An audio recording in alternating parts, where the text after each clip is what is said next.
The Unknown Life of Jesus Christ ******* e-text prepared by David Edwards, Paul Martsuck, and the Project Gutenberg online distributed proofreading team. http://www.pgdp.net. Transcriber's note: changes in the text are marked with a dashed blue line. The original text is displayed when the mouse cursor hovers over it.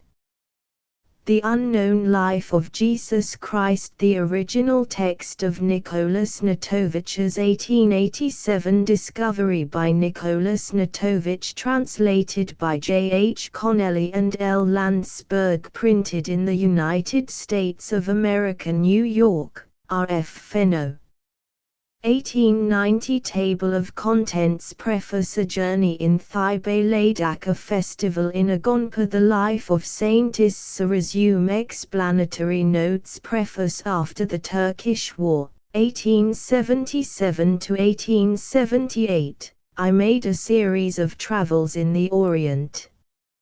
From the little remarkable Balkan Peninsula, I went across the Caucasus to Central Asia and Persia, and finally, in 1887, visited India, an admirable country which had attracted me from my earliest childhood. My purpose in this journey was to study and know, at home, the peoples who inhabit India and their customs, the grand and mysterious archaeology, and the colossal and majestic nature of their country.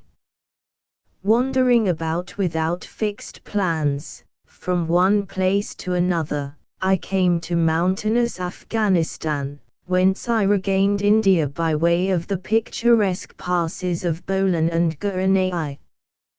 Then, going up the Indus to Rawalpindi, I ran over the Punjab, the land of the 5 rivers, visited the Golden Temple of Amritsar, the tomb of the King of Punjab, Ranjit Singh, near Lahore, and turned toward Kakma, the Valley of Eternal Bliss.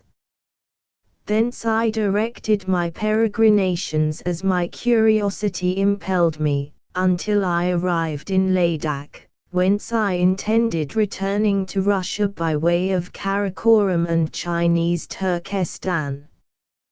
One day, while visiting a Buddhist convent on my route, I learned from a chief lama that there existed in the archives of Lhasa very ancient memoirs relating to the life of Jesus Christ and the Occidental nations, and that certain great monasteries possessed old copies and translations of those chronicles.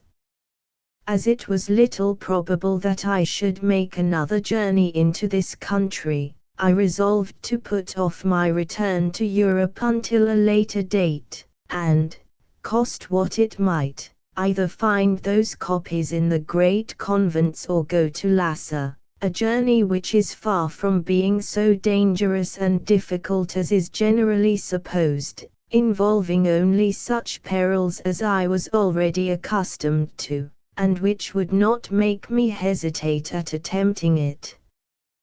During my sojourn at Leh, capital of Ladakh, I visited the great convent Imis, situated near the city, the chief lama of which informed me that their monastic library contained copies of the manuscripts in question. In order that I might not awaken the suspicions of the authorities concerning the object of my visit to the cloister, and to evade obstacles which might be opposed to me as a Russian, prosecuting further my journey in Thibet, I gave out upon my return to Leh that I would depart for India, and so left the capital of Ladakh. An unfortunate fall, causing the breaking of a leg, furnished me with an absolutely unexpected pretext for returning to the monastery, where I received surgical attention. I took advantage of my short sojourn among the lamas to obtain the consent of their chief that they should bring to me, from their library, the manuscripts relating to Jesus Christ, and, assisted by my interpreter, who translated for me the Tibetan language, transferred carefully to my notebook what the Lama read to me. Not doubting at all the authenticity of this chronicle, edited with great exactitude by the Brahmaic, and more especially the Buddhistic historians of India and Nepal, I desired, upon my return to Europe, to publish a translation of it. To this end, I addressed myself to several universally known ecclesiastics, asking them to revise my notes and tell me what they thought of them. Manager Platon, the celebrated metropolitan of Ku, thought that my discovery was of great importance. Nevertheless, he sought to dissuade me from publishing the memoirs, believing that their publication could only hurt me. Why? This the venerable prelate refused to tell me more explicitly. Nevertheless, since our conversation took place in Russia, where the censor would have put his veto upon such a work, I made up my mind to wait. A year later, I found myself in Rome. I showed my manuscript to a cardinal very near to the Holy Father, who answered me literally in these words: "What good will it do to print this? Nobody will attach to it any great importance and you will create a number of enemies. But, you are still very young. If it is a question of money which concerns you, I can ask for you a reward for your notes, a sum which will repay your expenditures and recompense you for your loss of time." Of course, I refused. In Paris I spoke of my project to Cardinal Rotelli, whose acquaintance I had made in Constantinople. He, too, was opposed to having my work printed, under the pretext that it would be premature. The Church, he added, suffers already too much from the new current of atheistic ideas, and you will but give a new food to the calumniators and detractors of the evangelical doctrine. I tell you this in the interest of all the Christian churches. Then I went to see M. Jules Simon.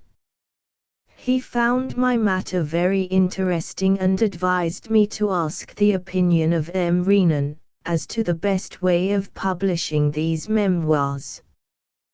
The next day I was seated in the cabinet of the great philosopher. At the close of our conversation, M. Renan proposed that I should confide to him the memoirs in question, so that he might make to the Academy a report upon the discovery. This proposition, as may be easily understood, was very alluring and flattering to my amour-propre.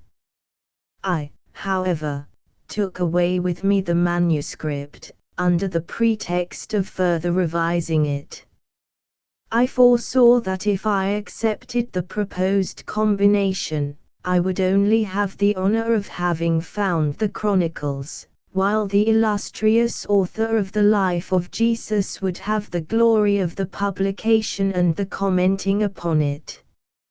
I thought myself sufficiently prepared to publish the translation of the chronicles, accompanying them with my notes, and, therefore, did not accept the very gracious offer he made to me.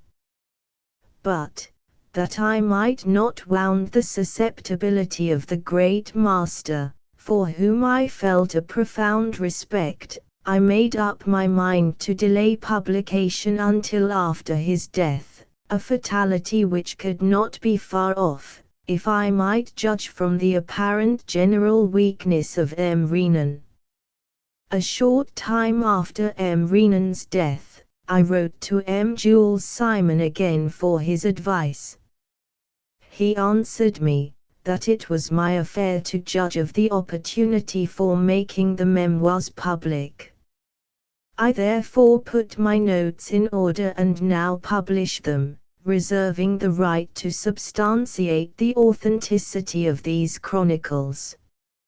In my commentaries I proffer the arguments which must convince us of the sincerity and good faith of the Buddhist compilers. I wish to add that before criticizing my communication, the societies of savants can, without much expense, equip a scientific expedition having for its mission the study of those manuscripts in the place where I discovered them, and so may easily verify their historic value.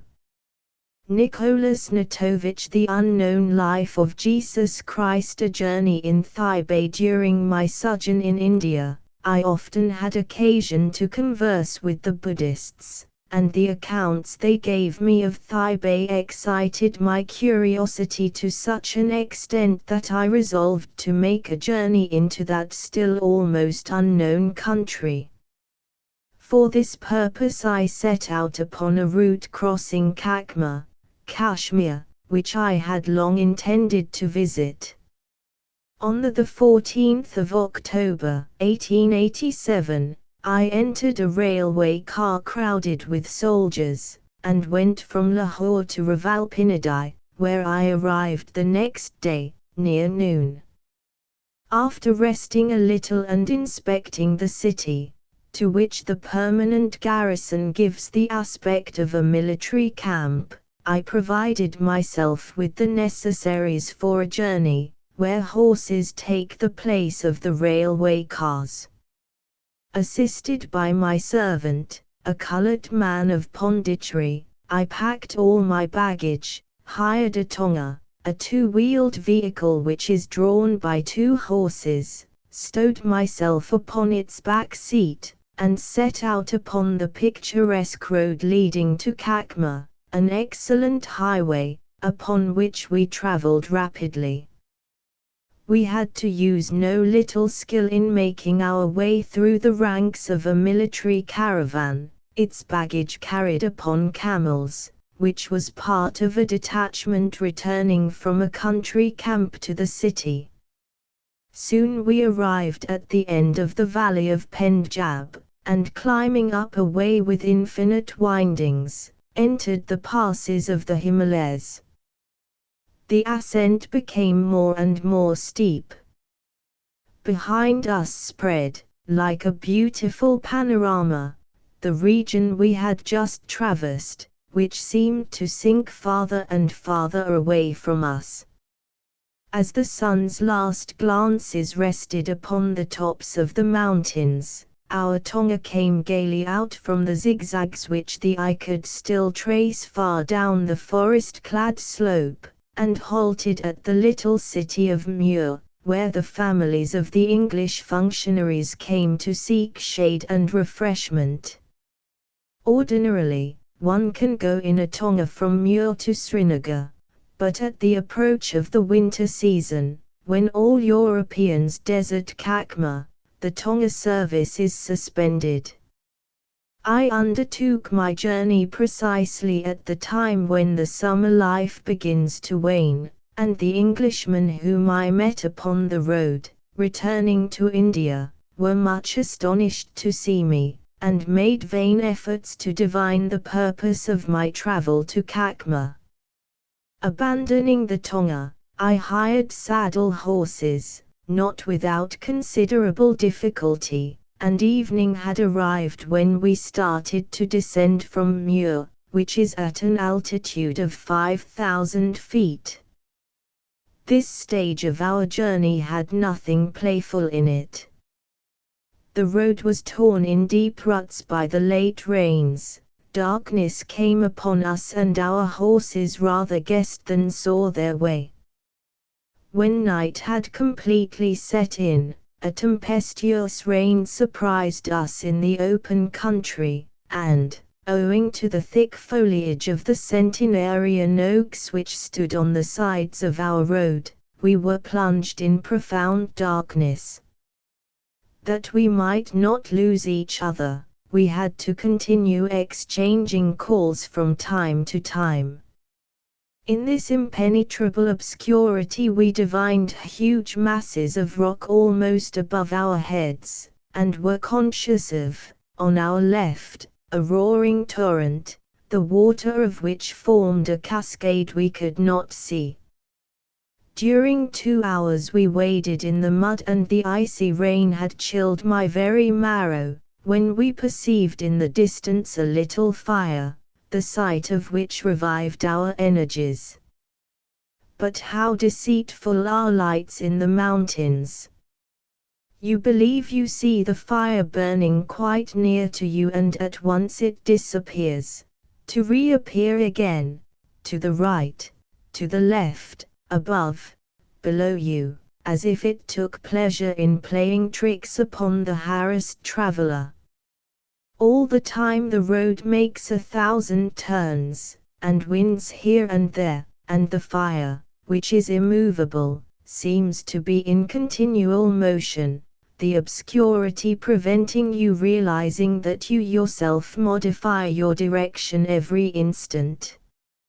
I had quite given up all hope of approaching this much wished-for fire, when it appeared again, and this time so near that our horses stopped before it. I have here to express my sincere thanks to the Englishmen for the foresight of which they gave proof in building by the roadsides the little bungalows, one-story houses for the shelter of travelers. It is true, one must not demand comfort in this kind of hotel, but this is a matter in which the traveler, broken down by fatigue, is not exacting, and he is at the summit of happiness when he finds at his disposal a clean and dry room. The Hindus, no doubt, did not expect to see a traveler arrive at so late an hour of the night and in this season, for they had taken away the keys of the bungalow, so we had to force an entrance. I threw myself upon a bed prepared for me, composed of a pillow and blanket saturated with water, and almost at once fell asleep. At daybreak, after taking tea and some conserves, we took up our march again, now bathed in the burning rays of the sun. From time to time, we passed villages, the first in a superb narrow pass, then along the road meandering in the bosom of the mountain. We descended eventually to the river Jhelum, the waters of which flow gracefully, amid the rocks by which its course is obstructed, between rocky walls whose tops in many places seem almost to reach the azure skies of the Himalayas, a heaven which here shows itself remarkably pure and serene. Toward noon we arrived at the hamlet called Tung, situated on the bank of the river, which presents an unique array of huts that give the effect of boxes, the openings of which form a facade. Here are sold comestibles and all kinds of merchandise. The place swarms with Hindus, who bear on their foreheads the variously colored marks of their respective castes. Here, too, you see the beautiful people of Kashmir, dressed in their long white shirts and snowy turbans. I hired here, at a good price, a Hindu cabriolet, from a Kashmirian. This vehicle is so constructed that in order to keep one's seat in it, one must cross his legs in the Turkish fashion. The seat is so small that it will hold, at most, only 2 persons. The absence of any support for the back makes this mode of transportation very dangerous. Nevertheless, I accepted this kind of circular table mounted on 2 wheels and drawn by a horse, as I was anxious to reach, as soon as possible, the end of my journey. Hardly, however, had I gone 500 yards on it, when I seriously regretted the horse I had forsaken, so much fatigue had I to endure keeping my legs crossed and maintaining my equilibrium. Unfortunately, it was already too late. Evening was falling when I approached the village of Huri. Exhausted by fatigue, racked by the incessant jolting, my legs feeling as if invaded by millions of ants, I had been completely incapable of enjoying the picturesque landscape spread before us as we journeyed along the Jhlum, the banks of which are bordered on one side by steep rocks and on the other by the heavily wooded slopes of the mountains. In Huri I encountered a caravan of pilgrims returning from Mecca. Thinking I was a physician and learning my haste to reach Ladakh, they invited me to join them, which I promised I would at Srinagar.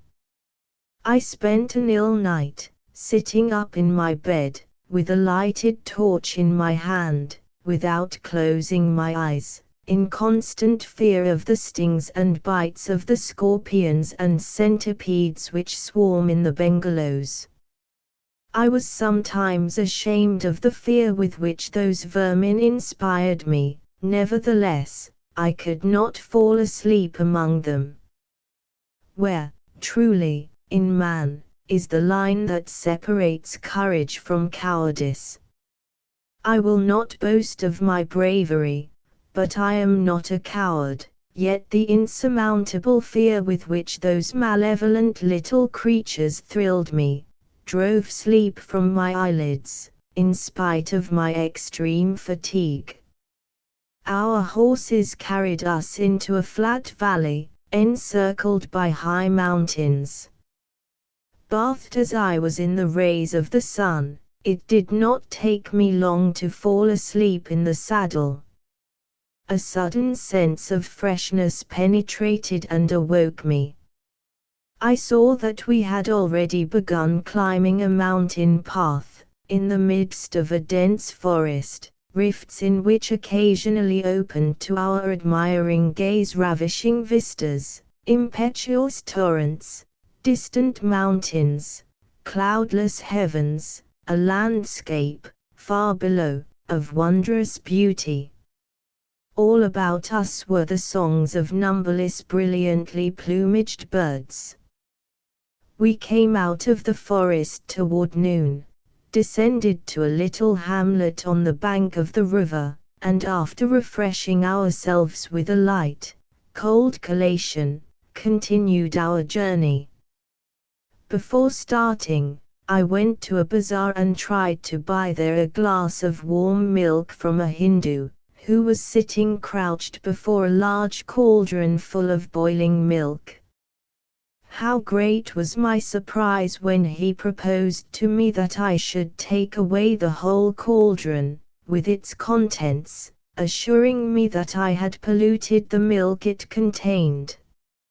"I only want a glass of milk and not a kettle of it," I said to him.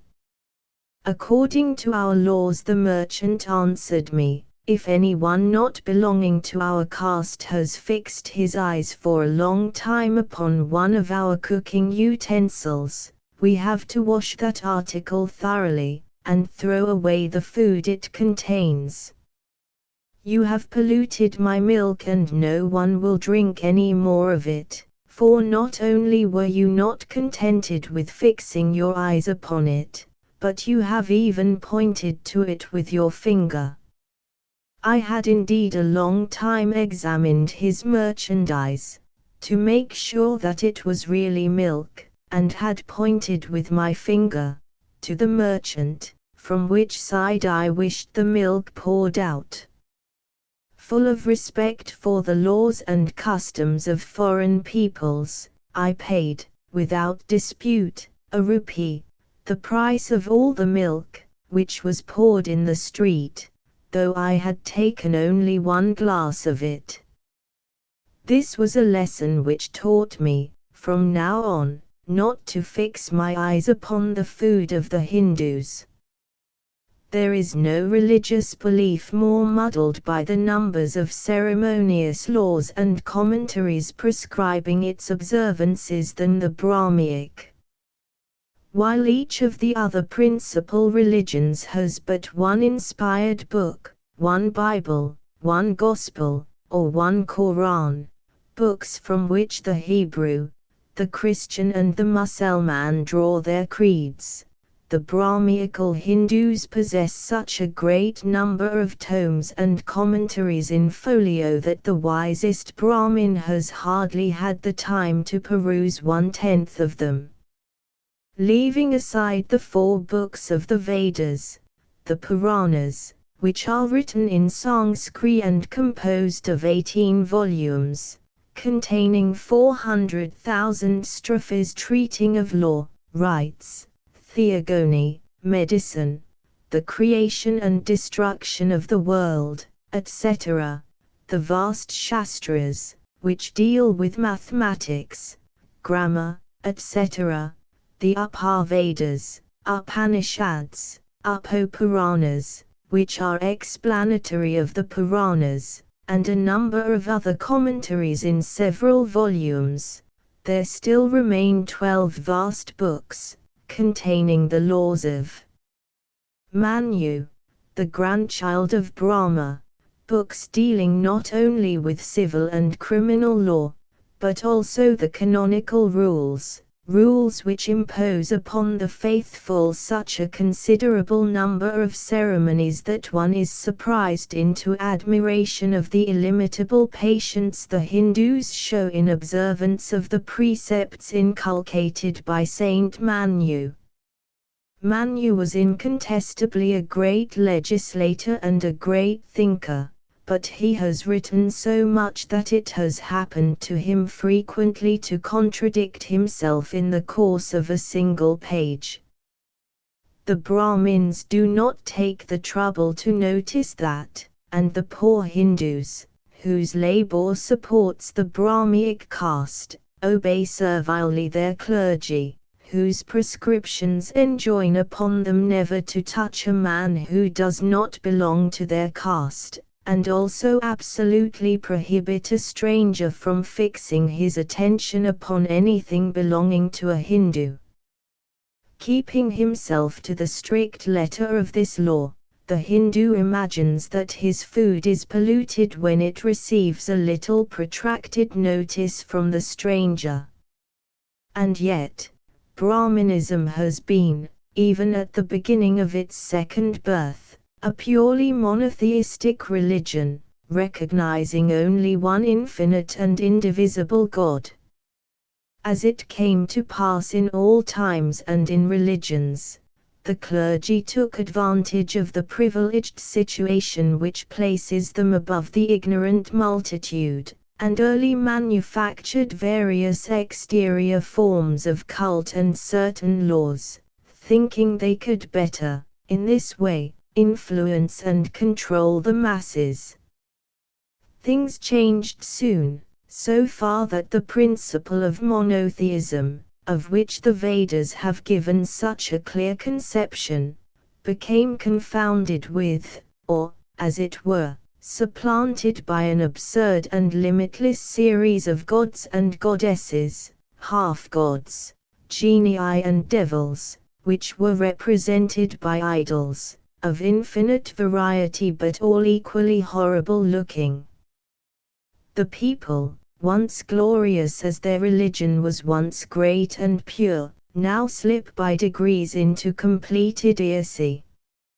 Hardly does their day suffice for the accomplishment of all the prescriptions of their canons.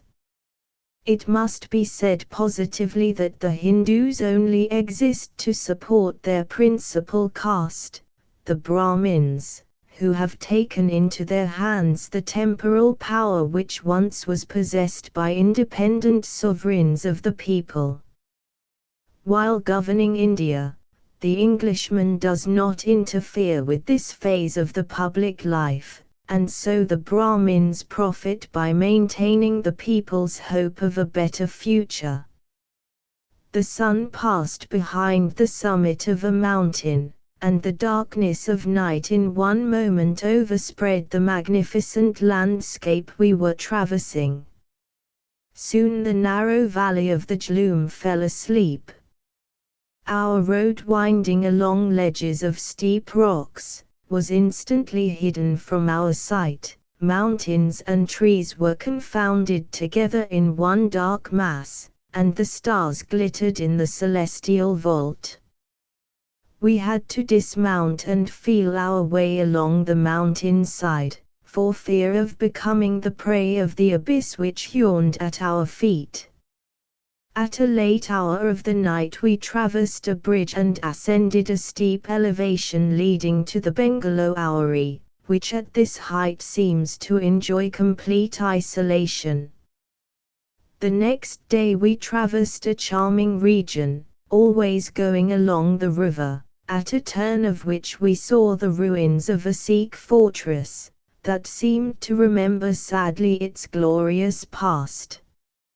In a little valley, nestled amid the mountains, we found a bungalow which seemed to welcome us. In its proximity were encamped a cavalry regiment of the Maharaja of Kakma. When the officers learned that I was a Russian, they invited me to share their repast. There I had the pleasure of making the acquaintance of Colonel Brown, who was the first to compile a dictionary of the Afghan Powhatan language. As I was anxious to reach, as soon as possible, the city of Srinagar, I, with little delay, continued my journey through the picturesque region lying at the foot of the mountains, after having, for a long time, followed the course of the river. Here, before our eyes, weary of the monotonous desolation of the preceding landscapes, was unfolded a charming view of a well-peopled valley, with many two-story houses surrounded by gardens and cultivated fields. A little farther on begins the celebrated valley of Kakma, situated behind a range of high rocks which I crossed toward evening. What a superb panorama revealed itself before my eyes, when I found myself at the last rock which separates the valley of Kakma from the mountainous country I had traversed. A ravishing tableau truly enchanted my sight. This valley, the limits of which are lost in the horizon, and is throughout well populated, is enshrined amid the high Himalayan mountains.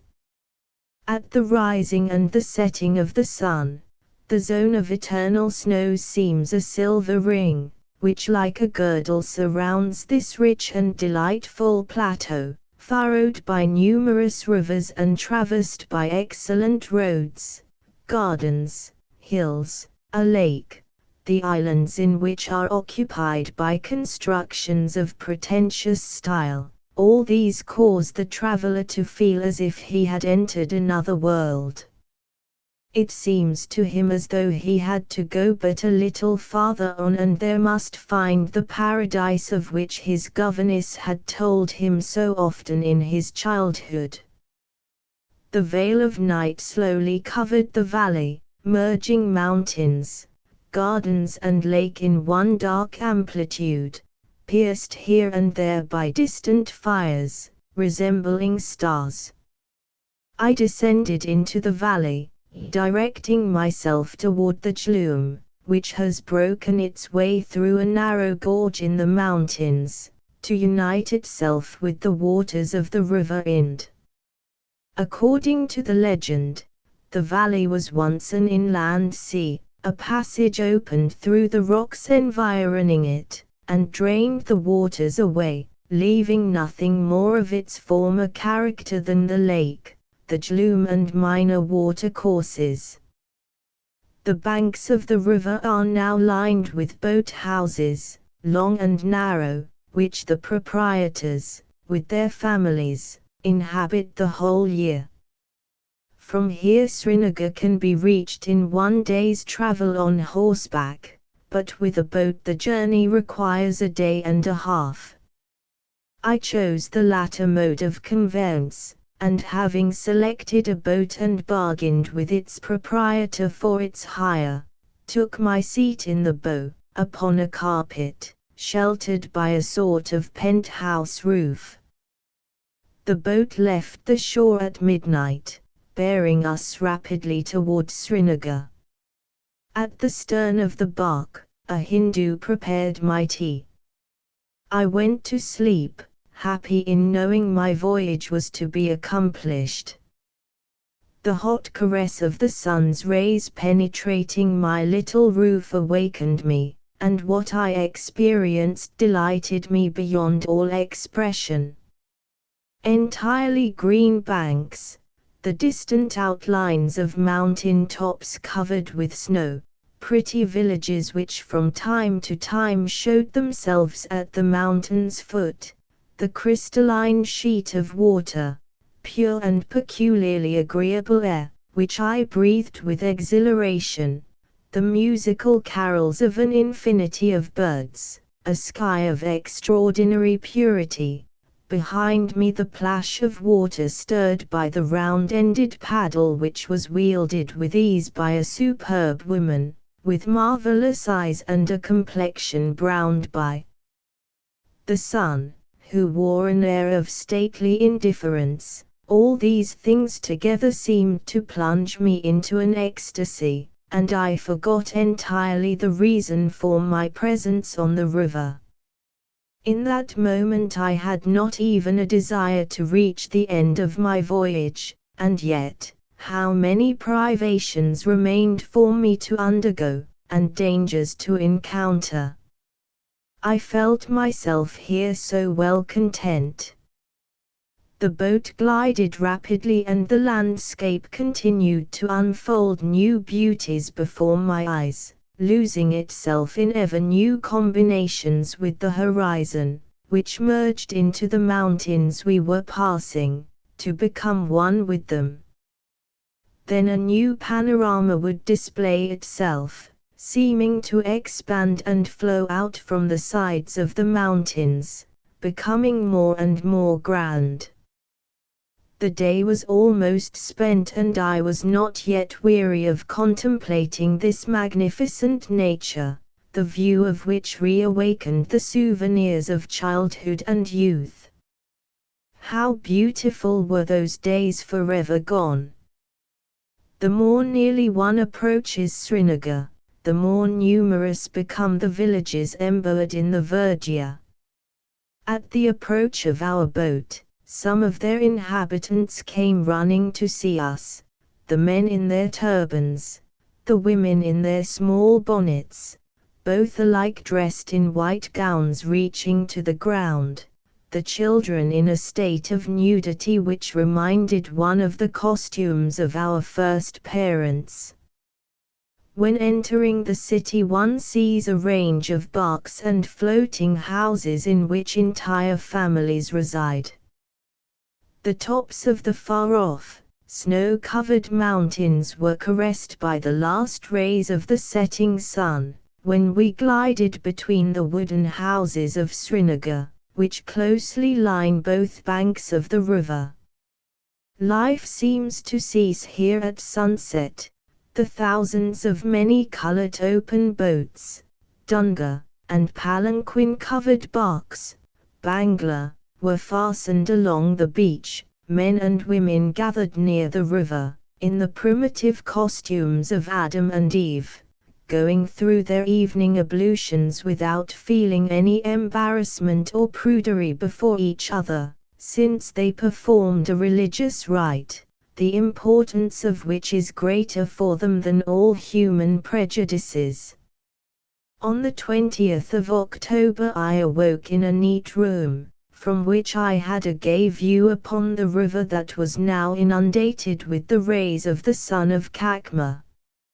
As it is not my purpose to describe here my experiences in detail, I refrain from enumerating the lovely valleys, the paradise of lakes, the enchanting islands, those historic places, mysterious pagodas, and coquettish villages which seem lost in vast gardens, on all sides of which rise the majestic tops of the giants of the Himalaya, shrouded as far as the eye can see in eternal snow. I shall only note the preparations I made in view of my journey toward Thibet. I spent 6 days at Srinagar, making long excursions into the enchanting surroundings of the city, examining the numerous ruins which testify to the ancient prosperity of this region, and studying the strange customs of the country. Kakma, as well as the other provinces attached to it, Baltistan, Ladakh, etc., are vassals of England. They formerly formed part of the possessions of Ranjit Singh, the Lion of the Punjab. At his death, the English troops occupied Lahore, the capital of the Punjab, separated Kakma from the rest of the empire and ceded it, under color of hereditary right, and for the sum of 160 million francs, to Gulab Singh, one of the familiars of the late sovereign, conferring on him besides the title of Maharaja. At the epoch of my journey, the actual Maharaja was Pratap Singh, the grandchild of Gulab, whose residence is Jammu, on the southern slope of the Himalaya. The celebrated Happy Valley of Kakma, 85 miles long by 25 miles wide, enjoyed glory and prosperity only under the Grand Mughal, whose court loved to taste here the sweetness of country life, in the still existent pavilions on the little island of the lake. Most of the Maharajas of Hindustan used formerly to spend here the summer months, and to take part in the magnificent festivals given by the Grand Mughal, but times have greatly changed since, and the Happy Valley is today no more than a beggar retreat. Aquatic plants and scum have covered the clear waters of the lake. The wild juniper has smothered all the vegetation of the islands. The palaces and pavilions retain only the souvenir of their past grandeur. Earth and grass cover the buildings which are now falling in ruins. The surrounding mountains and their eternally white tops seem to be absorbed in a sullen sadness, and to nourish the hope of a better time for the disclosure of their immortal beauties. The once spiritual, beautiful and cleanly inhabitants have grown animalistic and stupid. They have become dirty and lazy, and the whip now governs them, instead of the sword. The people of Kakma have so often been subject to invasions and pillages and have had so many masters, that they have now become indifferent to everything. They pass their time near the banks of the rivers, gossiping about their neighbors, or are engaged in the painstaking work of making their celebrated shawls, or in the execution of filigree gold or silver work. The Kakma women are of a melancholy temperament, and an inconceivable sadness is spread upon their features. Everywhere reigns misery and uncleanness. The beautiful men and superb women of Kakma are dirty and in rags. The costume of the two sexes consists, winter and summer alike, of a long shirt, or gown, made of thick material and with puffed sleeves. They wear this shirt until it is completely worn out, and never is it washed, so that the white turban of the men looks like dazzling snow near their dirty shirts, which are covered all over with spittle and grease stains. The traveler feels himself permeated with sadness at seeing the contrast between the rich and opulent nature surrounding them, and this people dressed in rags. The capital of the country, Srinagar, City of the Sun, or, to call it by the name which is given to it here after the country, Kakma, is situated on the shore of the Jhelum, along which it stretches out toward the south to a distance of 5 kilometers and is not more than 2 kilometers in breadth. Its two-story houses, inhabited by a population of 100,000 inhabitants, are built of wood and border both river banks. Everybody lives on the river, the shores of which are united by 10 bridges. Terraces lead from the houses to the Jhelum, where all day long people perform their ceremonial ablutions, bathe and wash their culinary utensils, which consist of a few copper pots. Part of the inhabitants practice the Musalman religion, 2/3 are Brahmaic, and there are but few Buddhists to be found among them. It was time to make other preparations for travel before plunging into the unknown. Having purchased different kinds of conserves, wine and other things indispensable on a journey through a country so little peopled as is Taipei, I packed all my baggage in boxes, hired 6 carriers and an interpreter, bought a horse for my own use, and fixed my departure for the 27th of October. To cheer up my journey, I took from a good Frenchman, M. Pikero, the wine cultivator of the Maharaja, a big dog, Palmier, who had already traversed the road with my friends, Bonvalot, Capus and Pepin, the well-known explorers. As I wished to shorten my journey by 2 days, I ordered my carriers to leave at dawn from the other side of the lake, which I crossed in a boat, and joined them and my horse at the foot of the mountain chain which separates the valley of Srinagar from the Sindh Gorge. I shall never forget the tortures which we had to undergo in climbing almost on all fours to a mountain top, 3,000 feet high. The carriers were out of breath. Every moment I feared to see one tumble down the declivity with his burden, and I felt pained at seeing my poor dog, Palmier, panting and with his tongue hanging out, make 2 or 3 steps and fall to the ground exhausted. Forgetting my own fatigue, I caressed and encouraged the poor animal, who, as if understanding me, got up to make another 2 or 3 steps and fall anew to the ground. The night had come when we reached the crest. We threw ourselves greedily upon the snow to quench our thirst, and after a short rest, started to descend through a very thick pine forest, hastening to gain the village of Hyana, at the foot of the defile, fearing the attacks of beasts of prey in the darkness. A level and good road leads from Srinagar to Hyana, going straight northward over Gandarbal, where I repaired by a more direct route across a pass 3,000 feet high, which shortened for me both time and distance. My first step in the unknown was marked by an incident which made all of us pass an ugly quarter of an hour.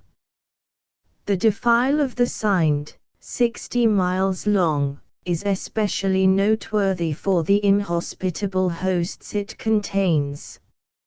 Among others, it abounds in panthers, tigers, leopards, black bears, wolves and jackals. As though by a special misfortune, the snow had covered with its white carpet the heights of the chain, compelling those formidable, carnivorous beasts to descend a little lower for shelter in their dens. We descended in silence, amid the darkness, a narrow path that wound through the centenary firs and birches, and the calm of the night was only broken by the crackling sound of our steps. Suddenly, quite near to us, a terrible howling awoke the echoes of the woods. Our small troop stopped. "A panther!" exclaimed, in a low and frightened voice, my servant.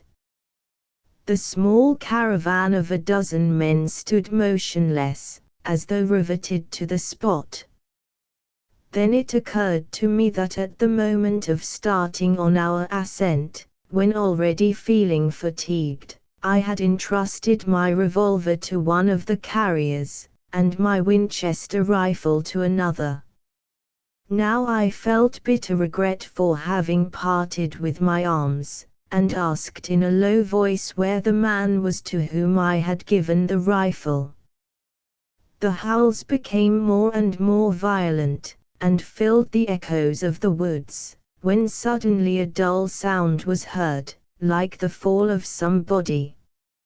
A minute later we heard the noise of a struggle and a cry of agony which mingled with the fierce roars of the starved animal. "Sahib, take the gun," I heard someone nearby. I seized feverishly the rifle, but, vain trouble, one could not see 2 steps before oneself. A new cry, followed by a smothered howling, indicated to me vaguely the place of the struggle, toward which I crawled, divided between the ardent desire to kill a panther and a horrible fear of being eaten alive. No one dared to move. Only after 5 minutes it occurred to one of the carriers to light a match. I then remembered the fear which feline animals exhibit at the presence of fire, and ordered my men to gather 2 or 3 handfuls of brush, which I set on fire. We then saw, about 10 steps from us, one of our carriers stretched out on the ground, with his limbs frightfully lacerated by the claws of a huge panther.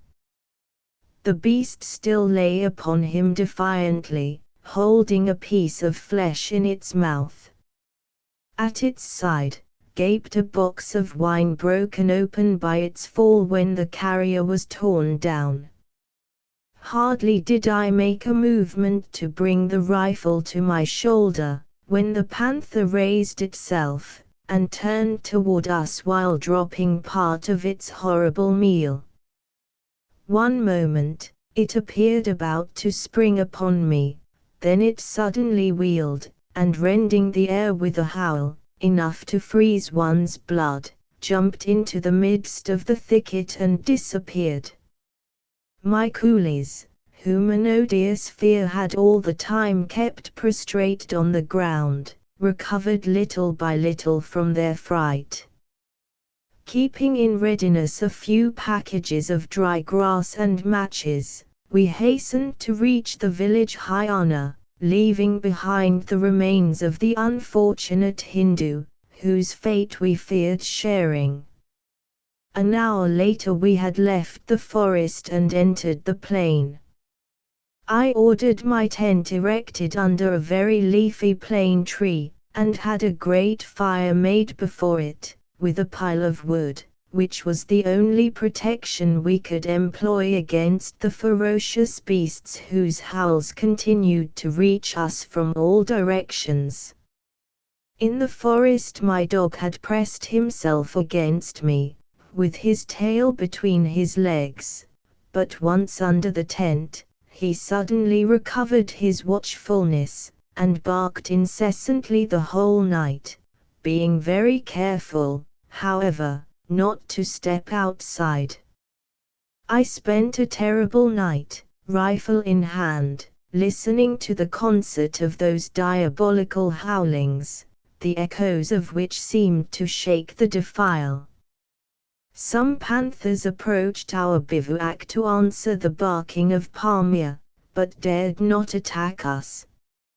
I had left Srinagar at the head of 11 carriers, 4 of whom had to carry so many boxes of wine, 4 others bore my traveling effects, 1 my weapons, another various utensils, and finally a last, who went errands or on reconnaissance. His name was Chakrai, which means he who accompanies the hunter and gathers the prey. I discharged him in the morning on account of his cowardice and his profound ignorance of the country, and only retained 4 carriers. It was but slowly that I advanced toward the village of Gaundi. How beautiful is nature in the Sindh Pass, and how much is it beloved by the hunters! Besides the great fallow deer, you meet there the hind, the stag, the mountain sheep and an immense variety of birds, among which I want to mention above all the golden pheasant, and others of red or snow-white plumage, very large partridges and immense eagles. The villages situated along the Sindh do not shine by their dimensions. They contain, for the greatest part, not more than 10 to 20 huts of an extremely miserable appearance. Their inhabitants are clad in rags. Their cattle belongs to a very small race. I crossed the river at Sambal, and stopped near the village Gaundi, where I procured relay horses. In some villages they refused to hire horses to me. I then threatened them with my whip, which at once inspired respect and obedience. My money accomplished the same end, it inspired a servile obedience, not willingness, to obey my least orders. Stick and gold are the true sovereigns in the Orient. Without them the very Grand Mogul would not have had any preponderance. Night began to descend, and I was in a hurry to cross the defile which separates the villages Gogangan and Sanamug. The road is in very bad condition, and the mountains are infested by beasts of prey which in the night descend into the very villages to seek their prey. The country is delightful and very fertile, nevertheless, but few colonists venture to settle here, on account of the neighborhood of the panthers, which come to the dooryards to seize domestic animals.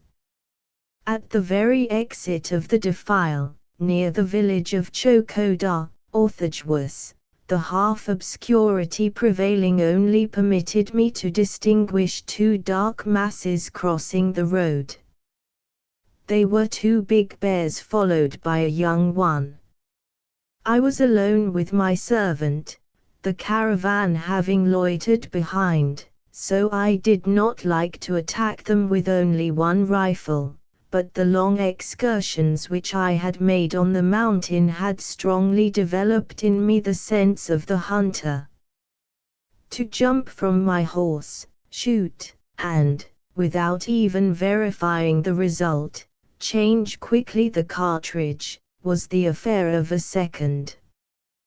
1 bear was about to jump on me, a second shot made it run away and disappear. Holding in my hand my loaded gun, I approached with circumspection, the one at which I had aimed, and found it laying on its flank, dead, with the little cub beside it.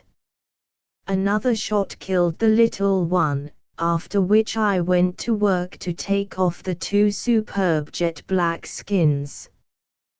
This incident made us lose 2 hours. And night had completely set in when I erected my tent near Chokoda, which I left at sunrise to gain Baltal, by following the course of the Sindh River. At this place the ravishing landscape of the Golden Prairie terminates abruptly with a village of the same name, Sana, Gold, and Mug, Prairie. The abrupt acclivity of Zojila, which we next surmounted, attains an elevation of 11,500 feet, on the other side of which the whole country assumes a severe and inhospitable character. My hunting adventures closed before reaching Baltal. From there I met on the road only wild goats. In order to hunt, I would have had to leave the grand route and to penetrate into the heart of the mountains full of mysteries. I had neither the inclination nor the time to do so, and, therefore, continued quietly my journey toward Ladakh.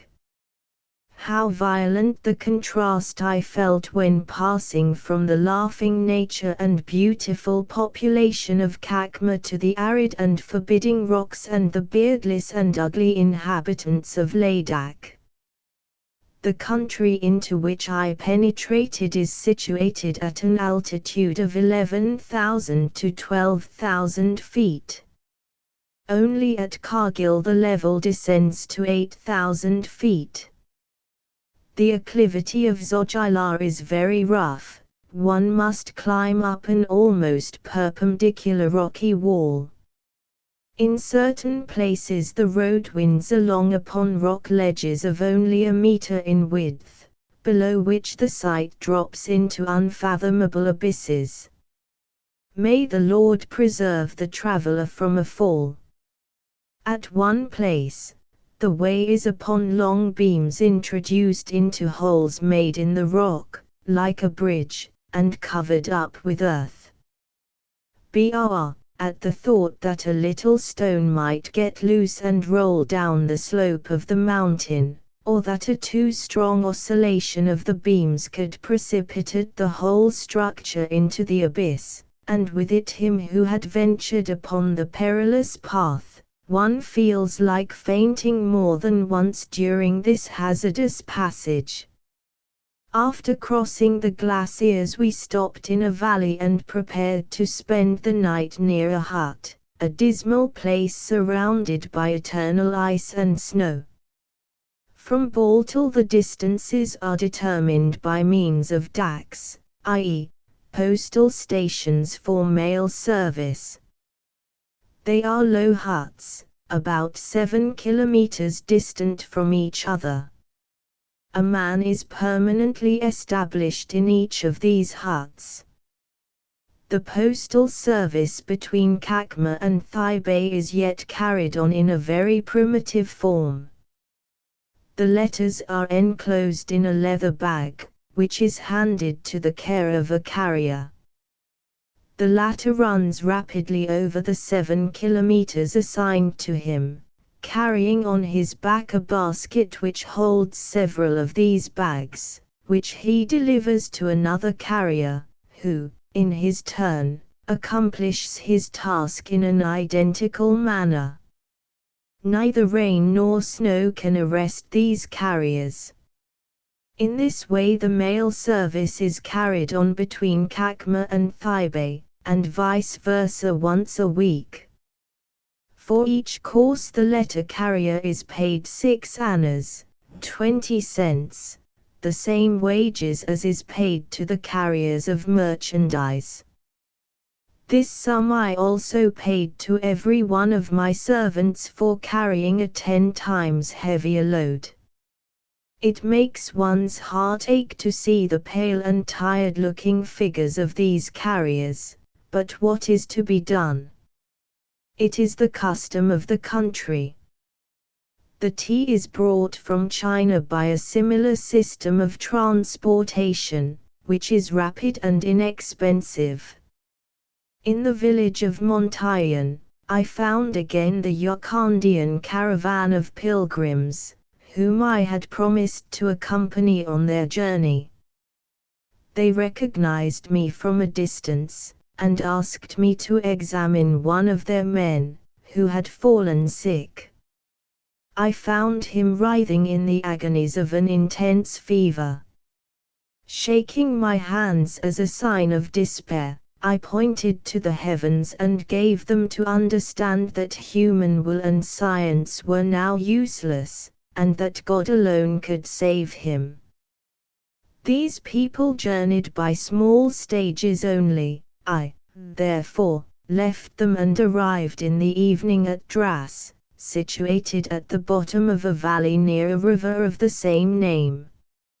Near Dras, a little fort of ancient construction, but freshly painted, stands aloof, under the guard of 3 Sikhs of the Maharaja's army. At Dras, my domicile was the post house, which is a station, and the only one, of an unique telegraph line from Srinagar to the interior of the Himalayas. From that time on, I no more had my tent put up each evening, but stopped in the caravanserai, places which, though made repulsive by their dirt, are kept warm by the enormous piles of wood burned in their fireplaces. From Dras to Kargil the landscape is unpleasant and monotonous, if one accepts the marvelous effects of the rising and setting sun and the beautiful moonlight. Apart from these, the road is wearisome and abounding with dangers. Kargil is the principal place of the district, where the governor of the country resides. Its site is quite picturesque. 2 watercourses, the Sauron and the Wakha, roll their noisy and turbulent waters among rocks and sunken snags of uprooted trees, escaping from their respective defiles in the rocks, to join in forming here the river Sauron, upon the banks of which stands Kargil. A little fort, garrisoned by 2 or 3 Sikhs, shows its outlines at the junction of the streams. Provided with a horse, I continued my journey at break of day, entering now the province of Ladakh, or Little Thibet. I traversed a rickety bridge, composed, like all the bridges of Kakma, of 2 long beams, the ends of which were supported upon the banks and the floor made of a layer of faggots and sticks, which imparted to the traveller, at least the illusion of a suspension bridge. Soon afterward I climbed slowly up on a little plateau, which crosses the way at a distance of 2 kilometers, to descend into the narrow valley of Wakha. Here there are several villages, among which, on the left shore, is the very picturesque one called Paskiam. Here my feet trod Buddhist ground. The inhabitants are of a very simple and mild disposition, seemingly ignorant of quarreling. Women are very rare among them. Those of them whom I encountered were distinguished from the women I had hitherto seen in India or Kakma, by the air of gaiety and prosperity apparent in their countenances. How could it be otherwise, since each woman in this country has, on an average, 3 to 5 husbands, and possesses them in the most legitimate way in the world? Polyandry flourishes here. However large a family may be, there is but one woman in it. If the family does not contain already more than 2 husbands, a bachelor may share its advantages, for a consideration.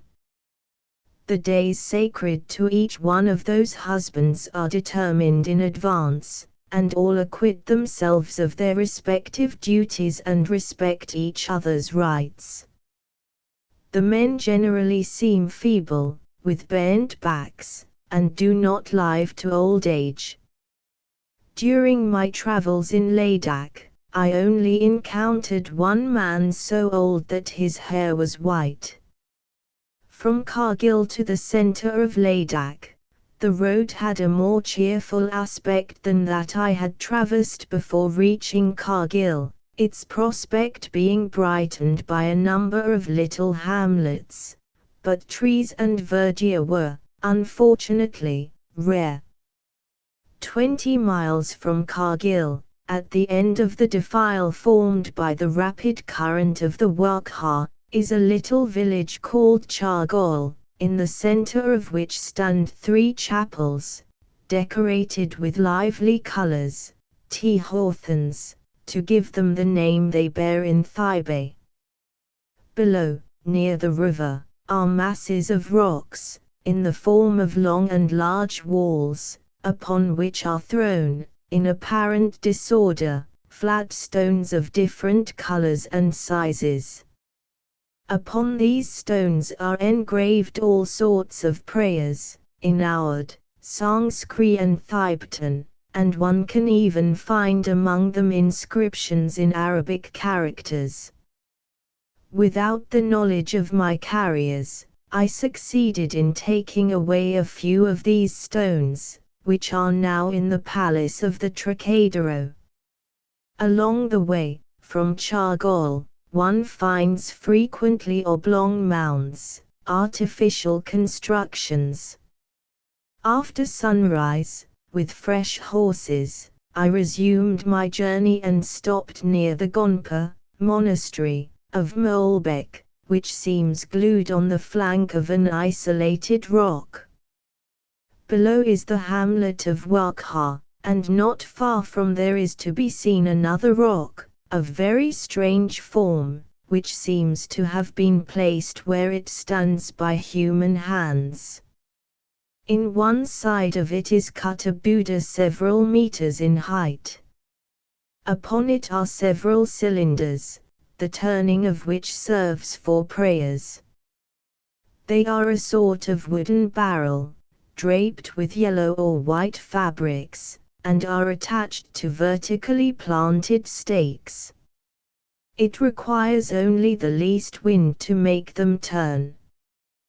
The person who puts up one of these cylinders no longer feels it obligatory upon him to say his prayers, for all that devout believers can ask of God is written upon the cylinders.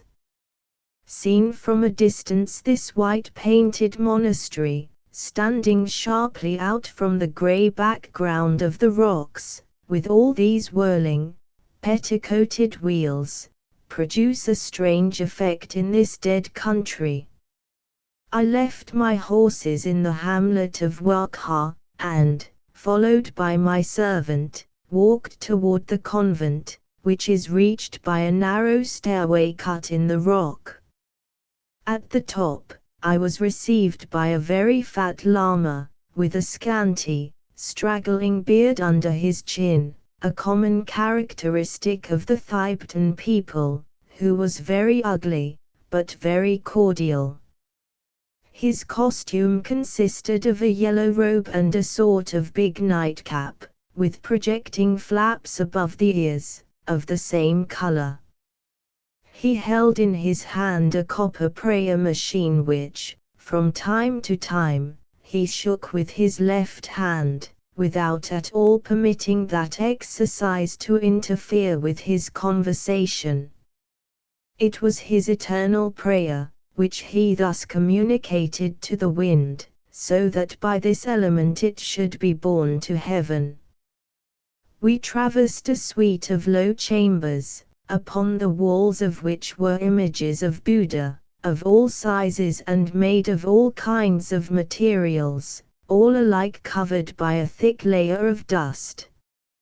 Finally we reached an open terrace, from which the eyes, taking in the surrounding region, rested upon an inhospitable country, strewn with greyish rocks and traversed by only a single road, which on both sides lost itself in the horizon. When we were seated, they brought us beer, made with hops, called here chang and brewed in the cloister. It has a tendency to rapidly produce embonpoint upon the monks, which is regarded as a sign of the particular favor of heaven. They spoke here the Tibetan language. The origin of this language is full of obscurity. One thing is certain, that a king of Thibet, a contemporary of Mohammed, undertook the creation of an universal language for all the disciples of Buddha. To this end he had simplified the Sanskrit grammar, composed an alphabet containing an infinite number of signs, and thus laid the foundations of a language the pronunciation of which is one of the easiest and the writing the most complicated. Indeed, in order to represent a sound one must employ not less than 8 characters. All the modern literature of Thibet is written in this language. The pure Thibetan is only spoken in Ladakh and Oriental Thibet. In all other parts of the country are employed dialects formed by the mixture of this mother language with different idioms taken from the neighboring peoples of the various regions round about. In the ordinary life of the Thibetan, there exists always 2 languages, one of which is absolutely incomprehensible to the women, while the other is spoken by the entire nation. But only in the convents can be found the Thibetan language in all its purity and integrity. The lamas much prefer the visits of Europeans to those of Musselman, and when I asked the one who received me why this was so, he answered me, Musselmen have no point of contact at all with our religion. Only comparatively recently, in their victorious campaign, they have converted, by force, part of the Buddhists to Islam. It requires of us great efforts to bring back those Musselmen, descendants of Buddhists, into the path of the true God. As regards the Europeans, it is quite a different affair. Not only do they profess the essential principles of monotheism, but they are, in a sense, adorers of Buddha, with almost the same rights as the lamas who inhabit Thibet. The only fault of the Christians is that after having adopted the great doctrines of Buddha, they have completely separated themselves from him, and have created for themselves a different Dalai Lama. Our Dalai Lama is the only one who has received the divine gift of seeing, face to face, the majesty of Buddha, and is empowered to serve as an intermediary between earth and heaven.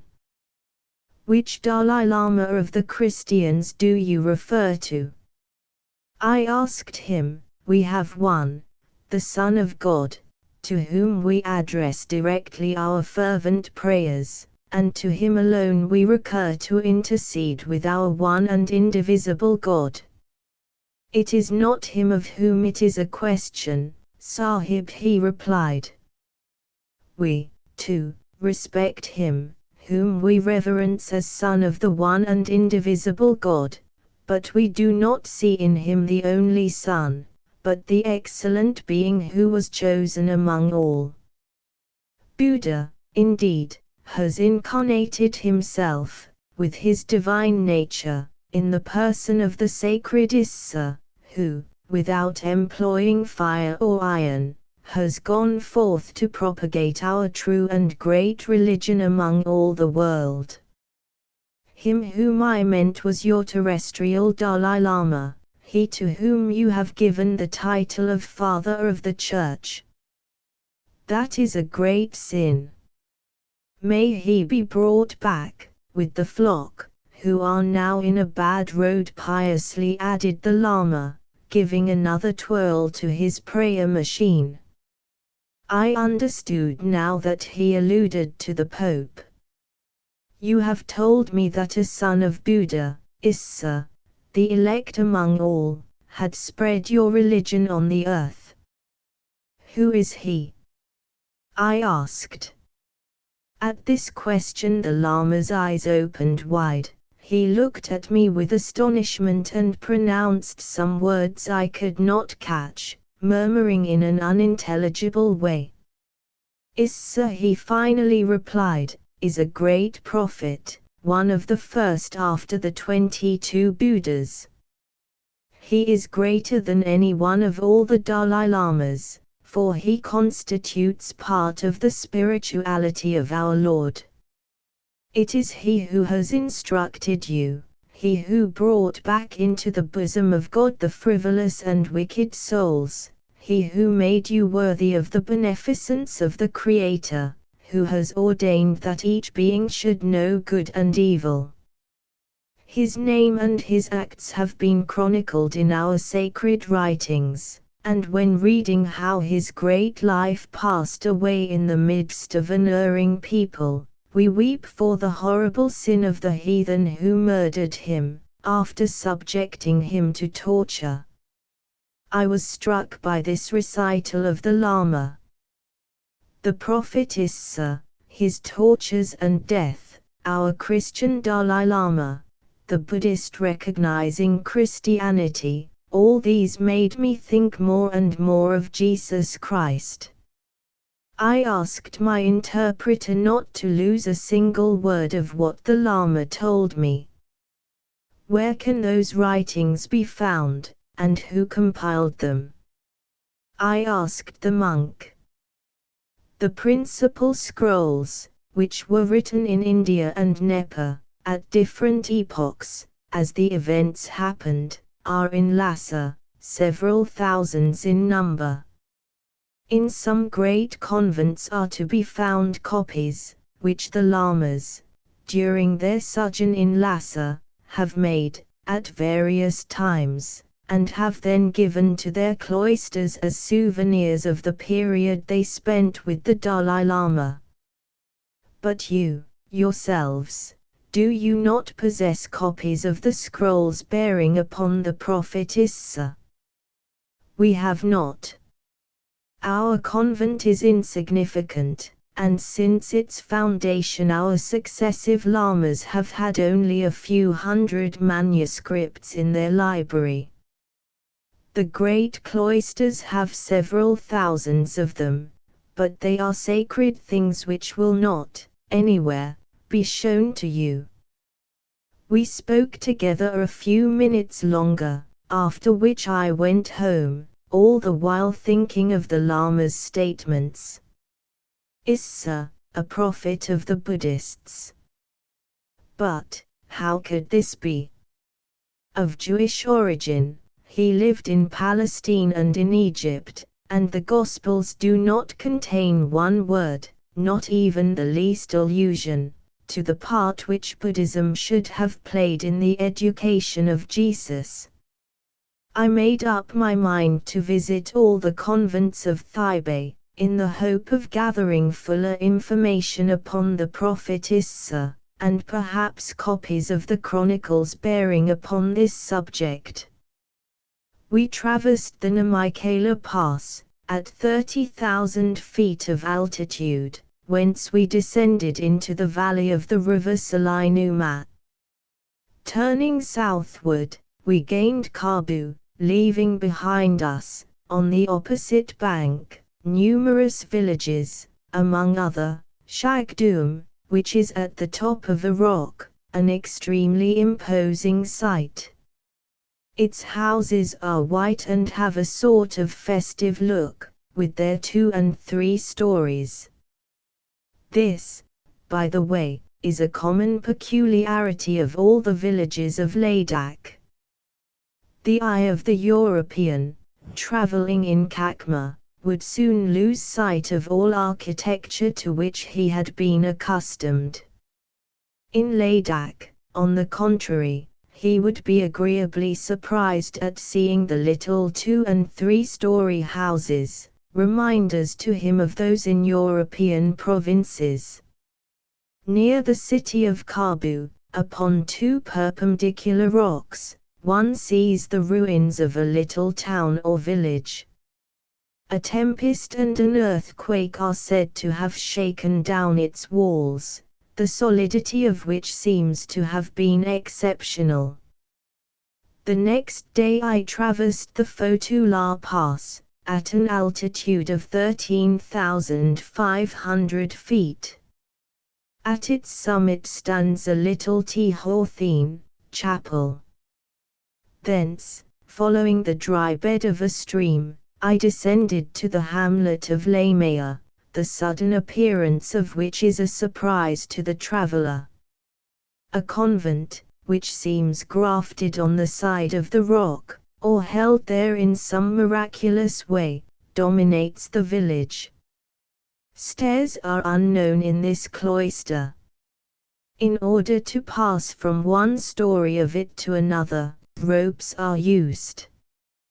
Communication with the world outside is through a labyrinth of passages in the rock. Under the windows of the convent, which make one think of birds' nests on the face of a cliff, is a little inn, the rooms of which are little inviting. Hardly had I stretched myself on the carpet in one of them, when the monks, dressed in their yellow robes, filled the apartment, bothered me with questions as to whence I came, the purpose of my coming, where I was going, and so on, finally inviting me to come and see them. In spite of my fatigue, I accepted their invitation and set out with them, to climb up the excavated passages in the rock, which were encumbered with an infinity of prayer cylinders and wheels, which I could not but touch and set turning as I brushed past them. They are placed there that they may be so turned, saving to the passers-by the time they might otherwise lose in saying their prayers, as if their affairs were so absorbing, and their time so precious, that they could not find leisure to pray. Many pious Buddhists use for this purpose an apparatus arranged to be turned by the current of a stream. I have seen a long row of cylinders, provided with their prayer formulas, placed along a river bank, in such a way that the water kept them constantly in motion, this ingenious device freeing the proprietors from any further obligation to say prayers themselves. I sat down on a bench in the hall, where semi-obscurity reigned. The walls were garnished with little statues of Buddha, books and prayer wheels. The loquacious lamas began explaining to me the significance of each object. And those books? I asked them. They, no doubt, have reference to religion. Yes, sir. These are a few religious volumes which deal with the primary and principal rights of the life common to all. We possess several parts of the words of Buddha consecrated to the great and indivisible divine being, and to all that issue from his hands. Is there not, among those books, some account of the prophet Issa? No, sir, answered the monk. We only possess a few principal treatises relating to the observance of the religious rites. As for the biographies of our saints, they are collected in Lhasa. There are even great cloisters which have not had the time to procure them. Before coming to this Gonpa, I was for several years in a great convent on the other side of Ladakh, and have seen there thousands of books, and scrolls copied out of various books by the lamas of the monastery. By some further interrogation I learned that the convent in question was near Leh, but my persistent inquiries had the effect of exciting the suspicions of the lamas.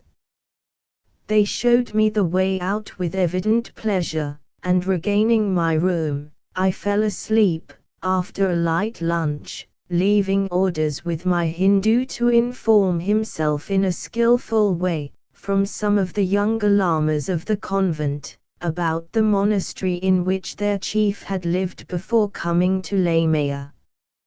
In the morning, when we set forth on our journey, the Hindu told me that he could get nothing from the lamas, who were very reticent.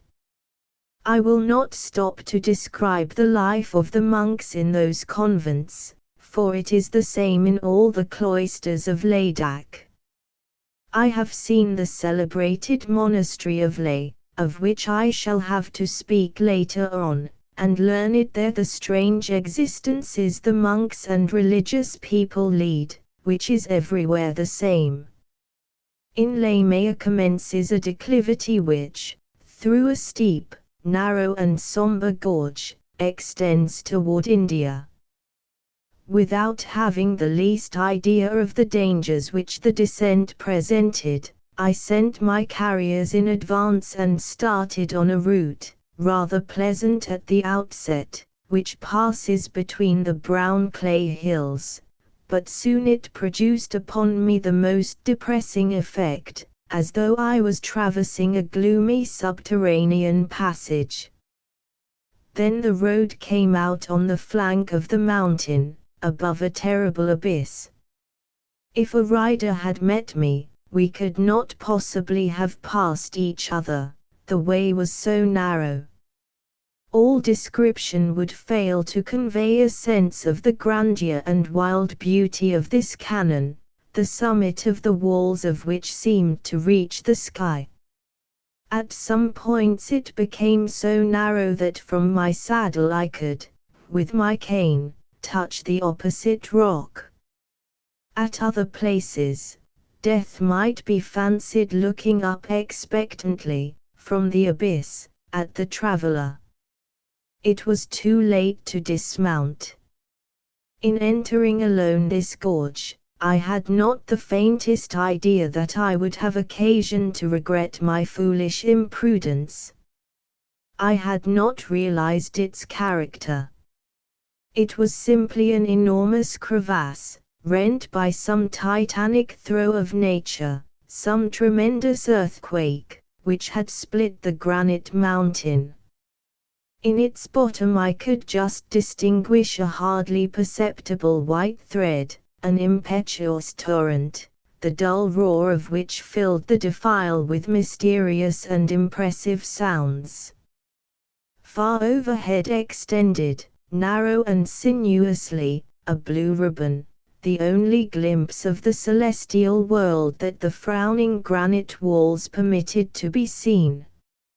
It was a thrilling pleasure, this majestic view of nature. At the same time, its rugged severity, the vastness of its proportions, the deathly silence only invaded by the ominous murmur from the depths beneath, altogether filled me with an unconquerable depression. I had about 8 miles in which to experience these sensations, at once sweet and painful. Then, turning to the right, our little caravan reached a small valley, almost surrounded by precipitous granite rocks, which mirrored themselves in the Indus. On the bank of the river stands the little fortress Khalsi, a celebrated fortification dating from the epoch of the Mussulman invasion, by which runs the wild road from Kakma to Thibet. We crossed the Indus on an almost suspended bridge which led directly to the door of the fortress, thus impossible of evasion. Rapidly we traversed the valley, then the village of Khalsi, for I was anxious to spend the night in the hamlet of Snowley, which is placed upon terraces descending to the Indus. The 2 following days I travelled tranquilly and without any difficulties to overcome, along the shore of the Indus, in a picturesque country, which brought me to Leh, the capital of Ladakh. While traversing the little valley of Saspola, at a distance of several kilometers from the village of the same name, I found tea hawthorns and 2 cloisters, above one of which floated the French flag. Later on, I learned that a French engineer had presented the flag to the monks, who displayed it simply as a decoration of their building. I passed the night at Saspola and certainly did not forget to visit the cloisters, seeing there for the 10th time the omnipresent dust-covered images of Buddha, the flags and banners heaped in a corner, ugly masks on the floor, books and papyrus rolls heaped together without order or care, and the inevitable abundance of prayer wheels. The lamas demonstrated a particular pleasure in exhibiting these things, doing it with the air of shopmen displaying their goods, with very little care for the degree of interest the traveler may take in them. We must show everything, in the hope that the sight alone of these sacred objects will force the traveler to believe in the divine grandeur of the human soul. Respecting the Prophet Isa, they gave me the same account I already had, and I learned, what I had known before, that the books which could instruct me about him were at Lhasa, and that only the great monasteries possessed some copies. I did not think any more of passing Karakoram, but only of finding the history of the Prophet Isa, which would, perhaps, bring to light the entire life of the best of men, and complete the rather vague information which the Gospels afford us about him. Not far from Leh, and at the entrance of the valley of the same name, our road passed near an isolated rock, on the top of which were constructed a fort, with 2 towers and without garrison, and a little convent named Pitak. A mountain, 10,500 feet high, protects the entrance to Thibet. There the road makes a sudden turn toward the north, in the direction of Leh, 6 miles from Pitak and 1,000 feet higher. Immense granite mountains tower above Leh, to a height of 18,000 or 19,000 feet, their crests covered with eternal snow. The city itself, surrounded by a girdle of stunted aspen trees, rises upon successive terraces, which are dominated by an old fort and the palaces of the ancient sovereigns of Ladakh. Toward evening I made my entrance into Leh, and stopped at a bungalow constructed especially for Europeans, whom the road from India brings here in the hunting season. Ladakh formerly was part of Great Thibet. The powerful invading forces from the north which traversed the country to conquer Kakma, and the wars of which Ladakh was the theatre, not only reduced it to misery, but eventually subtracted it from the political domination of Lhasa, and made it the prey of one conqueror after another. The Musalman, who seized Kakma and Ladakh at a remote epoch, converted by force the poor inhabitants of Old Thibet to the faith of Islam.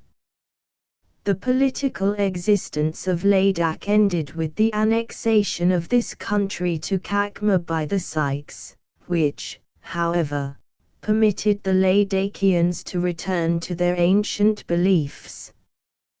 2/3 of the inhabitants took advantage of this opportunity to rebuild their gonpas and take up their past life anew. Only the Baltistans remained Musalman Scuts, a sect to which the conquerors of the country had belonged. They, however, have only conserved a vague shadow of Islamism, the character of which manifests itself in their ceremonials and in the polygamy which they practice.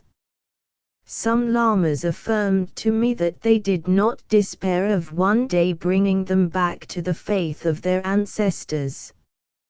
From the religious point of view, Ladakh is a dependency of Lhasa, the capital of Thibet and the place of residence of the Dalai Lama. In Lhasa are located the principal Khautakts, or supreme lamas, and the Kagzats, or administrators.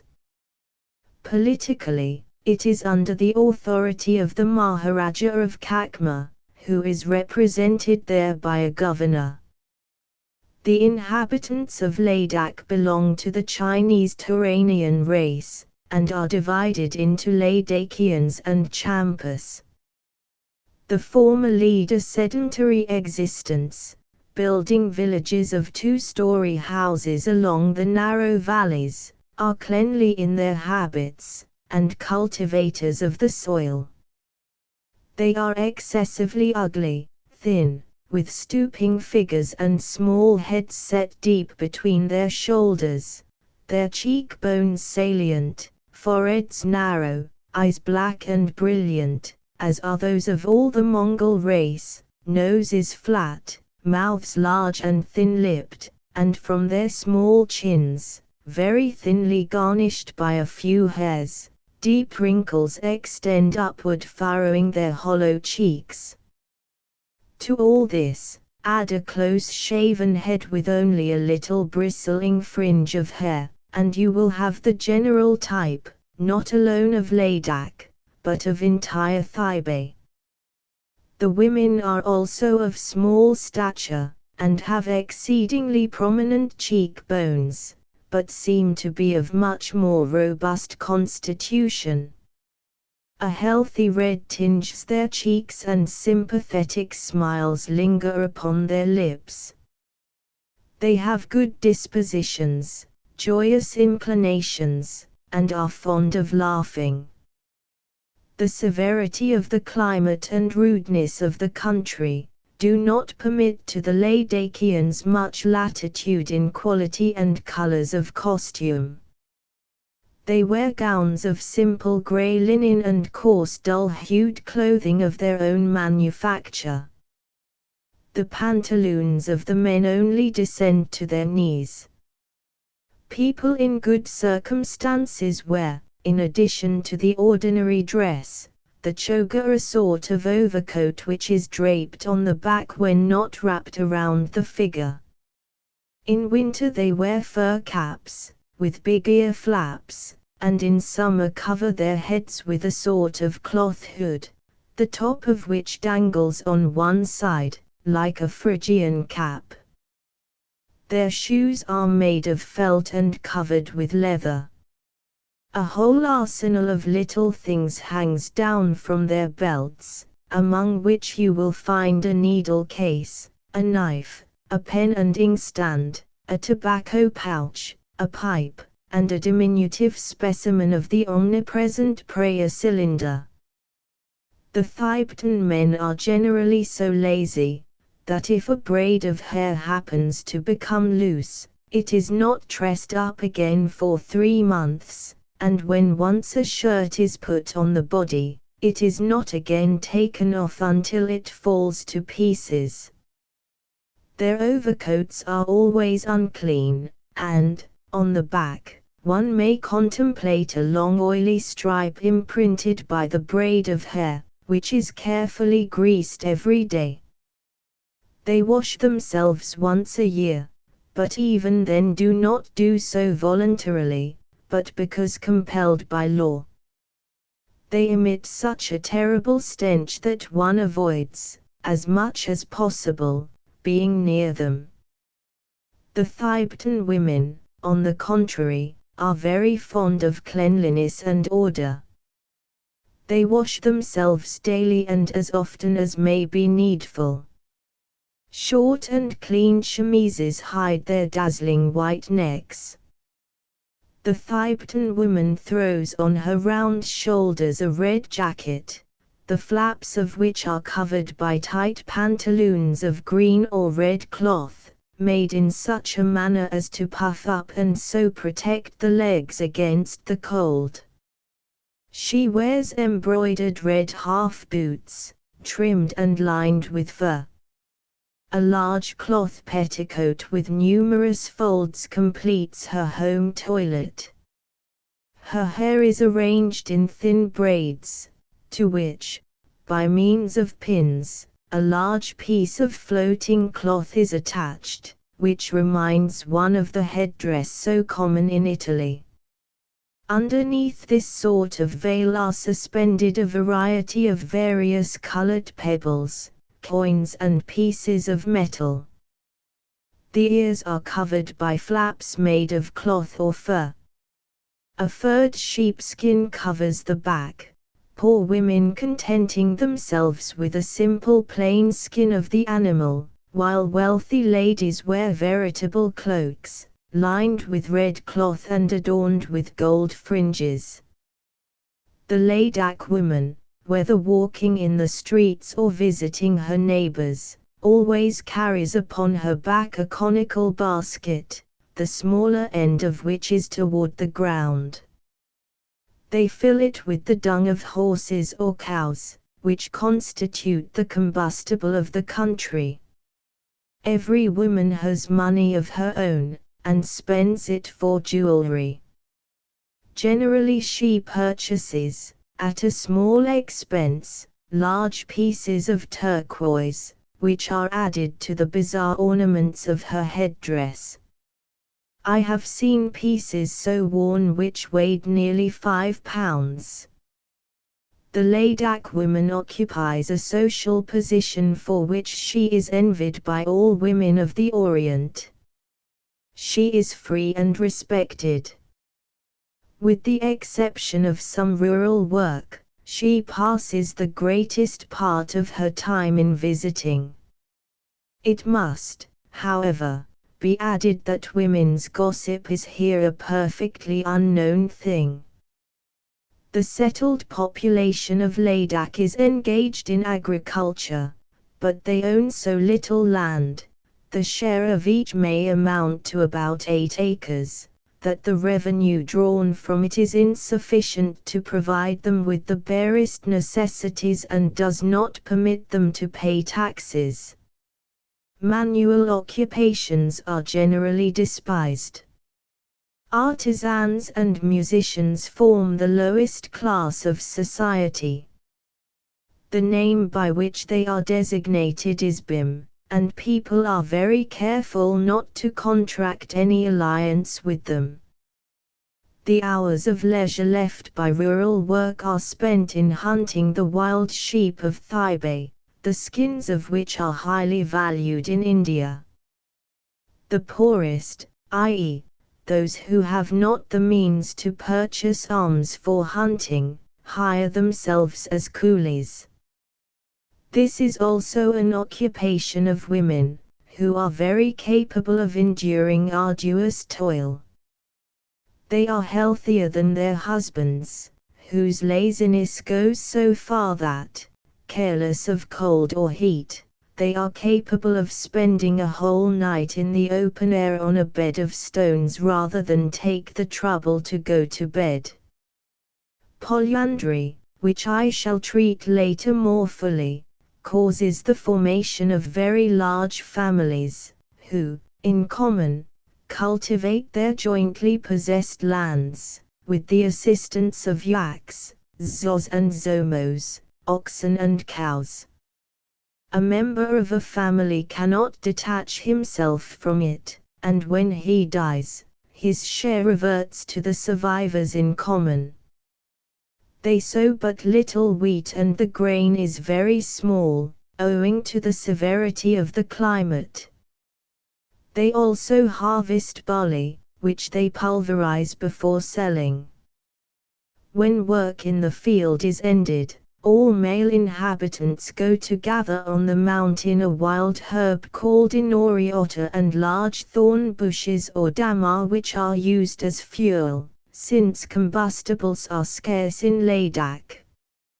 You see there neither trees nor gardens, and only exceptionally thin clumps of willows and poplars grow on the shores of the rivers. Near the villages are also found some aspen trees, but, on account of the unfertility of the ground, arboriculture is unknown and gardening is little successful.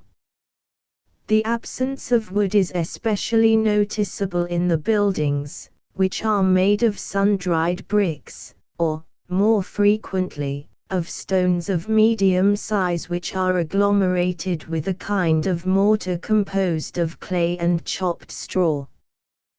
The houses of the settled inhabitants are 2 stories high, their fronts whitewashed, and their window sashes painted with lively colors. The flat roof forms a terrace which is decorated with wild flowers, and here, during good weather, the inhabitants spend much of their time contemplating nature, or turning their prayer wheels.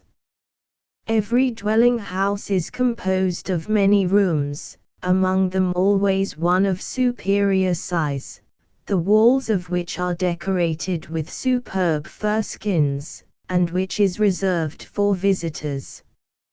In the other rooms are beds and other furniture. Rich people possess, moreover, a special room filled with all kinds of idols, and set apart as a place of worship. Life here is very regular. They eat anything attainable, without much choice. The principal nourishment of the Ladakh people, however, being exceedingly simple. Their breakfast consists of a piece of rye bread. At dinner, they serve on the table a bowl with meal into which lukewarm water is stirred with little rods until the mixture assumes the consistency of thick paste. From this, small portions are scooped out and eaten with milk. In the evening, bread and tea are served. Meat is a superfluous luxury. Only the hunters introduce some variety in their alimentation, by eating the meat of wild sheep, eagles or pheasants, which are very common in this country. During the day, on every excuse and opportunity, they drink chang, a kind of pale, unfermented beer.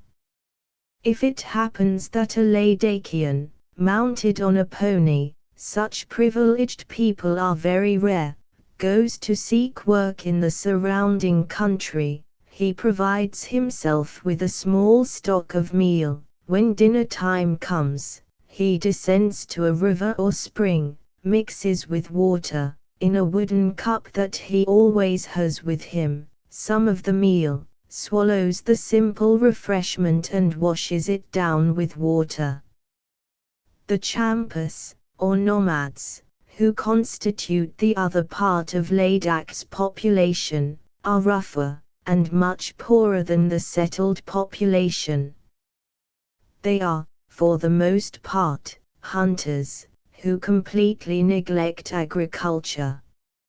Although they profess the Buddhistic religion, they never frequent the cloisters unless in want of meal, which they obtain in exchange for their venison. They mostly camp in tents on the summits of the mountains, where the cold is very great.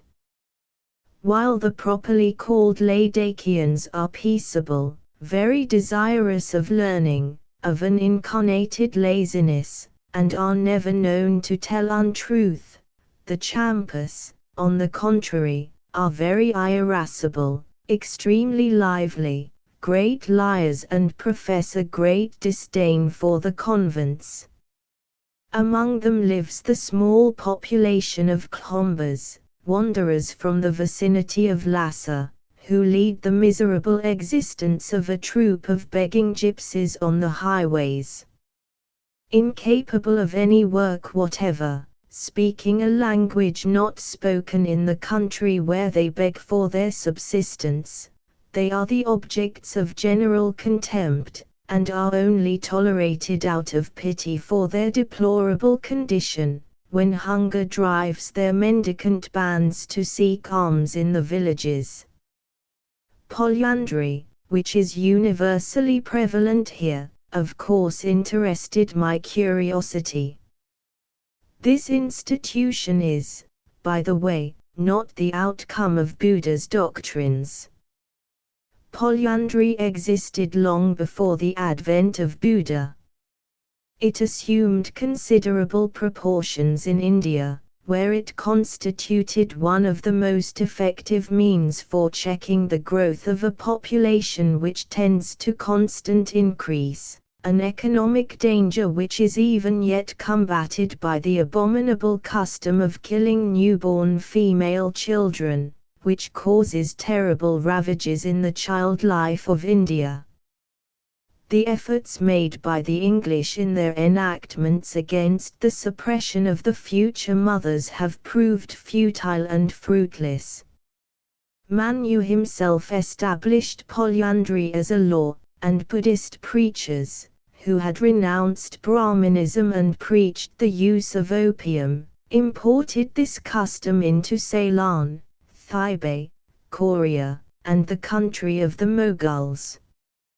For a long time suppressed in China, polyandry, which flourishes in Thibet and Ceylon, is also met with among the Kamanks, between Todas in southern India, and Nairs on the coast of Malabar. Traces of this strange constitution of the family are also to be found with the Tasmanians and the Iroquois Indians in North America. Polyandry, by the way, has even flourished in Europe, if we may believe Caesar, who, in his De Bello Gallico, Book V, page 17, writes, Uxores habent deni duodenic inter esse communes, it maxime fratres cum fratribus it parents cum liberis. In view of all this, it is impossible to hold any religion responsible for the existence of the institution of polyandry. In Thibet it can be explained by motives of an economical nature, the small quantity of arable land falling to the share of each inhabitant. In order to support the 1,500,000 inhabitants distributed in Thibet, upon a surface of 1,200,000 square kilometers, the Buddhists were forced to adopt polyandry. Moreover, each family is bound to enter one of its members in a religious order. The firstborn is consecrated to a gonpa, which is inevitably found upon an elevation, at the entrance of every village. As soon as the child attains the age of 18 years, he is entrusted to the caravans which pass Lhasa, where he remains from 8 to 15 years as a novice, in one of the gonpas which are near the city. There he learns to read and write, is taught the religious rites and studies the sacred parchments written in the Pali language, which formerly used to be the language of the country of Magadha, where, according to tradition, Buddha was born. The oldest brother remaining in a family chooses a wife, who becomes common to his brothers. The choice of the bride and the nuptial ceremonies are most rudimentary. When a wife and her husband have decided upon the marriage of a son, the brother who possesses the right of choice, pays a visit to a neighboring family in which there is a marriageable daughter. The first and second visits are spent in more or less indifferent conversations, blended with frequent libations of Chang, and on the third visit only does the young man declare his intention to take a wife. Upon this the girl is formally introduced to him. She is generally not unknown to the wooer, as, in Ladakh, women never veil their faces. A girl cannot be married without her consent. When the young man is accepted, he takes his bride to his house, and she becomes his wife and also the wife of all his brothers.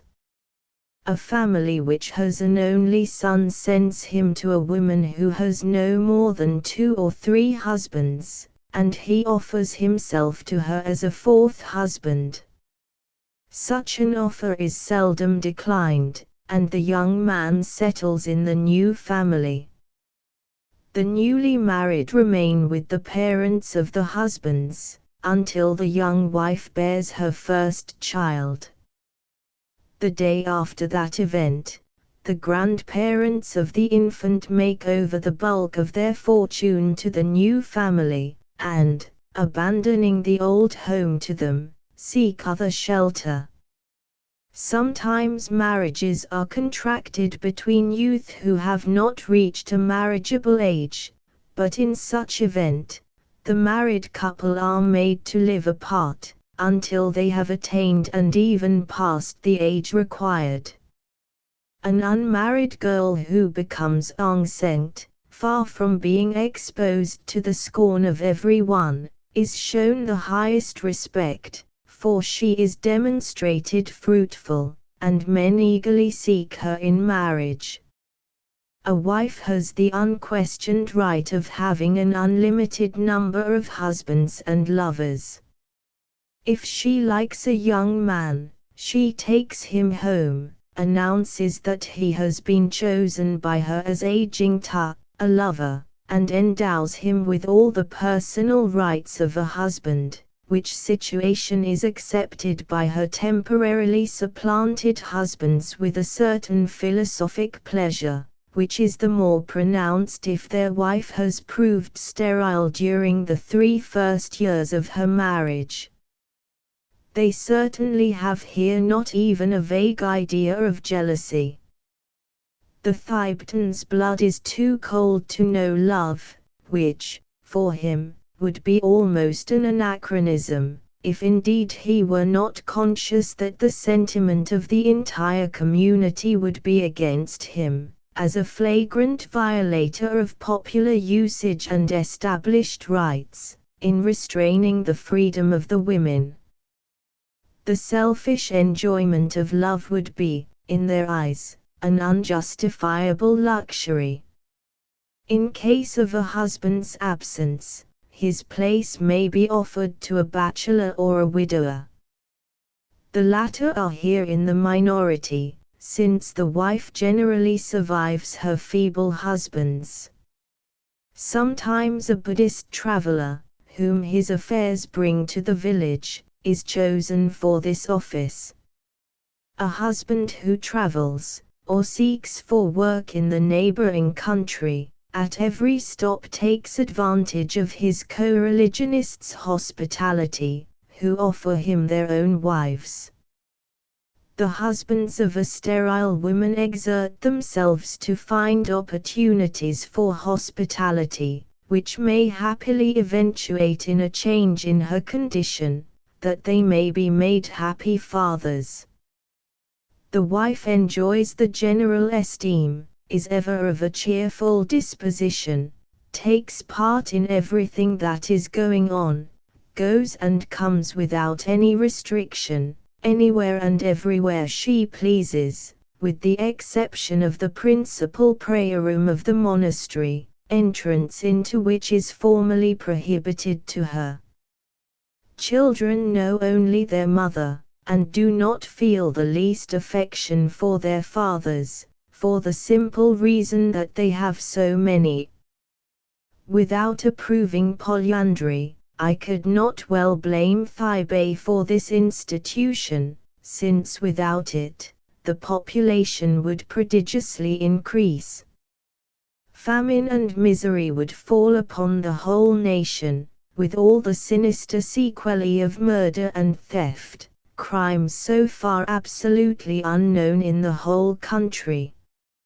A festival in Agonpale, the capital of Ladakh, is a little town of 5,000 inhabitants, who live in white, 2-story houses, upon 2 or 3 streets, principally. In its center is the square of the bazaar, where the merchants of India, China, Turkestan, Kakma and Thibet, come to exchange their products for the Thibetan gold. Here the natives provide themselves with cloths for themselves and their monks, and various objects of real necessity. An old uninhabited palace rises upon a hill which dominates the town.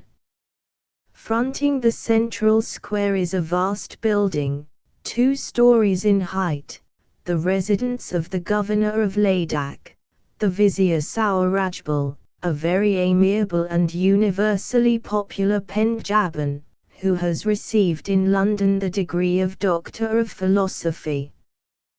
To entertain me, during my sojourn in Leh, the governor arranged, on the bazaar square, a game of polo, the national sport of the Thibetans, which the English have adopted and introduced into Europe. In the evening, after the game, the people executed dances and played games before the governor's residence. Large bonfires illuminated the scene, lighting up the throng of inhabitants, who formed a great circle about the performers. The latter, in considerable numbers, disguised as animals, devils and sorcerers, jumped and contorted themselves in rhythmic dances timed to the measure of the monotonous and unpleasant music made by two long trumpets and a drum. The infernal racket and shouting of the crowd wearied me.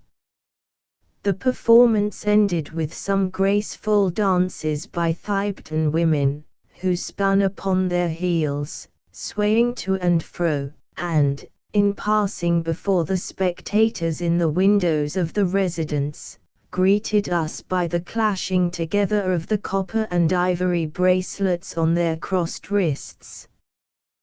The next day, at an early hour, I repaired to the great Imis convent, which, a little distance from Leh, is elevated upon the top of a great rock, on a picturesque site, commanding the valley of the Indus. It is one of the principal monasteries of the country, and is maintained by the gifts of the people and the subsidies it receives from Lhasa. On the road leading to it, beyond the bridge crossing the Indus, and in the vicinity of the villages lining the way, one finds heaps of stones bearing engraved inscriptions, such as have already been described, and T-hawthorns. At these places, our guides were very careful to turn to the right. I wished to turn my horse to the left, but the Ladakians made him go back and led him by his halter to the right, explaining to me that such was their established usage. I found it impossible to learn the origin or reason of this custom. Above the gonpa rises a battlement tower, visible from a great distance. We climbed, on foot, to the level on which the edifice stands and found ourselves confronted by a large door, painted in brilliant colors, the portal of a vast two-story building enclosing a court paved with little pebbles. To the right, in one of the angles of the court, is another huge painted door, adorned with big copper rings. It is the entrance to the principal temple, which is decorated with paintings of the principal gods, and contains a great statue of Buddha and a multitude of sacred statuettes. To the left, upon a veranda, was placed an immense prayer cylinder. All the lamas of the convent, with their chief, stood about it, when we entered the court. Below the veranda were musicians, holding long trumpets and drums. At the right of the court were a number of doors, leading to the rooms of the lamas, all decorated with sacred paintings and provided with little prayer barrels fancifully surmounted by black and white tridents, from the points of which floated ribbons bearing inscriptions, doubtless prayers. In the center of the court were raised two tall masts, from the tops of which dangled tails of yaks, and long paper streamers floated, covered with religious inscriptions. All along the walls were numerous prayer barrels, adorned with ribbons. A profound silence reigned among the many spectators present. All awaited anxiously the commencement of a religious mystery which was about to be presented. We took up a position near the veranda. Almost immediately, the musicians drew from their long trumpets soft and monotonous tones, marking the time by measured beats upon an odd-looking drum, broad and shallow, upreared upon a stick planted in the ground. At the first sounds of the strange music, in which joined the voices of the llamas in a melancholy chant, the doors along the wall opened simultaneously, giving entrance to about 20 masked persons, disguised as animals, birds, devils and imaginary monsters. On their breasts they bore representations of fantastic dragons, demons and skulls, embroidered with Chinese silk of various colors. From the conical hats they wore, depended to their breasts long multicolored ribbons, covered with inscriptions. Their masks were white death's heads.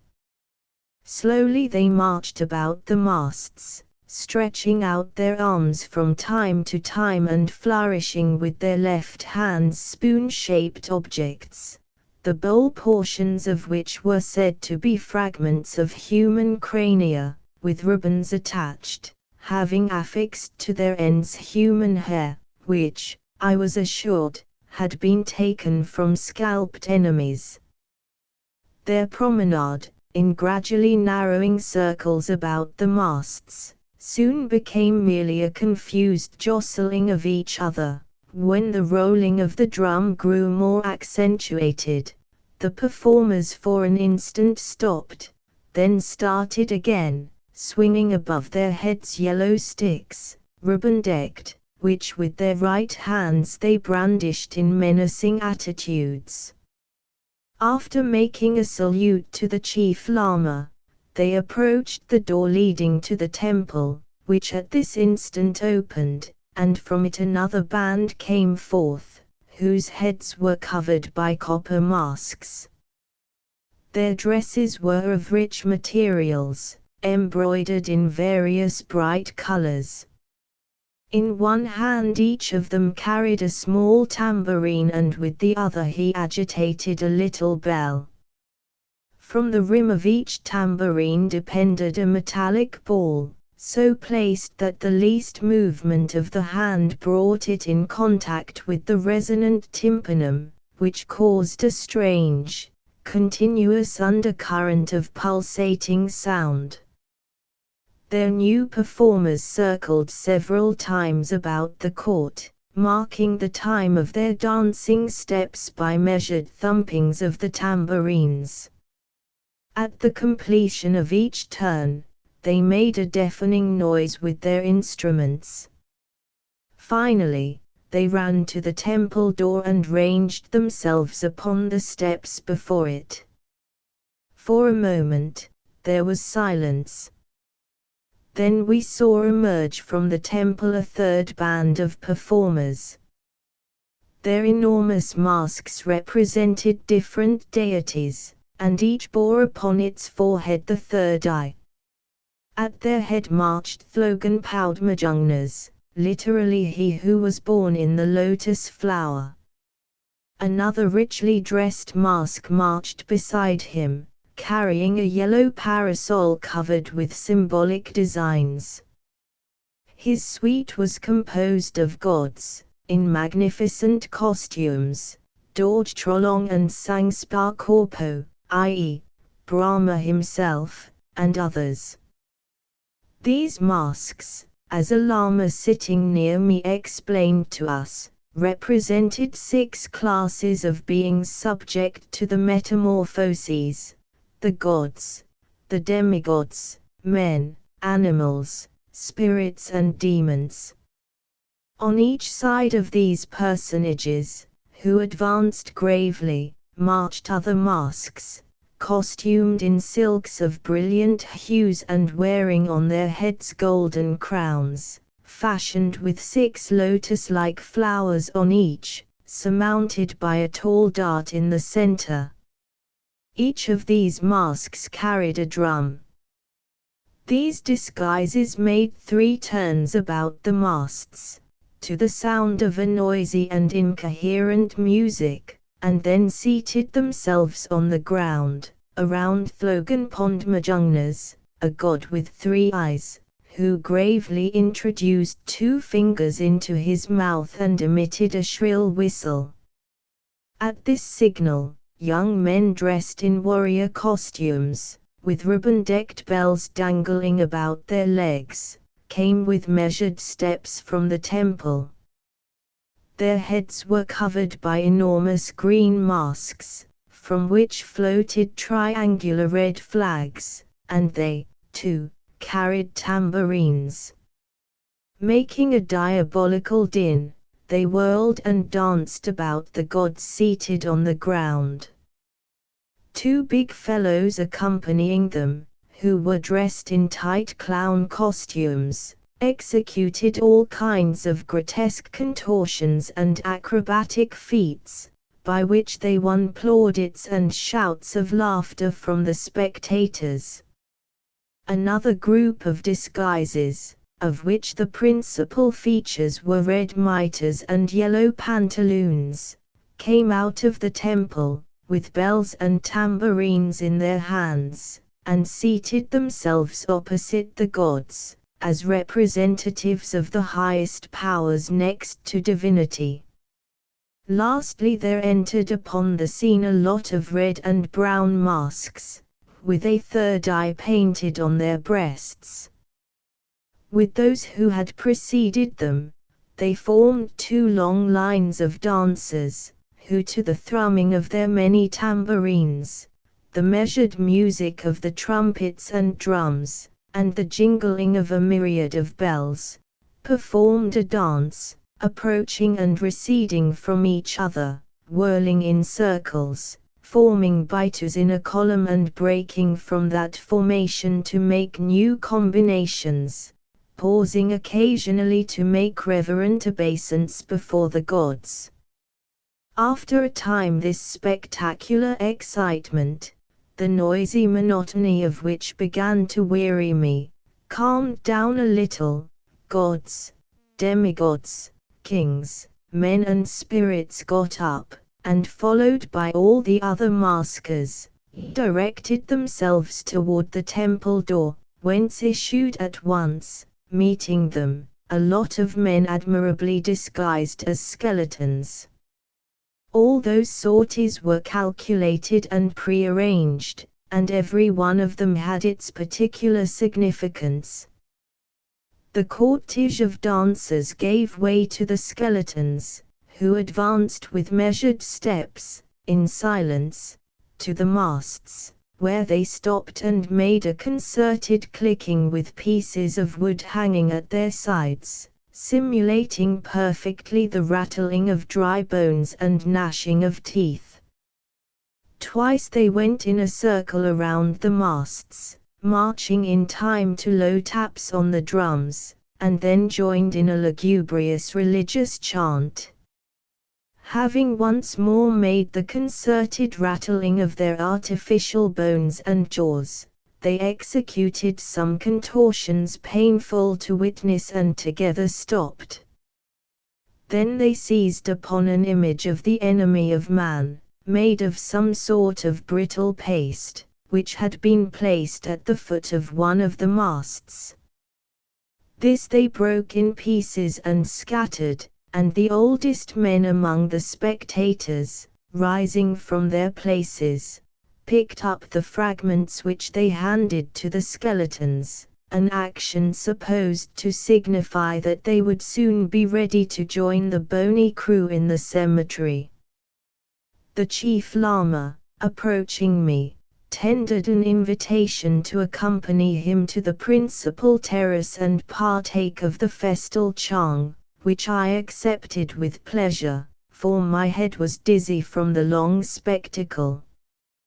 We crossed the court and climbed a staircase, obstructed with prayer wheels, as usual, past 2 rooms where there were many images of gods, and came out upon the terrace, where I seated myself upon a bench opposite the venerable Lama, whose eyes sparkled with spirit.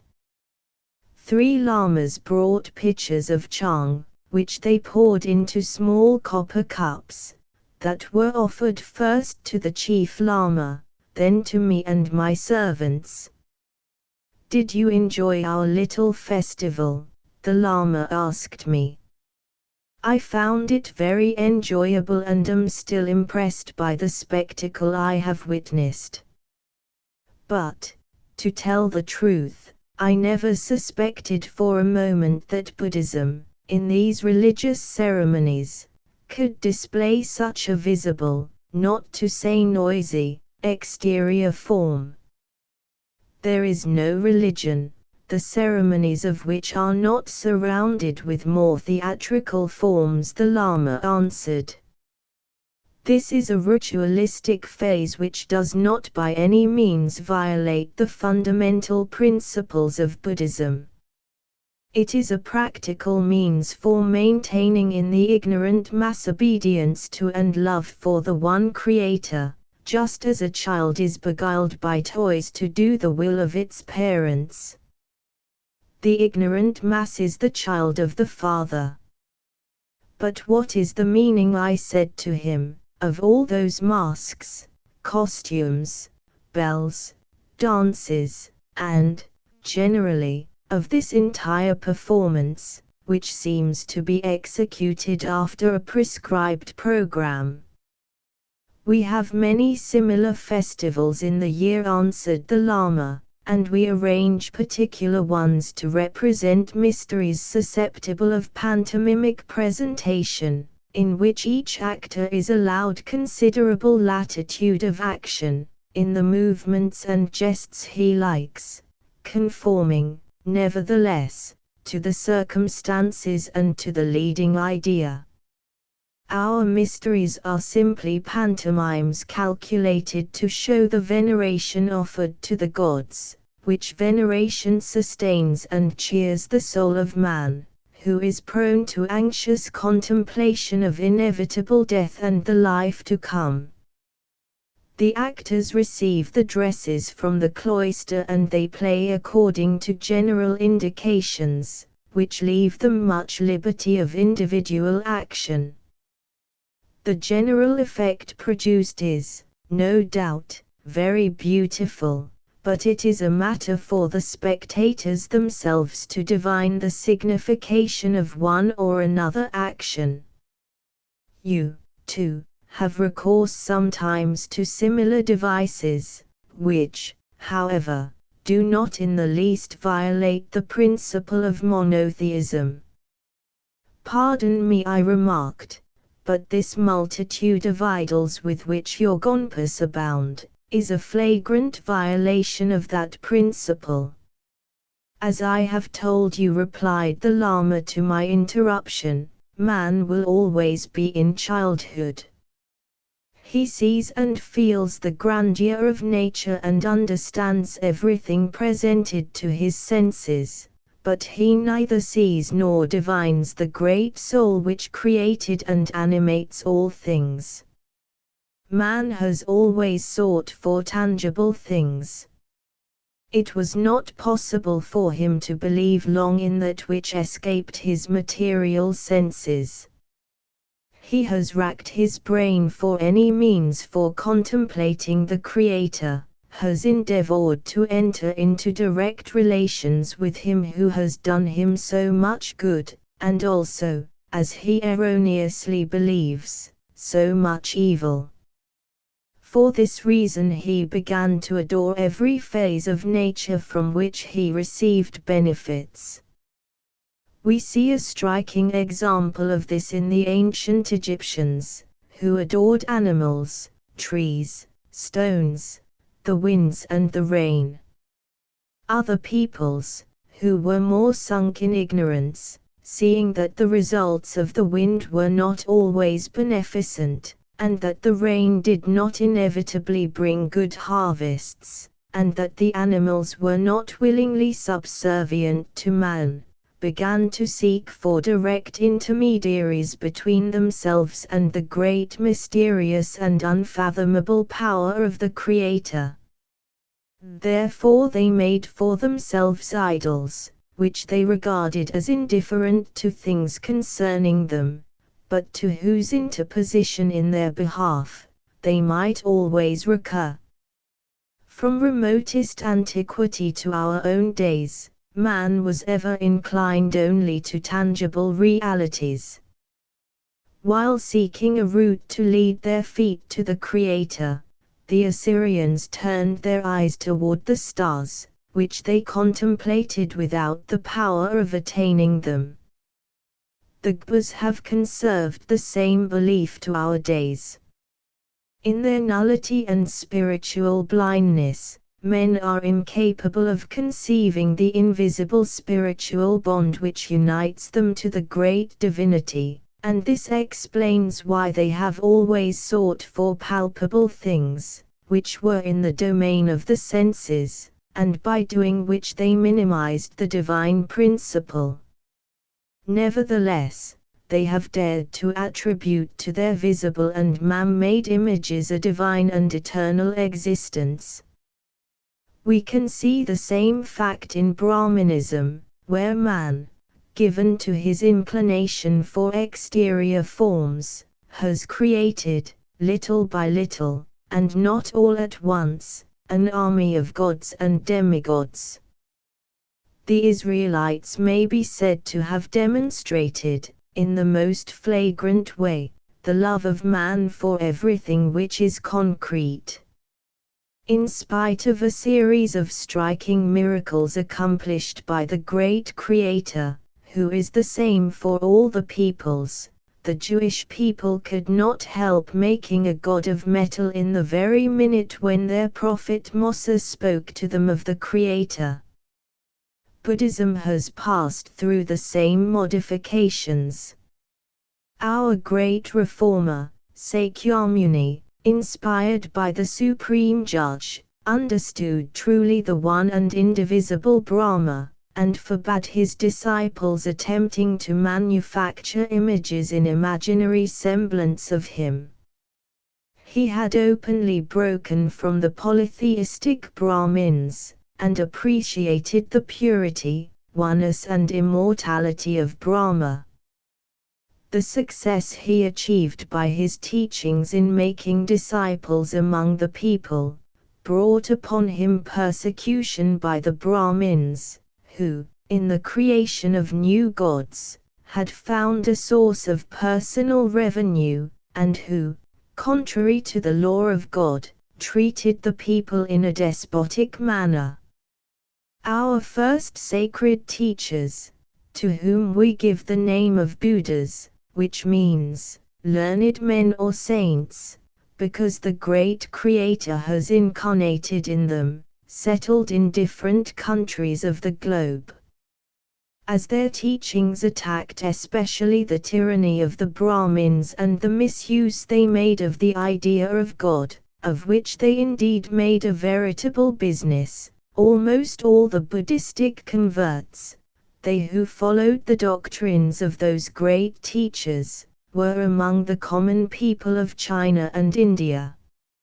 Among those teachers, particular reverence is felt for the Buddha, Sakyamuni, known in China also under the name of Fu, who lived 3,000 years ago, and whose teachings brought all China back into the path of the true God, and the Buddha, Gautama, who lived 2,500 years ago, and converted almost half the Hindus to the knowledge of the impersonal, indivisible and only God, besides whom there is none.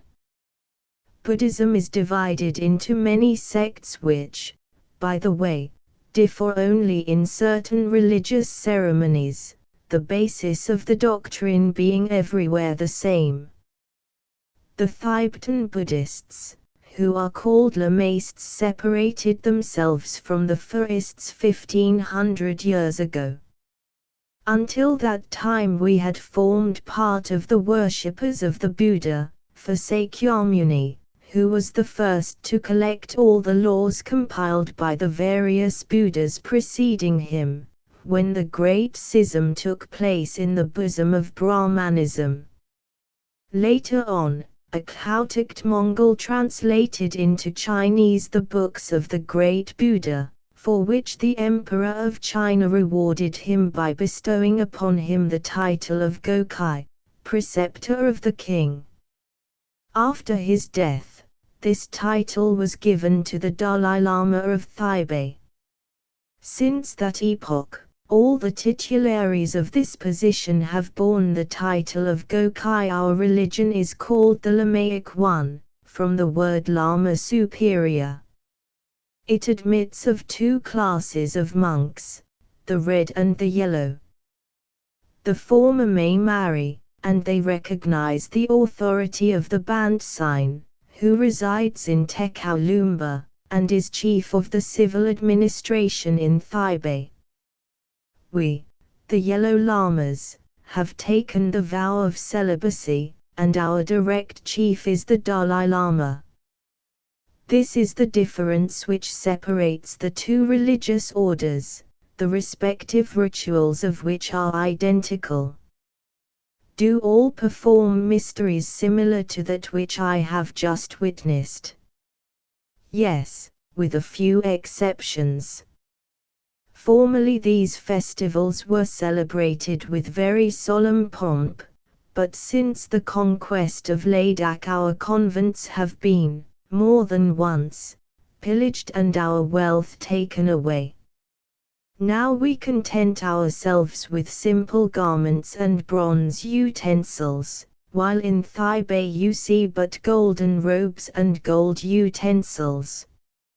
In a visit which I recently made to Agonpa, one of the lamas told me of a prophet, or, as you call him, a Buddha, by the name of Issa. Could you not tell me anything about him? I asked my interlocutor, seizing this favorable moment to start the subject which interested me so greatly. The name Issa is very much respected among the Buddhists, he replied, but he is only known by the chief lamas, who have read the scrolls relating to his life. There have existed an infinite number of Buddhas like Issa, and the 84,000 scrolls existing are filled brimful of details concerning each one of them. But very few persons have read the 100th part of those memoirs. In conformity with established custom, every disciple or lama who visits Lhasa makes a gift of one or several copies, from the scrolls there, to the convent to which he belongs. Our Gonpa, among others, possesses already a great number, which I read in my leisure hours. Among them are the memoirs of the life and acts of the Buddha Issa, who preached the same doctrine in India and among the sons of Israel, and who was put to death by the pagans, whose descendants, later on, adopted the beliefs he spread, and those beliefs are yours. The great Buddha, the soul of the universe, is the incarnation of Brahma. He, almost always, remains immobile, containing in himself all things, being in himself the origin of all and his breath vivifying the world.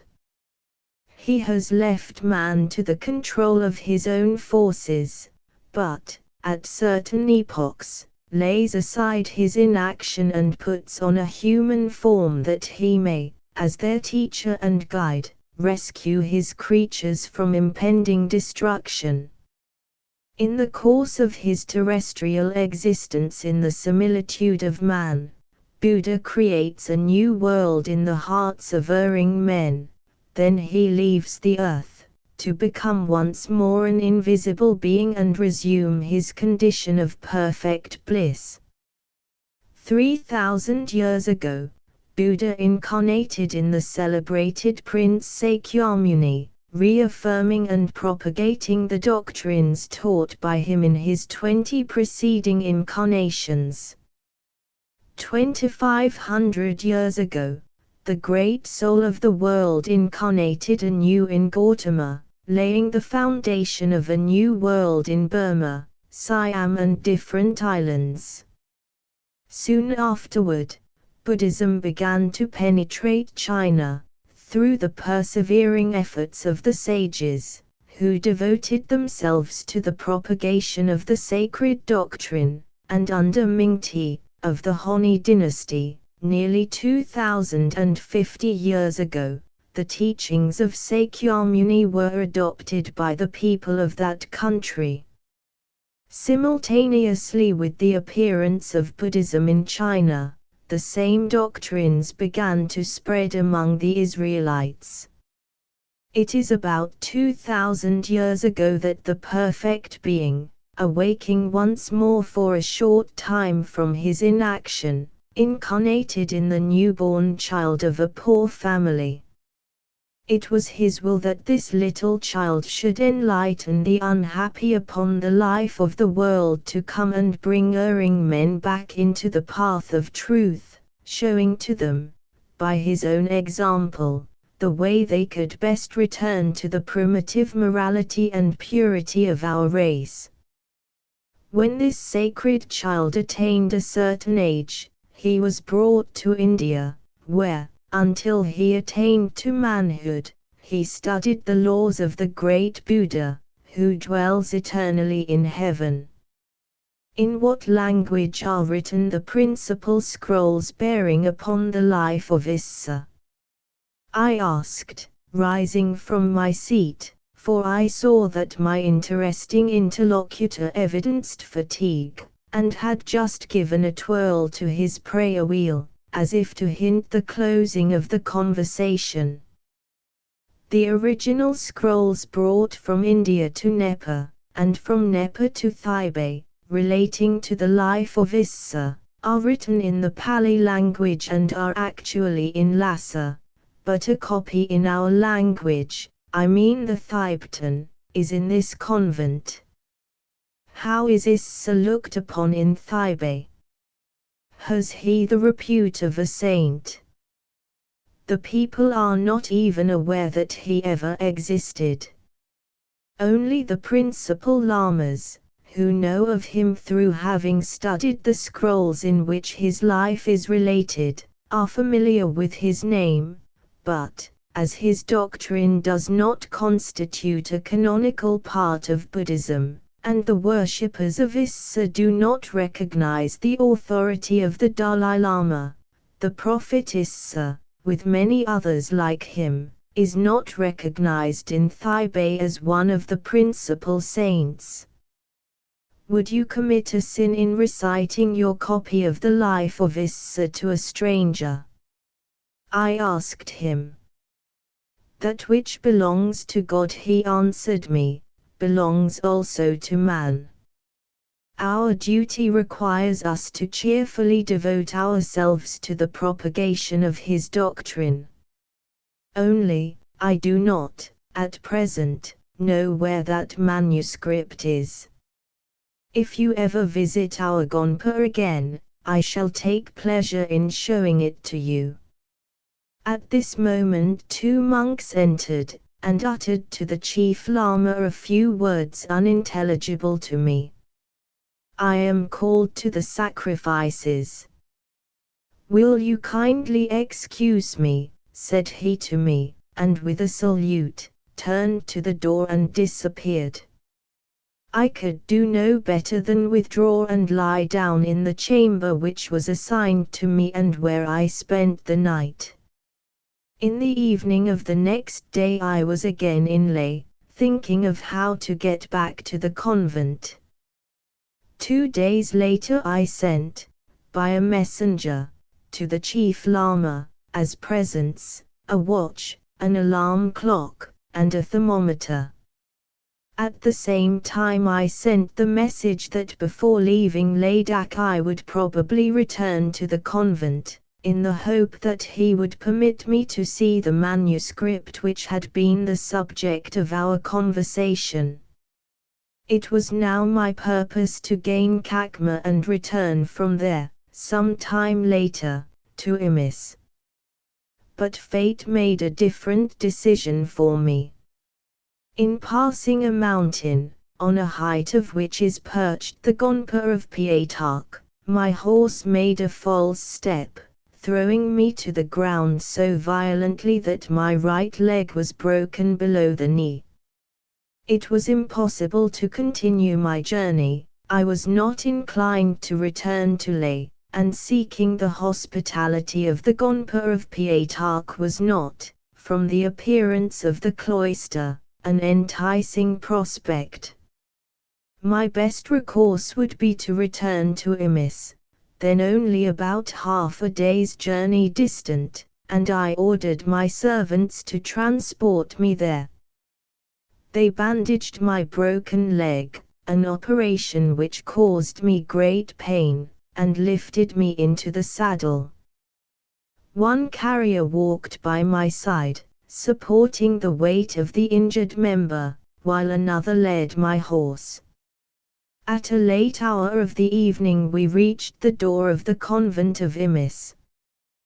When informed of my accident, the kind monks came out to receive me and, with a wealth of extraordinary precautions of tenderness, I was carried inside, and, in one of their best rooms, installed upon an improvised bed, consisting of a mountain of soft fabrics, with the naturally to be expected prayer cylinder beside me.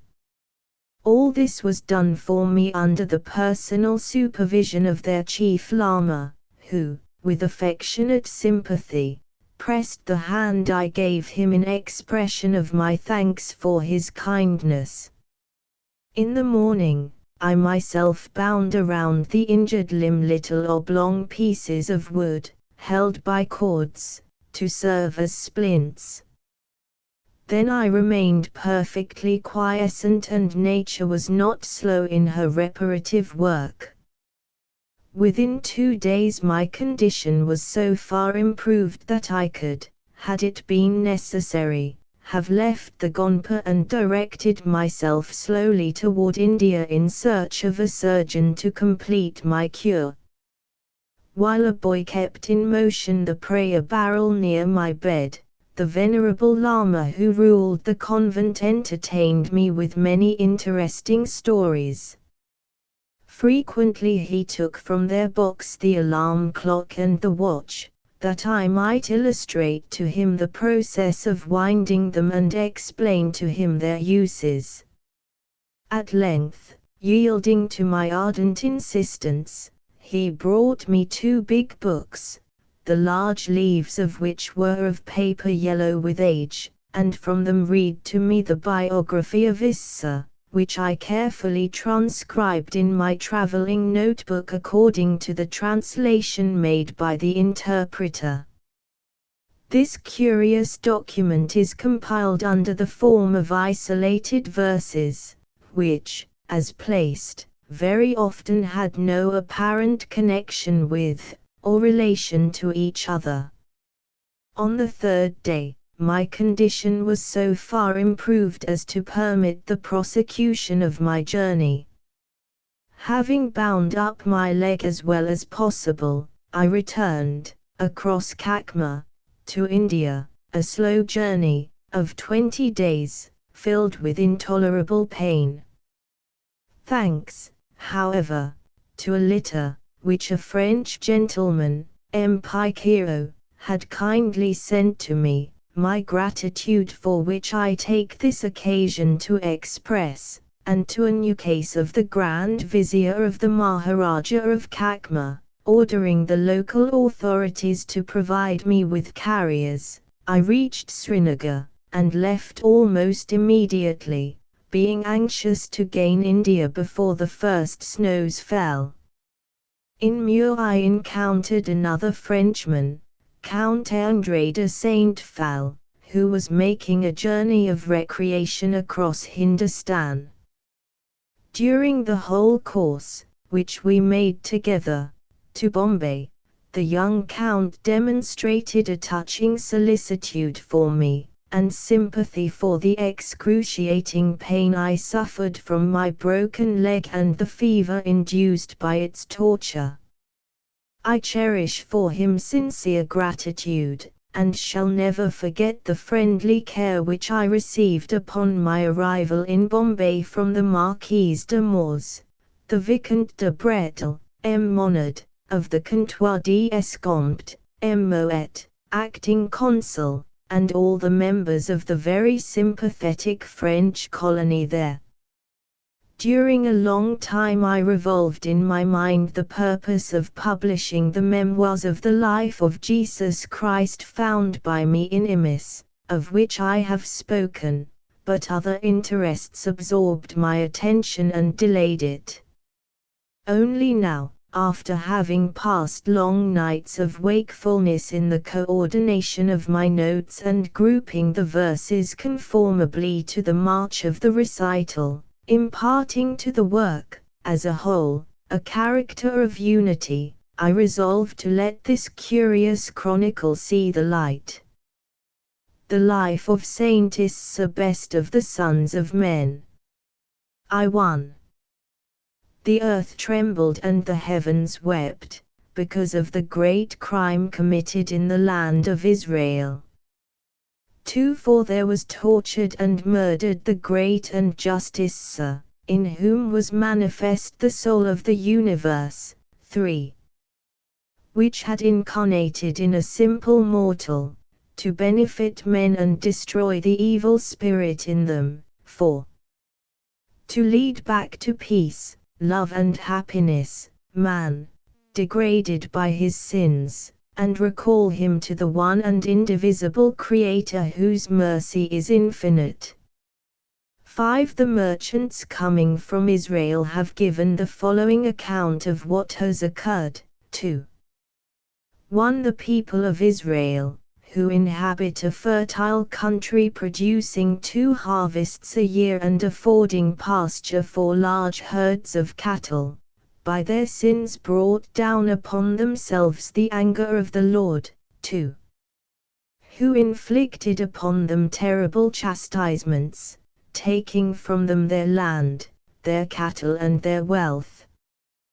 They were carried away into slavery by the rich and mighty pharaohs who then ruled the land of Egypt.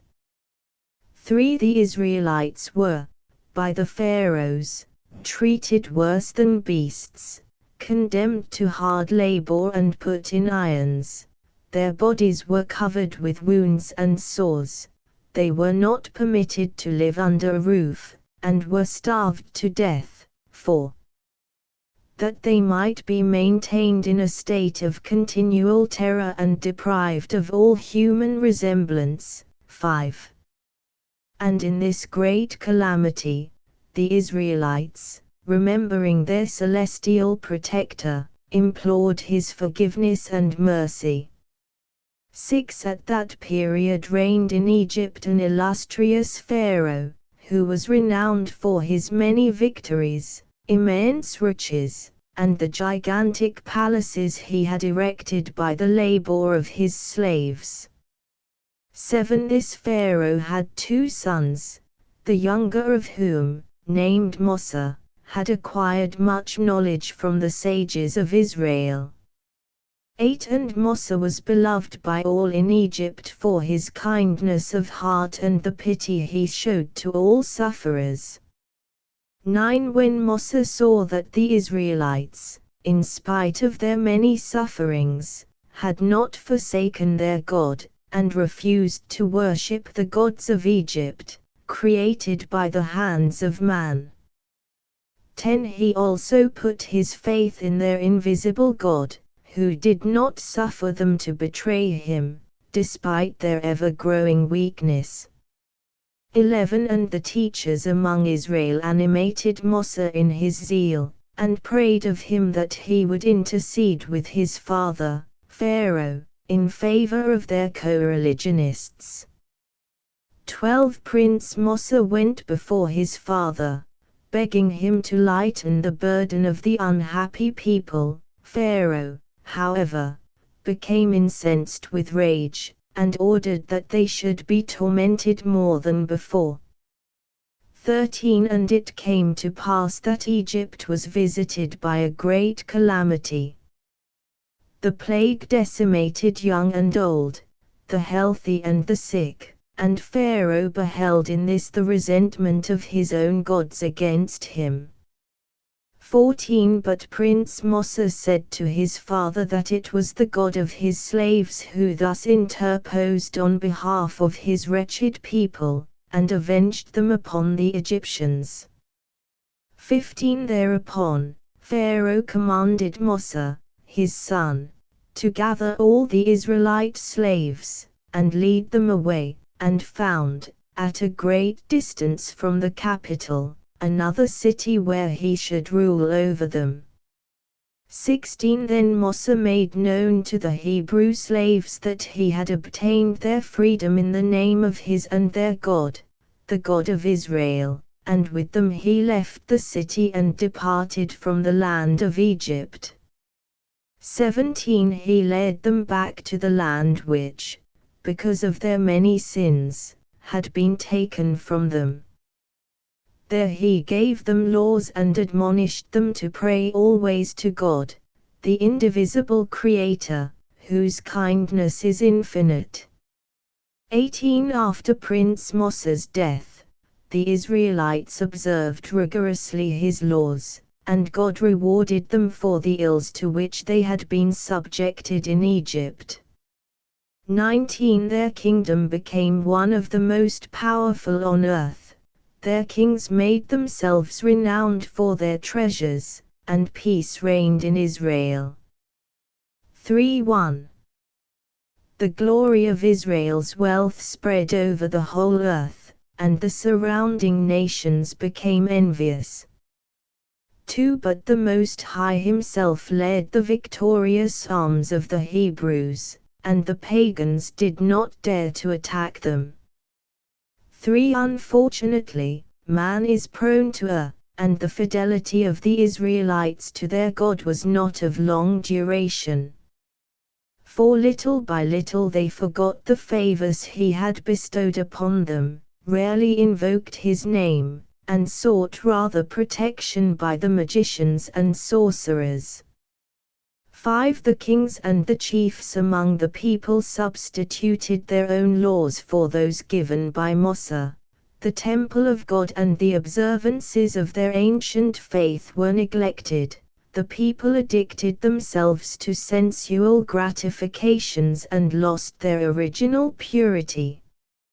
6 Many centuries had elapsed since their exodus from Egypt, when God bethought himself of again inflicting chastisement upon them. 7 Strangers invaded Israel, devastated the land, destroyed the villages, and carried their inhabitants away into captivity. 8 At last came the pagans from over the sea, from the land of Romnels. These made themselves masters of the Hebrews, and placed over them their army chiefs, who governed in the name of Caesar.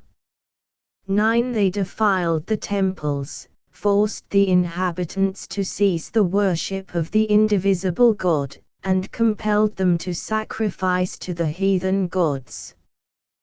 10 They made common soldiers of those who had been men of rank.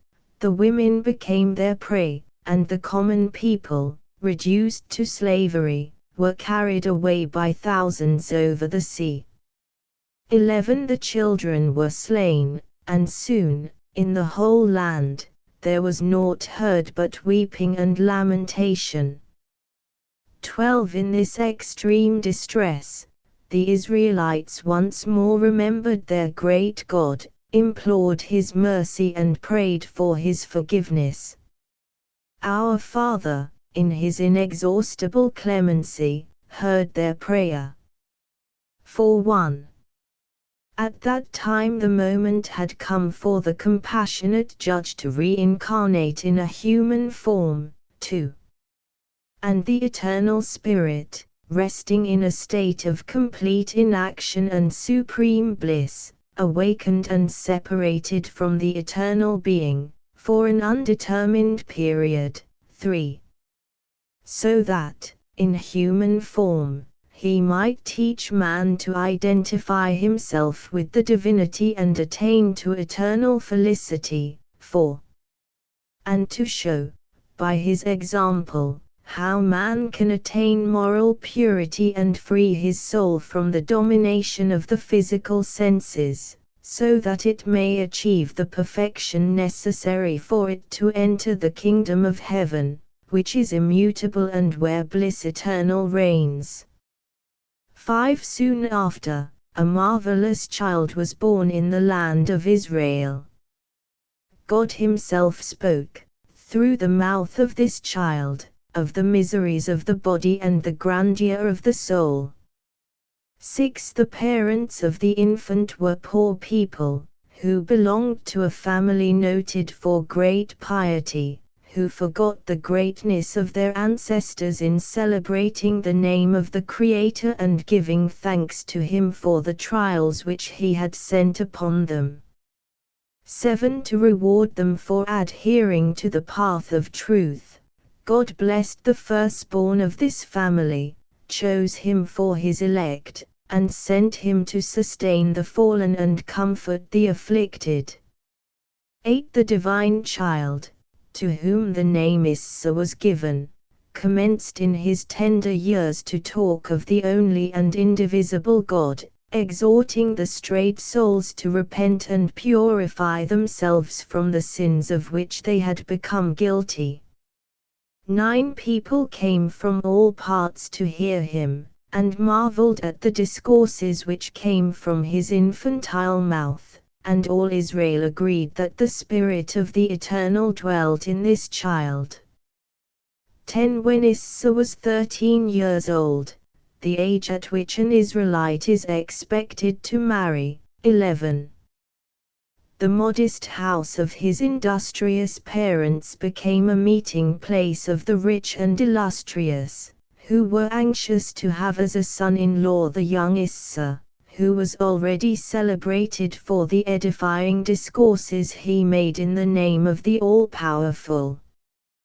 12. Then Issa secretly absented himself from his father's house, left Jerusalem, and, in a train of merchants, journeyed toward the Sind. 13. With the object of perfecting himself in the knowledge of the Word of God and the study of the laws of the great Buddhas. v1.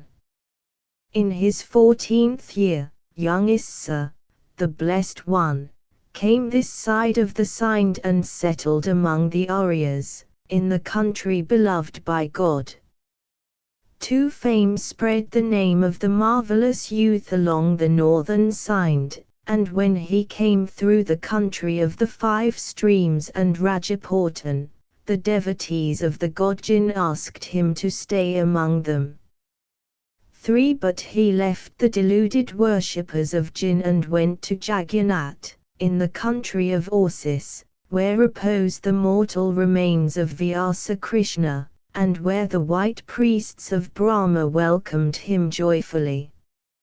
4. They taught him to read and to understand the Vedas, to cure physical ills by means of prayers, to teach and to expound the sacred scriptures, to drive out evil desires from man and make him again in the likeness of God.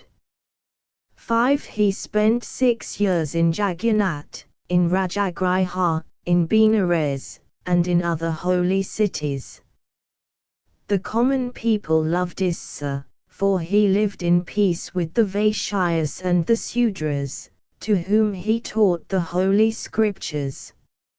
6. But the Brahmins and the Kshatriyas told him that they were forbidden by the great Parabrahma to come near to those who were created from his belly and his feet. 1:7. That the Vaishyas might only hear the recital of the Vedas, and this only on the festal days. And 8. that the Sudras were not only forbidden to attend the reading of the Vedas, but even to look on them, for they were condemned to perpetual servitude, as slaves of the Brahmins, the Kshatriyas and even the Vaishyas. 9. Death alone can enfranchise them from their servitude, has said Parabrahma. Leave them, therefore, and come to adore with us the gods, whom you will make angry if you disobey them. 10. But Issa, disregarding their words, remained with the Sudras, preaching against the Brahmins and the Kshatriyas. 11. He declaimed strongly against man's arrogating to himself the authority to deprive his fellow beings of their human and spiritual rights. Verily, he said, God has made no difference between his children, who are all alike dear to him. 12. Issa denied the divine inspiration of the Vedas and the Puranas, for, as he taught his followers, one law has been given to man to guide him in his actions. 13. Fear the Lord, thy God, bend thy knees only before him and bring to him only the offerings which come from thy earnings. 14. Issa denied the Trimurti and the incarnation of Parabrahma in Vishnu, Siva, and other gods, for said he, 15. The eternal judge, the eternal spirit, constitutes the only and indivisible soul of the universe, and it is this soul alone which creates, contains and vivifies all. 16. He alone has willed and created. He alone has existed from eternity, and his existence will be without end. There is no one like unto him either in the heavens or on the earth. 17. The great Creator has divided his power with no other being, far less with inanimate objects, as you have been taught to believe, for he alone is omnipotent and all-sufficient. 18. He willed, and the world was. By one divine thought, he reunited the waters and separated them from the dry land of the globe. He is the cause of the mysterious life of man, into whom he has breathed part of his divine being. 19. And he has put under subjection to man, the lands, the waters, the beasts and everything which he created, and which he himself preserves in immutable order, allotting to each its proper duration. 20. The anger of God will soon break forth upon man, for he has forgotten his Creator, he has filled his temples with abominations, and he adores a multitude of creatures which God has subordinated to him. 21. And to gain favor with images of stone and metal, he sacrifices human beings in whom dwells part of the Spirit of the Most High. 22.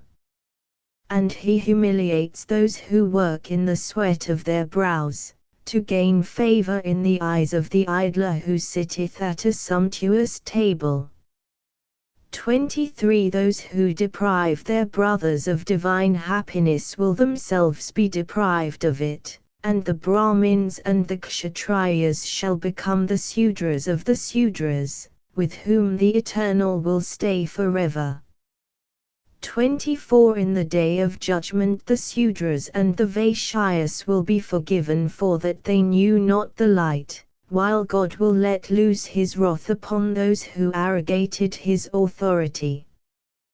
25. The Vaishyas and the Sudras were filled with great admiration, and asked Issa how they should pray, in order not to lose their hold upon eternal life.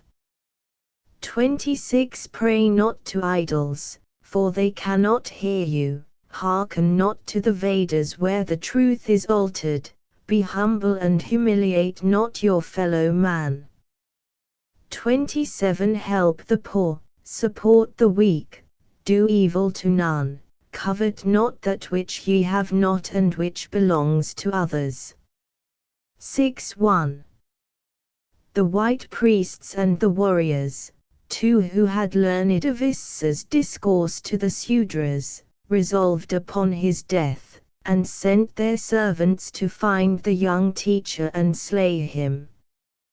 2. But Issa, warned by the Sudras of his danger, left by night Jagannath, gained the mountain, and settled in the country of the Gautamides, where the great Buddha Sakyamuni came to the world, among a people who worshipped the only and sublime Brahma.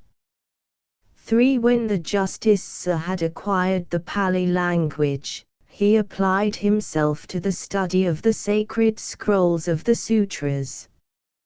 4. After 6 years of study, Issa, whom the Buddha had elected to spread his holy word, could perfectly expound the sacred scrolls. 5. He then left Nepal and the Himalaya mountains, descended into the valley of Rajapautan and directed his steps toward the west, everywhere preaching to the people the supreme perfection attainable by man. 6. And the good he must do to his fellow men, which is the sure means of speedy union with the eternal Spirit. He who has recovered his primitive purity, said Issa, shall die with his transgressions forgiven and have the right to contemplate the majesty of God. 7. When the divine Issa traversed the territories of the pagans, he taught that the adoration of visible gods was contrary to natural law. 8. For to man, said he, it has not been given to see the image of God, and it behooves him not to make for himself a multitude of divinities in the imagined likeness of the Eternal. 9. Moreover, it is against human conscience to have less regard for the greatness of divine purity, than for animals or works of stone or metal made by the hands of man. 10. The eternal lawgiver is one, there are no other gods than he has parted the world with none, nor had he any counselor. 11. Even as a father shows kindness toward his children, so will God judge men after death, in conformity with his merciful laws. He will never humiliate his child by casting his soul for chastisement into the body of a beast. 12. The heavenly laws, said the Creator, through the mouth of Issa, are opposed to the immolation of human sacrifices to a statue or an animal, for I, the God, have sacrificed to man all the animals and all that the world contains. 13. Everything has been sacrificed to man, who is directly and intimately united to me, his Father. Therefore, shall the man be severely judged and punished, by my law, who causes the sacrifice of my children. 14. Man is naught before the eternal Judge, as the animal is before man. 15. Therefore, I say unto you, leave your idols and perform not ceremonies which separate you from your Father and bind you to the priests, from whom heaven has turned away. 16. For it is they who have led you away from the true God, and by superstitions and cruelty perverted the Spirit and made you blind to the knowledge of the truth. 7:1. The words of Issa spread among the pagans, through whose country he passed, and the inhabitants abandoned their idols. 2. Seeing which, the priests demanded of him who thus glorified the name of the true God, that he should, in the presence of the people, prove the charges he made against them, and demonstrate the vanity of their idols. 3. And Issa answered them, if your idols, or the animals you worship, really possess the supernatural powers you claim, let them strike me with a thunderbolt before you. For why dost not thou perform a miracle, replied the priests, and let thy God confound ours, if he is greater than they.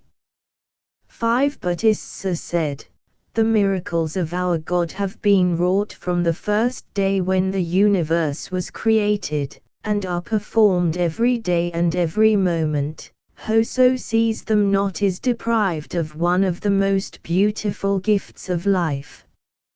6 And it is not on inanimate objects of stone, metal or wood that he will let his anger fall, but on the men who worship them, and who, therefore, for their salvation, must destroy the idols they have made. 7 Even as a stone and a grain of sand, which are naught before man, await patiently their use by him.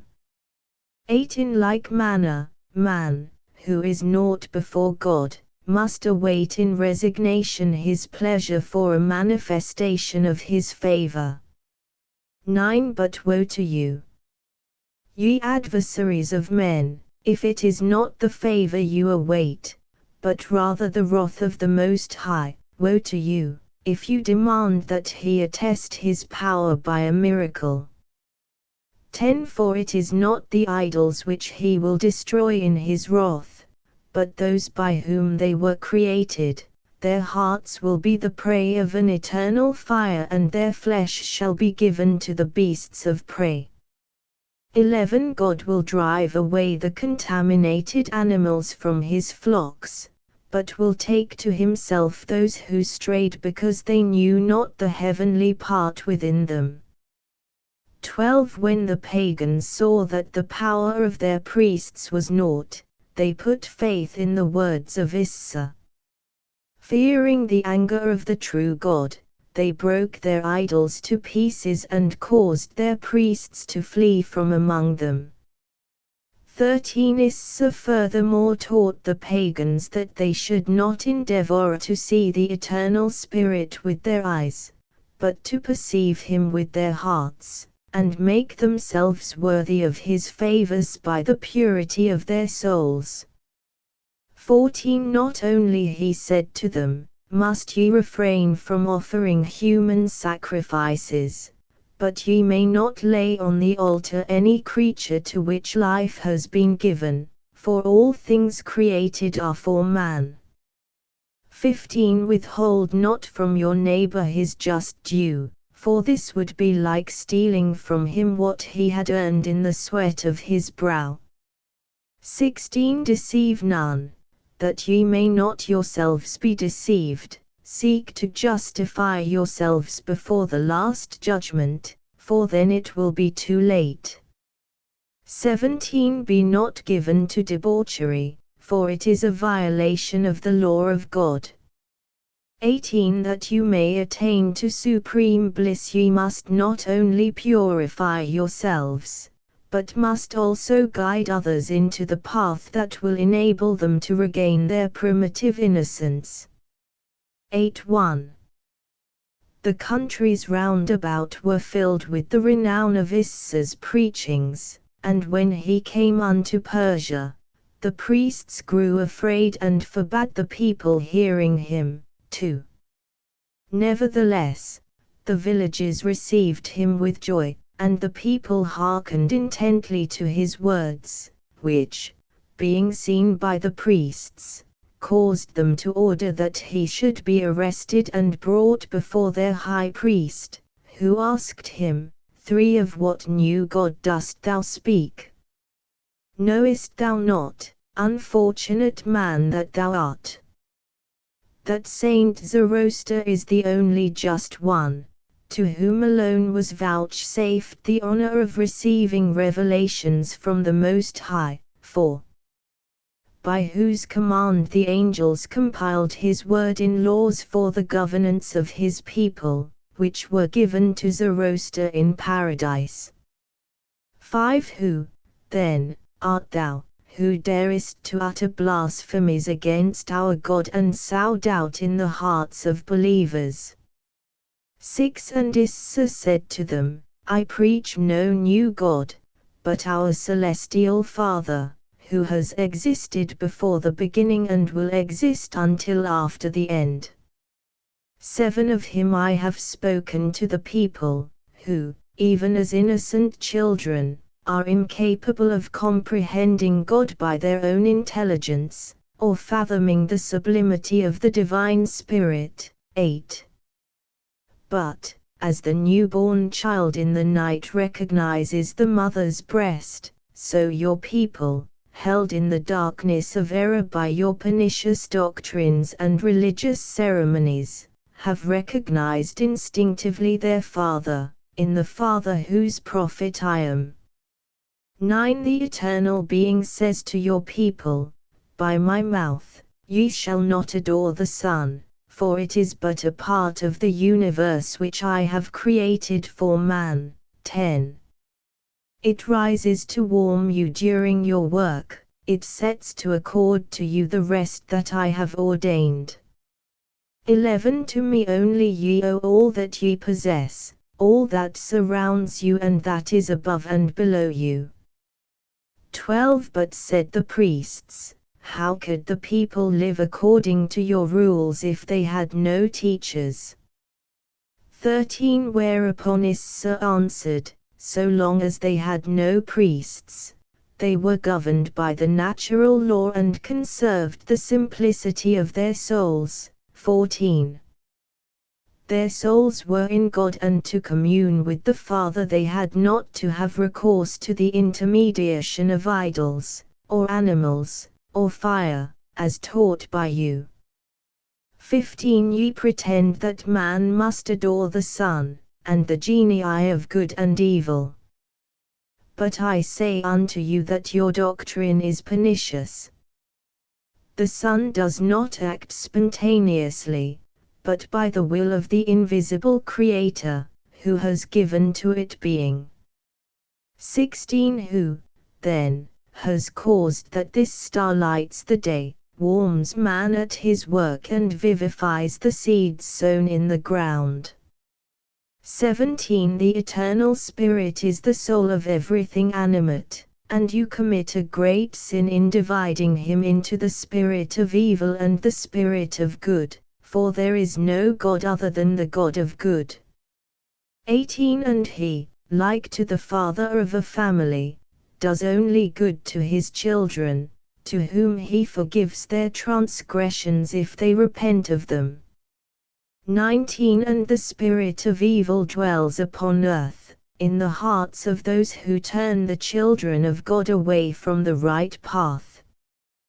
20 Therefore, I say unto you, fear the day of judgment, for God will inflict a terrible chastisement upon all those who have led his children astray and beguiled them with superstitions and errors. 21 Upon those who have blinded them who saw, who have brought contagion to the well, who have taught the worship of those things which God made to be subject to man, or to aid him in his works. 22 Your doctrine is the fruit of your error in seeking to bring near to you the God of truth, by creating for yourselves false gods. 23 When the Magi heard these words, they feared to themselves do him harm, but at night, when the whole city slept, they brought him outside the walls and left him on the highway, in the hope that he would not fail to become the prey of wild beasts. 24 But, protected by the Lord our God, Saint Issa continued on his way, without accident. 9:1 Issa, whom the Creator had selected to recall to the worship of the true God, men sunk in sin, was 29 years old when he arrived in the land of Israel. 2 Since the departure therefrom of Issa, the pagans had caused the Israelites to endure more atrocious sufferings than before, and they were filled with despair. 3. Many among them had begun to neglect the laws of their God and those of Mossa, in the hope of winning the favor of their brutal conquerors. 4. But Issa, notwithstanding their unhappy condition, exhorted his countrymen not to despair, because the day of their redemption from the yoke of sin was near, and he himself, by his example, confirmed their faith in the God of their fathers. 5. Children, yield not yourselves to despair, said the Celestial Father to them, through the mouth of Issa, for I have heard your lamentations, and your cries have reached my ears. 6. Weep not, O my beloved sons, for your griefs have touched the heart of your Father, and he has forgiven you, as he forgave your ancestors. 7. Forsake not your families to plunge into debauchery, stain not the nobility of your souls, adore not idols which cannot but remain deaf to your supplications. 8. Fill my temple with your hope and your patience, and do not adjure the religion of your forefathers, for I have guided them and bestowed upon them of my beneficence. 9. Lift up those who are fallen, feed the hungry and help the sick, that ye may be altogether pure and just in the day of the last judgment which I prepare for you. 10. The Israelites came in multitudes to listen to Issa's words, and they asked him where they should thank their heavenly Father, since their enemies had demolished their temples and robbed them of their sacred vessels. 11. Issa told them that God cared not for temples erected by human hands, but that human hearts were the true temples of God. 12. Enter into your temple, into your heart, illuminate it with good thoughts, with patience and the unshakable faith which you owe to your Father. 13. And your sacred vessels. They are your hands and your eyes. Look to do that which is agreeable to God, for in doing good to your fellow men, you perform a ceremony that embellishes the temple wherein abides him who has created you. 14. For God has created you in his own image, innocent, with pure souls, and hearts filled with kindness, and not made for the planning of evil, but to be the sanctuaries of love and justice. 15. Therefore, I say unto you, soil not your hearts with evil, for in them the eternal being abides. 16. When ye do works of devotion and love, let them be with full hearts, and see that the motives of your actions be not hopes of gain or self-interest. 17. For actions, so impelled, will not bring you nearer to salvation, but lead to a state of moral degradation wherein theft, lying and murder pass for generous deeds. X1. Issa went from one city to another, strengthening by the word of God the courage of the Israelites, who were near to succumbing under their weight of woe, and thousands of the people followed him to hear his teachings. 2. But the chiefs of the cities were afraid of him, and they informed the principal governor, residing in Jerusalem, that a man called Issa had arrived in the country, who by his sermons had arrayed the people against the authorities, and that multitudes, listening assiduously to him, neglected their labor, and, they added, he said that in a short time they would be free of their invader rulers. 3. Then Pilate, the governor of Jerusalem, gave orders that they should lay hold of the preacher Issa and bring him before the judges. In order, however, not to excite the anger of the populace, Pilate directed that he should be judged by the priests and scribes, the Hebrew elders, in their temple.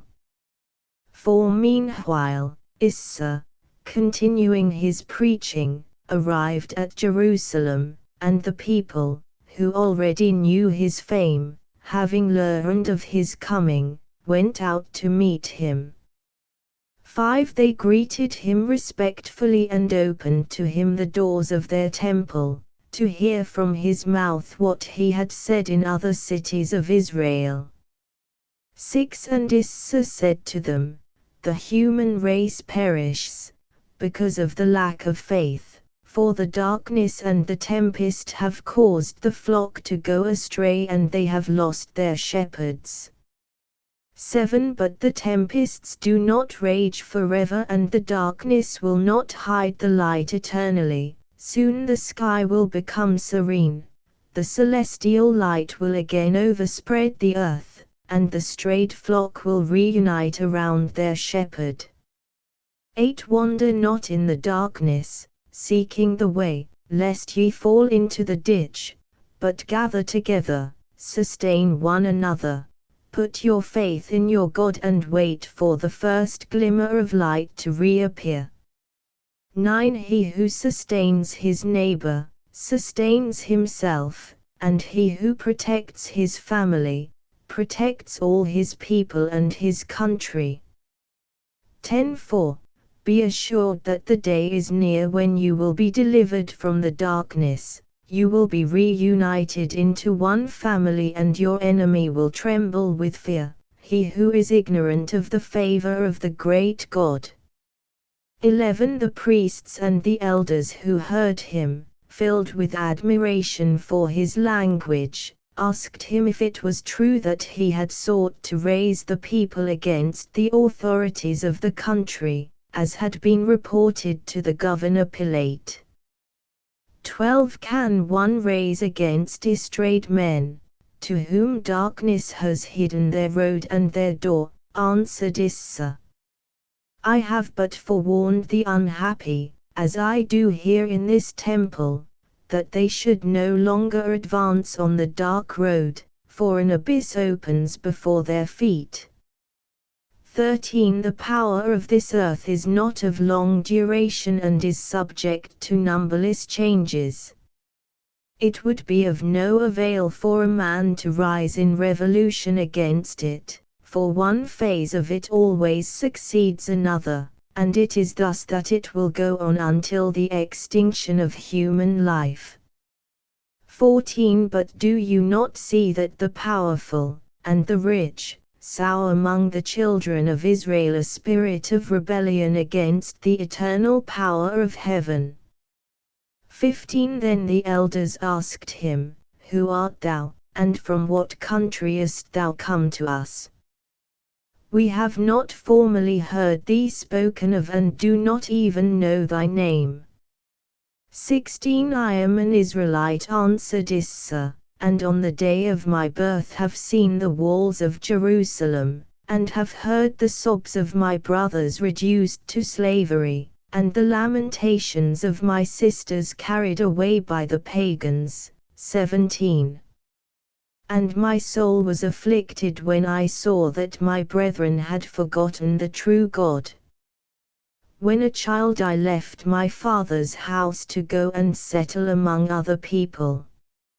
18. But, having heard it said that my brethren suffered even greater miseries now, I have come back to the land of my fathers, to recall my brethren to the faith of their ancestors, which teaches us patience upon earth in order to attain the perfect and supreme bliss above. 19. Then the wise old men put to him again this question, We are told that thou disownest the laws of Moses, and that thou teachest the people to forsake the temple of God. 20. Whereupon Issa, one does not demolish that which has been given by our Heavenly Father, and which has been destroyed by sinners. I have but enjoined the people to purify the heart of all stains, for it is the veritable temple of God. 21. As regards the laws of Moses, I have endeavored to re-establish them in the hearts of men, And I say unto you that ye ignore their true meaning, for it is not vengeance but pardon which they teach. Their sense has been perverted. 11:1. When the priests and the elders heard Issa, they decided among themselves not to give judgment against him, for he had done no harm to anyone, and, presenting themselves before Pilate, who was made governor of Jerusalem by the pagan king of the country of Romans, they spake to him thus: We have seen the man whom thou chargest with inciting our people to revolt. We have heard his discourses and know that he is our countryman. 3 But the chiefs of the cities have made to you false reports. For he is a just man, who teaches the people the word of God. After interrogating him, we have allowed him to go in peace. For the governor thereupon became very angry, and sent his disguised spies to keep watch upon Issa and report to the authorities the least word he addressed to the people. 5 In the meantime, the holy Issa continued to visit the neighboring cities and preach the true way of the Lord, enjoining the Hebrews patience and promising them speedy deliverance. 6 And all the time great numbers of the people followed him wherever he went, and many did not leave him at all, but attached themselves to him and served him. 7 And Issa said, Put not your faith in miracles performed by the hands of men, for he who rules nature is alone capable of doing supernatural things, while man is impotent to arrest the wrath of the winds or cause the rain to fall. 8 One miracle, however, is within the power of man to accomplish.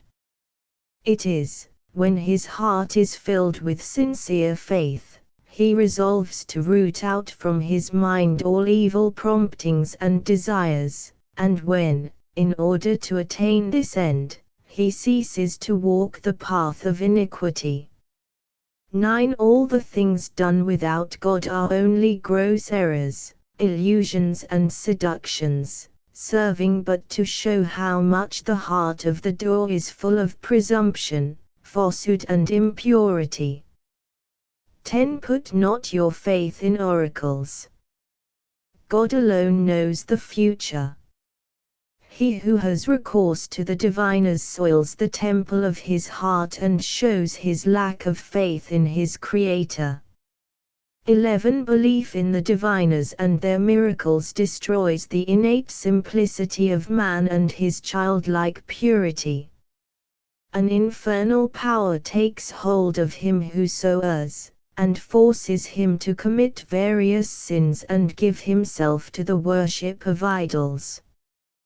12 But the Lord our God, to whom none can be equaled, is one omnipotent, omniscient and omnipresent. He alone possesses all wisdom and all light. 13 To him ye must address yourselves, to be comforted in your afflictions, aided in your works, healed in your sickness, and whoso asks of him, shall not ask in vain. 14 The secrets of nature are in the hands of God, for the whole world, before it was made manifest, existed in the bosom of the divine thought, and has become material and visible by the will of the Most High. 15 When ye pray to him, become again like little children, for ye know neither the past, nor the present, nor the future, and God is the Lord of time. 12:1 Just man said to him the disguised spies of the governor of Jerusalem, Tell us if we must continue to do the will of Caesar, or expect our near deliverance. 2 And Issa, who recognized the questioners as the apostate spies sent to follow him, replied to them, I have not told you that you would be delivered from Caesar, It is the soul sunk in error which will gain its deliverance.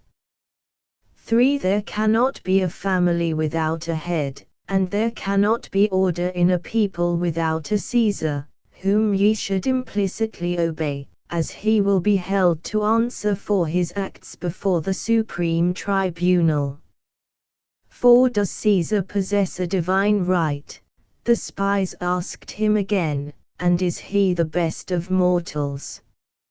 5. There is no one the best among human beings, but there are many bad, who, even as the sick need physicians, require the care of those chosen for that mission, in which must be used the means given by the sacred law of our Heavenly Father. 6. Mercy and justice are the high prerogatives of Caesar, and his name will be illustrious if he exercises them. 7. But he who acts otherwise, who transcends the limits of power he has over those under his rule, and even goes so far as to put their lives in danger, offends the great judge and derogates from his own dignity in the eyes of men. 8. Upon this, an old woman who had approached the group, to better hear Issa, was pushed aside by one of the disguised men, who placed himself before her. 9. Then said Issa, it is not good for a son to push away his mother, that he may occupy the place which belongs to her. Whoso doth not respect his mother, the most sacred being after his God, is unworthy of the name of son. 10. Hearken to what I say to you, respect woman, for in her we see the mother of the universe, and all the truth of divine creation is to come through her. 11. She is the fount of everything good and beautiful, as she is also the germ of life and death. Upon her man depends in all his existence, for she is his moral and natural support in his labors. 12. In pain and suffering she brings you forth, in the sweat of her brow she watches over your growth, and until her death you cause her greatest anxieties. Bless her and adore her, for she is your only friend and support on earth. 13. Respect her, defend her. In so doing you will gain for yourself her love, you will find favor before God, and for her sake many sins will be remitted to you. 14. Love your wives and respect them, for they will be the mothers of tomorrow and later the grandmothers of a whole nation. 15. Be submissive to the wife, her love ennobles man, softens his hardened heart, tames the wild beast in him and changes it to a lamb. 16. Wife and mother are the priceless treasures which God has given to you. They are the most beautiful ornaments of the universe, and from them will be born all who will inhabit the world. 17. Even as the Lord of hosts separated the light from the darkness, and the dry land from the waters, so does woman possess the divine gift of calling forth out of man's evil nature all the good that is in him. 18. Therefore I say unto you, after God, to woman must belong your best thoughts, for she is the divine temple where you will most easily obtain perfect happiness. 19. Draw from this temple your moral force.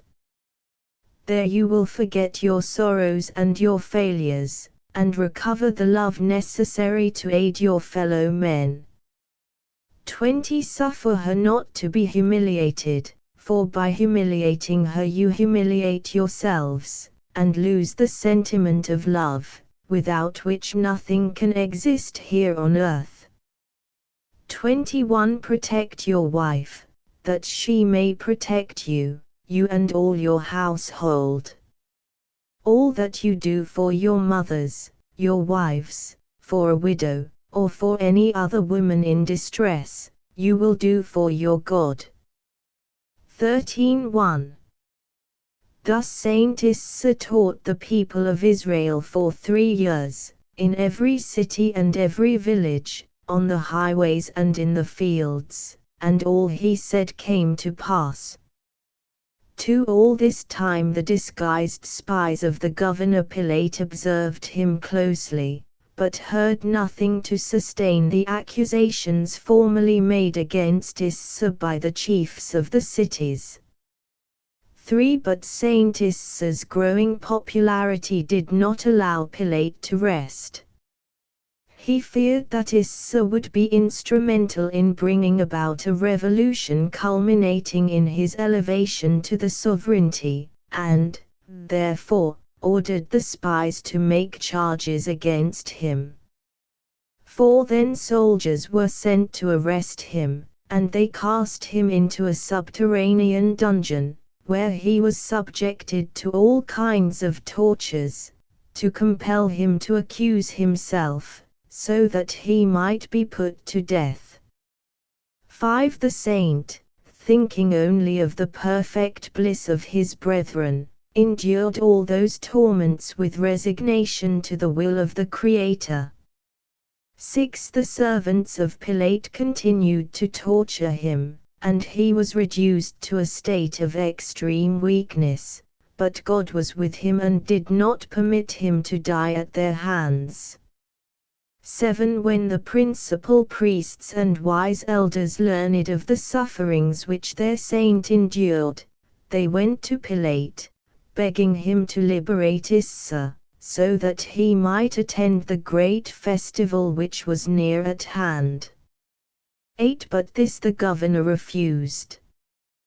Then they asked him that Issa should be brought before the elders' council, so that he might be condemned, or acquitted, before the festival, and to this Pilate agreed. 9. On the following day the governor assembled the principal chiefs, priests, elders and judges, for the purpose of judging Issa. 10. The saint was brought from his prison. They made him sit before the governor, between 2 robbers, who were to be judged at the same time with Issa, so as to show the people he was not the only one to be condemned. 11. And Pilate, addressing himself to Issa, said, Is it true, O man, that thou incitest the populace against the authorities, with the purpose of thyself becoming king of Israel? 12. Issa replied, One does not become king by one's own purpose thereto. They have told you an untruth when you were informed that I was inciting the people to revolution. I have only preached of the King of Heaven, and it was him whom I told the people to worship. 13. For the sons of Israel have lost their original innocence, and unless they return to worship the true God they will be sacrificed and their temple will fall in ruins. 14. The worldly power upholds order in the land. I told them not to forget this. I said to them, Live in conformity with your situation and refrain from disturbing public order, and, at the same time, I exhorted them to remember that disorder reigned in their own hearts and spirits. 15. Therefore, the King of Heaven has punished them, and has destroyed their nationality and taken from them their national kings. But I added, If you will be resigned to your fate, as a reward the kingdom of heaven will be yours.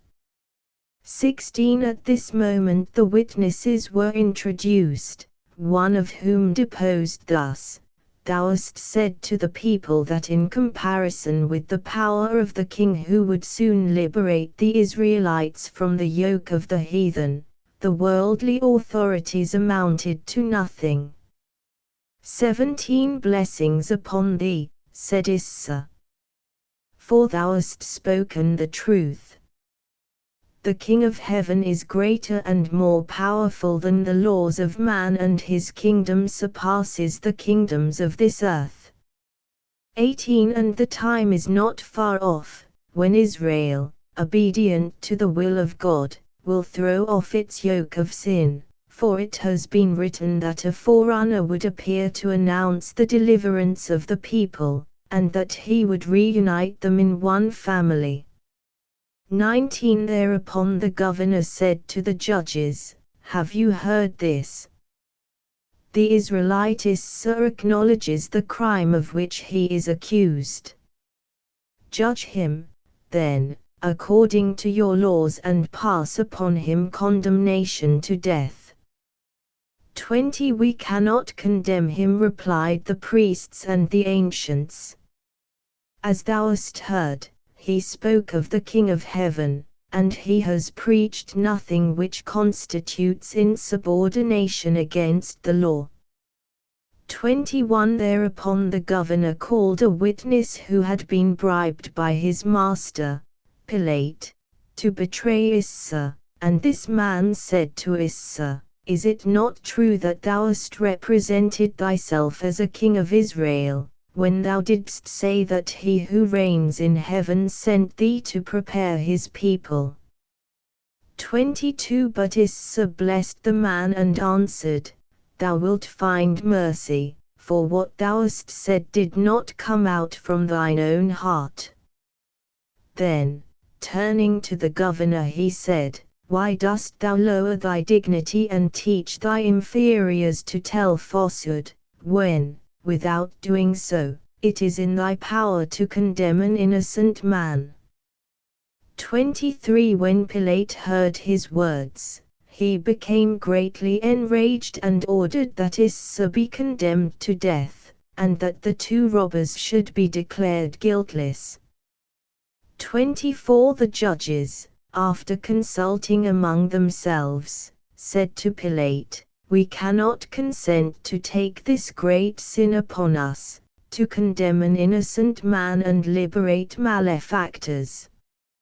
It would be against our laws. 25 Act thyself, then, as thou seest fit."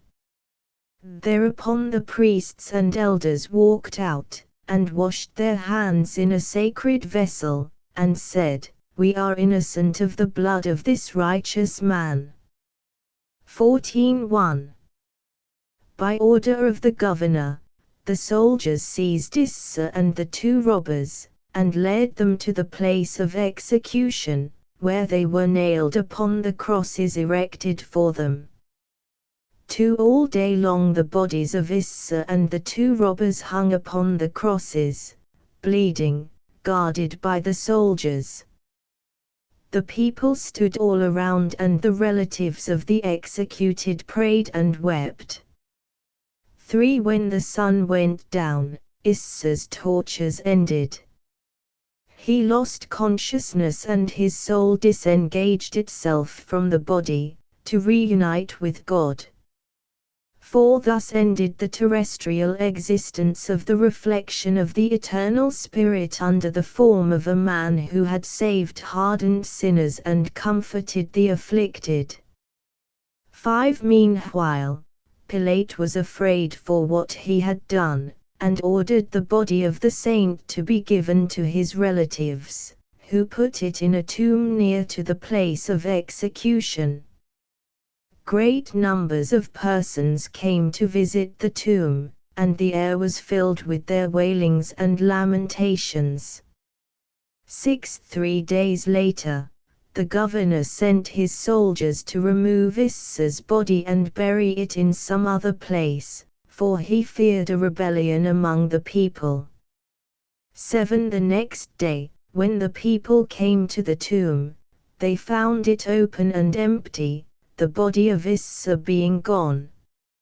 Thereupon, the rumor spread that the Supreme Judge had sent his angels from heaven, to remove the mortal remains of the saint in whom part of the divine spirit had lived on earth.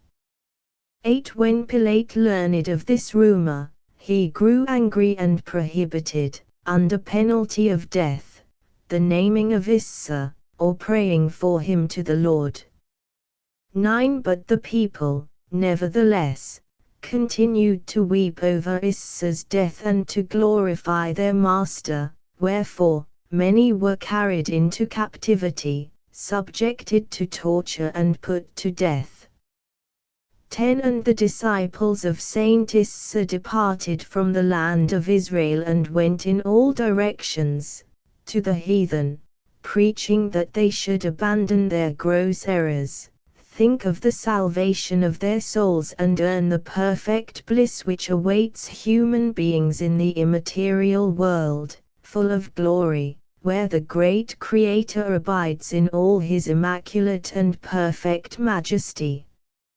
11. The heathen, their kings, and their warriors, listened to the preachers, abandoned their erroneous beliefs and forsook their priests and their idols, to celebrate the praises of the most wise Creator of the universe, the King of Kings, whose heart is filled with infinite mercy.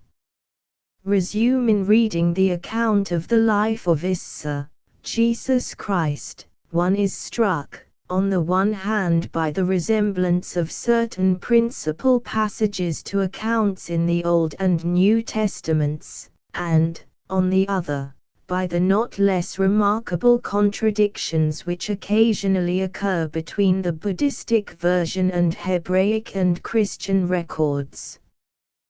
To explain this, it is necessary to remember the epochs when the facts were consigned to writing. We have been taught, from our childhood, that the Pentateuch was written by Moses himself, but the careful researches of modern scholars have demonstrated conclusively, that at the time of Moses, and even much later, there existed in the country bathed by the Mediterranean, no other writing than the hieroglyphics in Egypt and the cuneiform inscriptions, found nowadays in the excavations of Babylon. We know, however, that the alphabet and parchment were known in China and India long before Moses. Let me cite a few proofs of this statement. We learn from the sacred books of the religion of the wise that the alphabet was invented in China in 2800 by Fuxi, who was the first emperor of China to embrace this religion, the ritual and exterior forms of which he himself arranged. Yao, the fourth of the Chinese emperors, who is said to have belonged to this faith, published moral and civil laws, and, in 2228, compiled a penal code. The fifth emperor, Soun, proclaimed in the year of his accession to the throne that the religion of the wise should thenceforth be the recognized religion of the state, and, in 2282, compiled new penal laws. His laws, modified by the Emperor Vaovange, founder of the dynasty of the Xia in 1122, are those in existence today, and known under the name of changements. We also know that the doctrine of the Buddha Fu, whose true name was Sakyamuni, was written upon parchment. Fuism began to spread in China about 260 years before Jesus Christ. In 206, an emperor of the Tsin dynasty, who was anxious to learn Buddhism, sent to India for a Buddhist by the name of Silifan, and the Emperor Mingti, of the Han dynasty, sent, a year before Christ's birth, to India for the sacred books written by the Buddha Sakyamuni, the founder of the Buddhistic doctrine, who lived about 1200 before Christ. The doctrine of the Buddha Gautama or Gautama, who lived 600 years before Jesus Christ, was written in the Pali language upon parchment. At that epoch there existed already in India about 84,000 Buddhistic manuscripts, the compilation of which required a considerable number of years. At the time when the Chinese and the Hindus possessed already a very rich written literature, the less fortunate or more ignorant peoples who had no alphabet, transmitted their histories from mouth to mouth, and from generation to generation. Owing to the unreliability of human memory, historical facts, embellished by Oriental imagination, soon degenerated into fabulous legends, which, in the course of time, were collected, and by the unknown compilers entitled the 5 Books of Moses. As these legends ascribe to the Hebrew legislator extraordinary divine powers which enabled him to perform miracles in the presence of Pharaoh, the claim that he was an Israelite may as well have been legendary rather than historical. The Hindu chroniclers, on the contrary, owing to their knowledge of an alphabet, were enabled to commit carefully to writing, not mere legends, but the recitals of recently occurred facts within their own knowledge, or the accounts brought to them by merchants who came from foreign countries.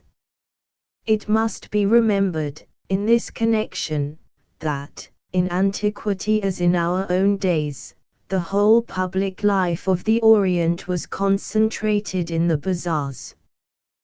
There the news of foreign events was brought by the merchant caravans and sought by the dervishes, who found, in their recitals in the temples and public places, a means of subsistence.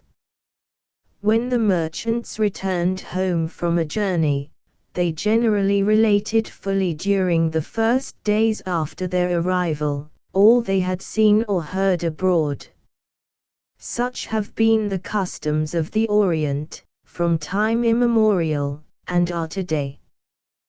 The commerce of India with Egypt and, later, with Europe, was carried on by way of Jerusalem, where, as far back as the time of King Solomon, the Hindu caravans brought precious metals and other materials for the construction of the temple.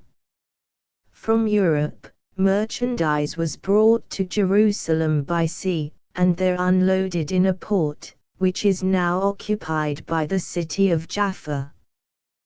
The chronicles in question were compiled before, during and after the time of Jesus Christ.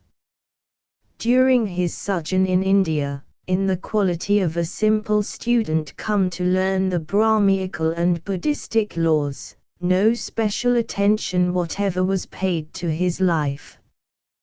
When, however, a little later, the first accounts of the events in Israel reached India, the chroniclers, after committing to writing that which they were told about the prophet, Issa, viz., that he had for his following a whole people, weary of the yoke of their masters, and that he was crucified by order of Pilate, remembered that this same Issa had only recently sojourned in their midst, and that, an Israelite by birth, he had come to study among them, after which he had returned to his country.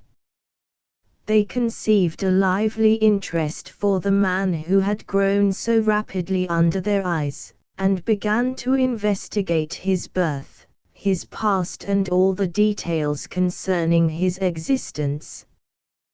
The 2 manuscripts, from which the Lama of the convent Imis read to me all that had a bearing upon Jesus, are compilations from divers copies written in the Thibetan language, translations of scrolls belonging to the library of Lhasa and brought, about 200 years after Christ, from India, Nepal and Magadha, to a convent on Mount Maba, near the city of Lhasa, now the residence of the Dalai Lama.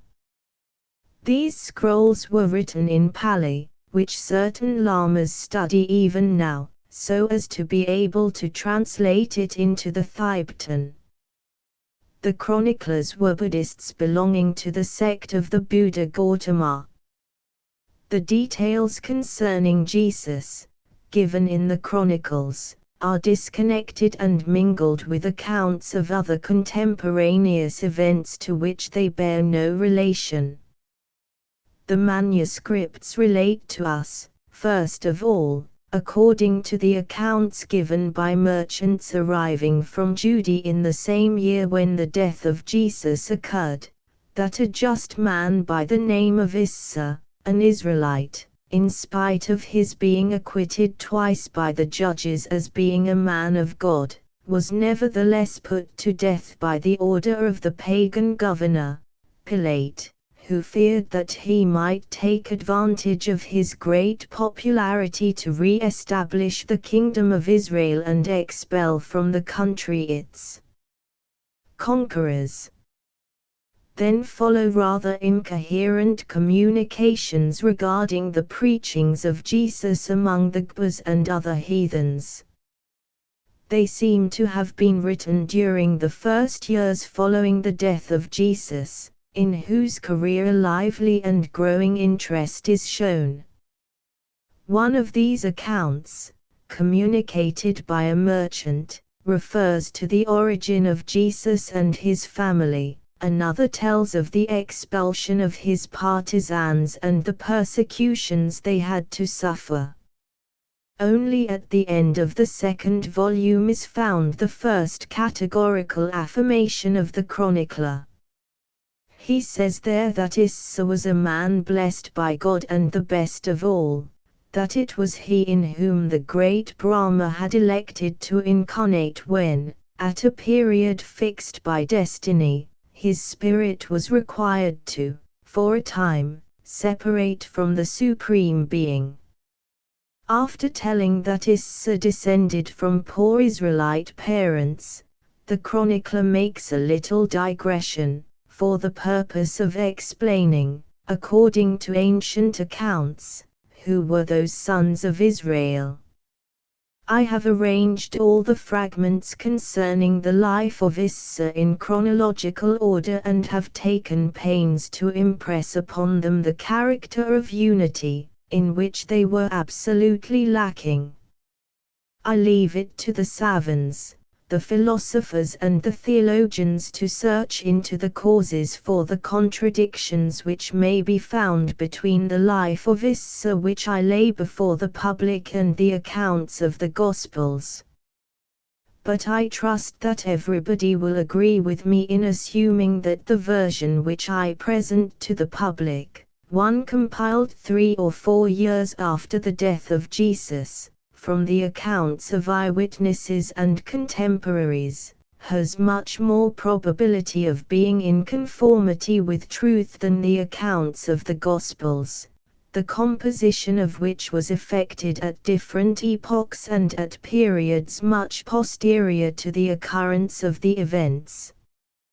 Before speaking of the life of Jesus, I must say a few words on the history of Moses, who, according to the so far most accredited legend, was an Israelite.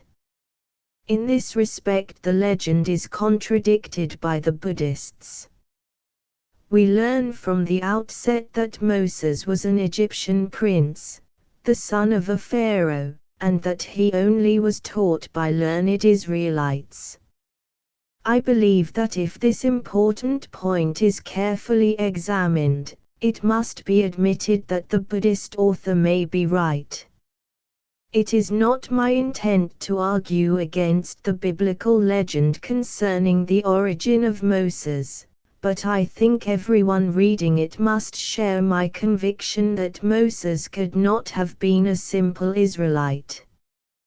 His education was rather that of a king's son, and it is difficult to believe that a child introduced by chance into the palace should have been made an equal with the son of the sovereign.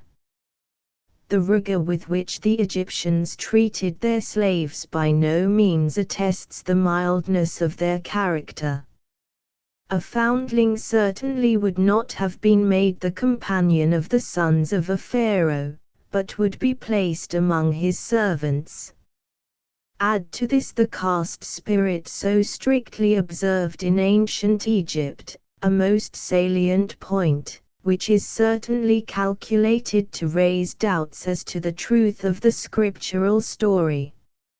And it is difficult to suppose that Moses had not received a complete education. How otherwise could his great legislative work, his broad views, his high administrative qualities be satisfactorily explained? And now comes another question: why should he, a prince, have attached himself to the Israelites? The answer seems to me very simple. It is known that in ancient, as well as in modern times, discussions were often raised as to which of two brothers should succeed to the father's throne. Why not admit this hypothesis, viz., that Moses, or Moses, having an elder brother whose existence forbade him to think of occupying the throne of Egypt, contemplated founding a distinct kingdom? It might very well be that, in view of this end, he tried to attach himself to the Israelites, whose firmness of faith as well as physical strength he had occasion to admire. We know, indeed, that the Israelites of Egypt had no resemblance whatever to their descendants as regards physical constitution. The granite blocks which were handled by them in building the palaces and pyramids are still in place to testify to this fact. In the same way I explain to myself the history of the miracles which he is said to have performed before Pharaoh. Although there are no definite arguments for denying the miracles which Moses might have performed in the name of God before Pharaoh, I think it is not difficult to realize that the Buddhistic statement sounds more probable than the scriptural gloss. The pestilence, the smallpox or the cholera must, indeed, have caused enormous ravages among the dense population of Egypt, at an epoch when there existed yet but very rudimentary ideas about hygiene and where, consequently, such diseases must have rapidly assumed frightful virulence. In view of Pharaoh's fright at the disasters which befell Egypt, Moses' keen wit might well have suggested to him to explain the strange and terrifying occurrences, to his father, by the intervention of the God of Israel in behalf of his chosen people. Moses was here afforded an excellent opportunity to deliver the Israelites from their slavery and have them pass under his own domination. In obedience to Pharaoh's will, according to the Buddhistic version, Moses led the Israelites outside the walls of the city, but, instead of building a new city within reach of the capital, as he was ordered, he left with them the Egyptian territory. Pharaoh's indignation on learning of this infringement of his commands by Moses can easily be imagined. And so he gave the order to his soldiers to pursue the fugitives. The geographical disposition of the region suggests at once that Moses during his flight must have moved by the side of the mountains and entered Arabia by the way over the isthmus which is now cut by the Suez Canal. Pharaoh, on the contrary, pursued, with his troops, a straight line to the Red Sea. Then, in order to overtake the Israelites, who had already gained the opposite shore, he sought to take advantage of the ebb of the sea in the Gulf, which is formed by the coast and the isthmus, and caused his soldiers to wade through the ford. But the length of the passage proved much greater than he had expected, so that the flood tide set in when the Egyptian host was halfway across, and, of the army thus overwhelmed by the returning waves, none escaped death. This fact, so simple in itself, has in the course of the centuries been transformed by the Israelites into a religious legend, they seeing in it a divine intervention in their behalf and a punishment which their God inflicted on their persecutors. There is, moreover, reason to believe that Moses himself saw the occurrence in this light. This, however, is a thesis which I shall try to develop in a forthcoming work. The Buddhistic chronicle then describes the grandeur and the downfall of the Kingdom of Israel, and its conquest by the foreign nations who reduced the inhabitants to slavery. The calamities which befell the Israelites, and the afflictions that thenceforth embittered their days were, according to the chronicler, more than sufficient reasons that God, pitying his people and desirous of coming to their aid, should descend on earth in the person of a prophet, in order to lead them back to the path of righteousness. Thus the state of things in that epoch justified the belief that the coming of Jesus was signalized, imminent, necessary. This explains why the Buddhistic traditions could maintain that the eternal spirit separated from the eternal being and incarnated in the child of a pious and once illustrious family. Doubtless the Buddhists, in common with the evangelists, meant to convey by this that the child belonged to the royal house of David, but the text in the Gospels, according to which the child was born from the Holy Spirit, admits of two interpretations, while according to Buddha's doctrine, which is more in conformity with the laws of nature, the Spirit has but incarnated in a child already born, whom God blessed and chose for the accomplishment of his mission on earth.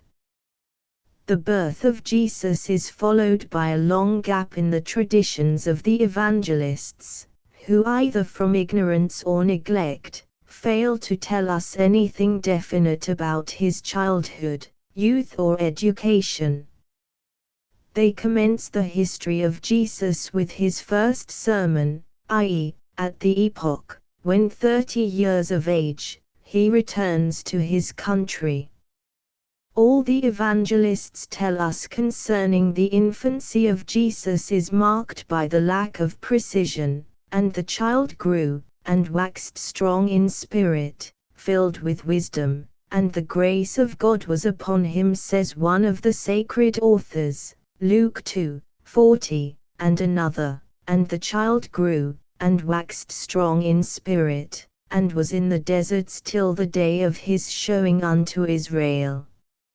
Luke 1:80.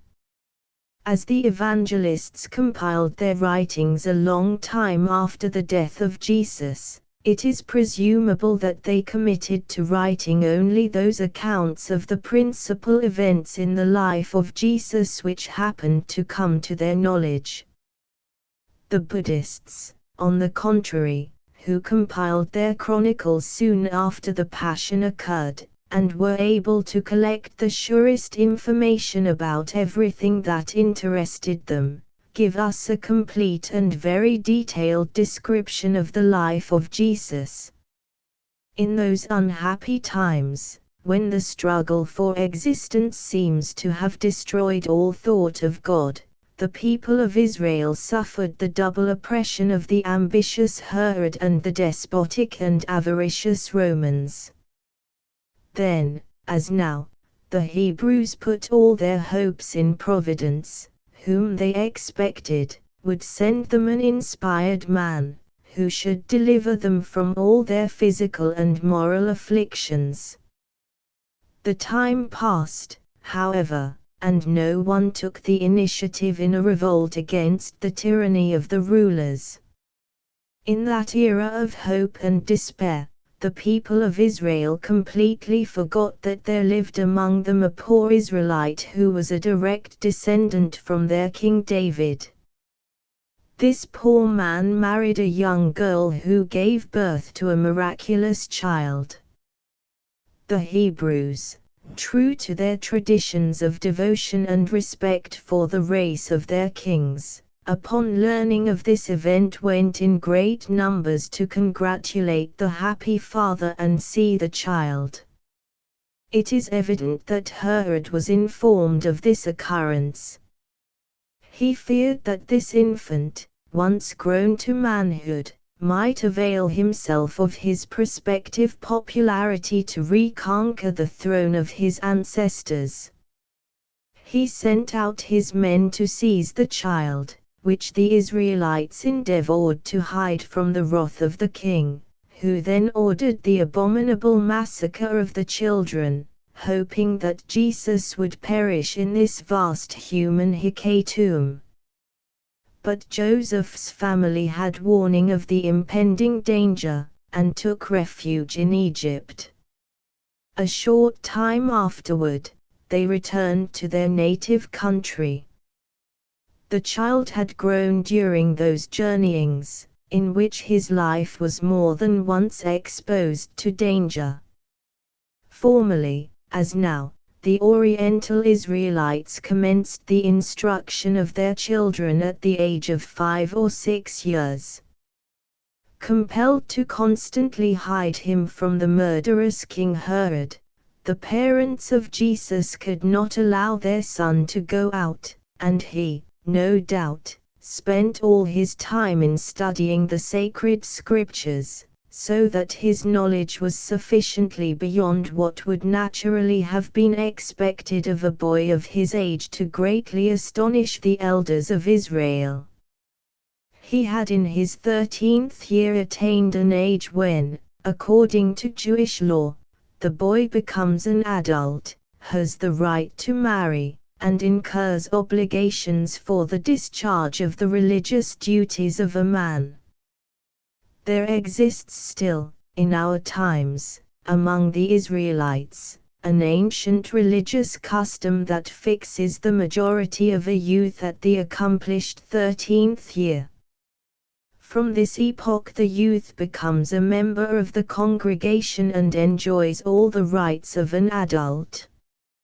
Hence, his marriage at this age is regarded as having legal force, and is even required in the tropical countries. In Europe, however, owing to the influence of local laws and to nature, which does not contribute here so powerfully as in warm climates to the physical development, this custom is no more in force and has lost all its former importance.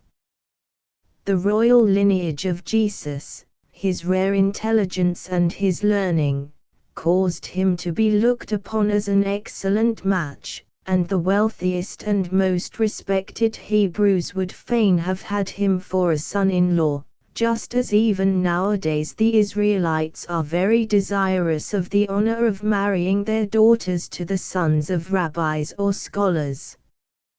But the meditative youth, whose mind was far above anything corporeal, and possessed by the thirst for knowledge, stealthily left his home and joined the caravans going to India.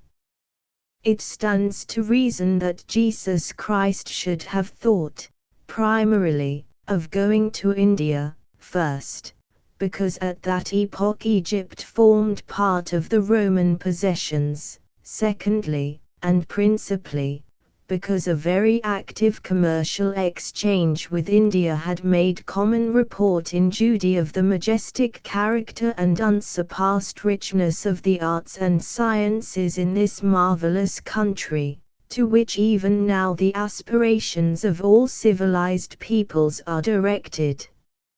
Here the evangelists once more lose the thread of the terrestrial life of Jesus. Luke says he was in the deserts till the day of his showing unto Israel, Luke 1:80, which clearly demonstrates that nobody knew where the holy youth was until his sudden reappearance 16 years later.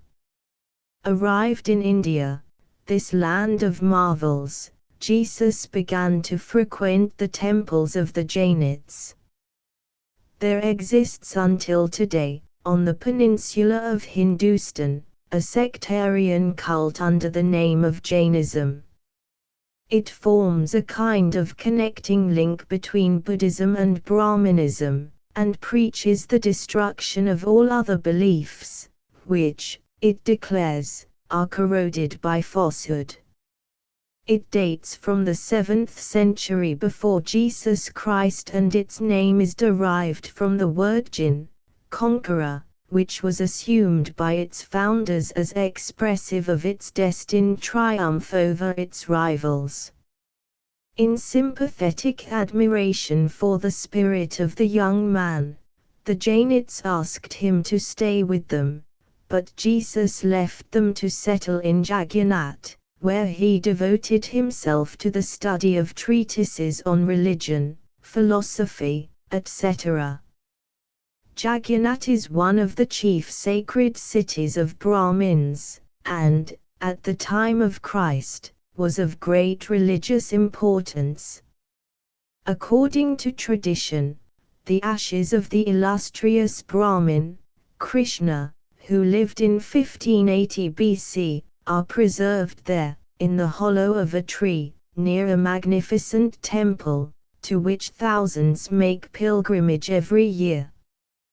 Krishna collected and put in order the Vedas, which he divided into 4 books, Rit, Jaga, Saman and Artafan, in commemoration of which great work he received the name of Vyasa, he who collected and divided the Vedas, and he also compiled the Vedanta and 18 Puranas, which contain 400,000 stanzas.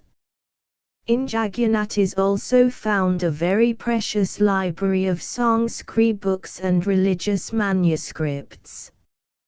Jesus spent there 6 years in studying the language of the country and the Sanskrit, which enabled him to absorb the religious doctrines, philosophy, medicine and mathematics.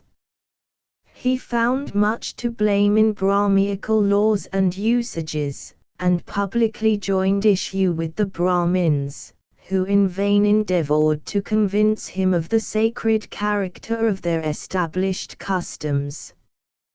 Jesus, among other things, deemed it extremely unjust that the laborer should be oppressed and despised, and that he should not only be robbed of hope of future happiness, but also be denied the right to hear the religious services. He, therefore, began preaching to the Sudras, the lowest caste of slaves, telling them that, according to their own laws, God is the Father of all men, that all which exists, exists only through him, that, before him, all men are equal, and that the Brahmins had obscured the great principle of monotheism by misinterpreting Brahma's own words, and laying excessive stress upon observance of the exterior ceremonials of the cult. Here are the words in which, according to the doctrine of the Brahmins, God himself speaks to the angels: I have been from eternity, and shall continue to be eternally. I am the first cause of everything that exists in the east and in the west, in the north and in the south, above and below, in heaven and in hell. I am older than all things. I am the spirit and the creation of the universe and also its creator. I am all-powerful, I am the God of the gods, the King of the kings, I am Parabrahma, the great soul of the universe. After the world appeared by the will of Parabrahma, God created human beings, whom he divided into 4 classes, according to their colors: white, Brahmins, red, Kshatriyas, yellow, Vaishyas, and black, Sudras. Brahma drew the first from his own mouth, and gave them for their appanage the government of the world, the care of teaching men the laws, of curing and judging them. Therefore do the Brahmins occupy only the offices of priests and preachers, are expounders of the Vedas, and must practice celibacy. The second caste of Kshatriyas issued from the hand of Brahma. He made of them warriors, entrusting them with the care of defending society. All the kings, princes, captains, governors and military men belong to this caste, which lives on the best terms with the Brahmins, since they cannot subsist without each other, and the peace of the country depends on the alliance of the lights and the sword, of Brahma's temple and the royal throne. The Vaishyas, who constitute the third caste, issued from Brahma's belly.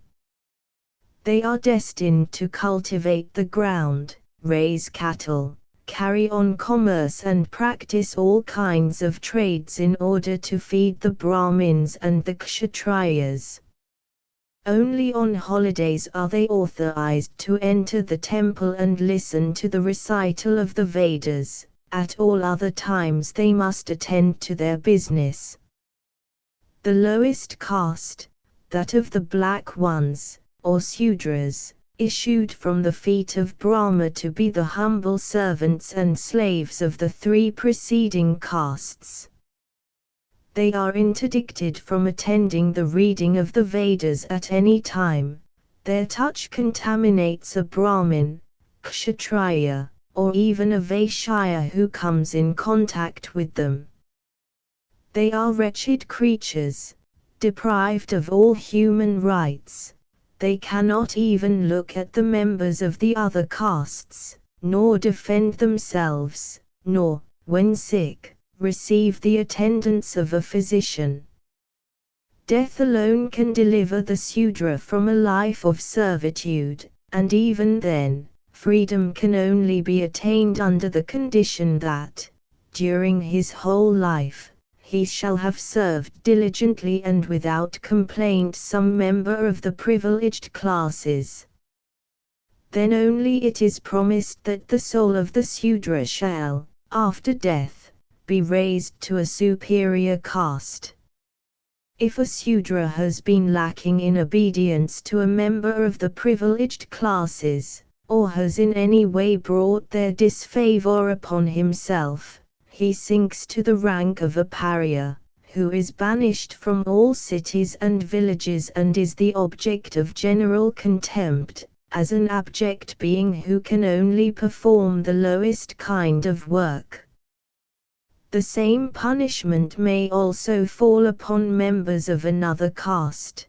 These, however, may, through repentance, fasting and other trials, rehabilitate themselves in their former caste, while the unfortunate Sudra, once expelled from his, has lost it forever.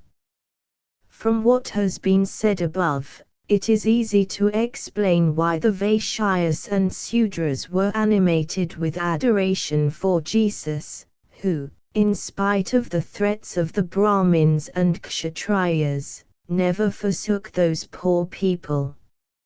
In his sermons Jesus not only censured the system by which man was robbed of his right to be considered as a human being, while an ape or a piece of marble or metal was paid divine worship, but he attacked the very life of Brahmanism, its system of gods, its doctrine and its Trimurti, Trinity, the angular stone of this religion. Parabrahma is represented with three faces on a single head. This is the Trimurti, Trinity, composed of Brahma, Creator, Vishnu, Conservator, and Siva, Destroyer. Here is the origin of the Trimurti. In the beginning, Parabrahma created the waters and threw into them the seed of procreation, which transformed itself into a brilliant egg, wherein Brahma's image was reflected. Millions of years had passed when Brahma split the egg in two halves, of which the upper one became the heaven, the lower one, the earth. Then Brahma descended to the earth under the shape of a child, established himself upon a lotus flower, absorbed himself in his own contemplation and put to himself the question, who will attend to the conservation of what I have created? I came the answer from his mouth under the appearance of a flame. And Brahma gave to this word the name, Vishnu, that is to say, he who preserves. Then Brahma divided his being into two halves, the one male, the other female, the active and the passive principles, the union of which produced Siva, the destroyer. These are the attributes of the Trimurti: Brahma, creative principle; Vishnu, preservative wisdom; Siva, destructive wrath of justice.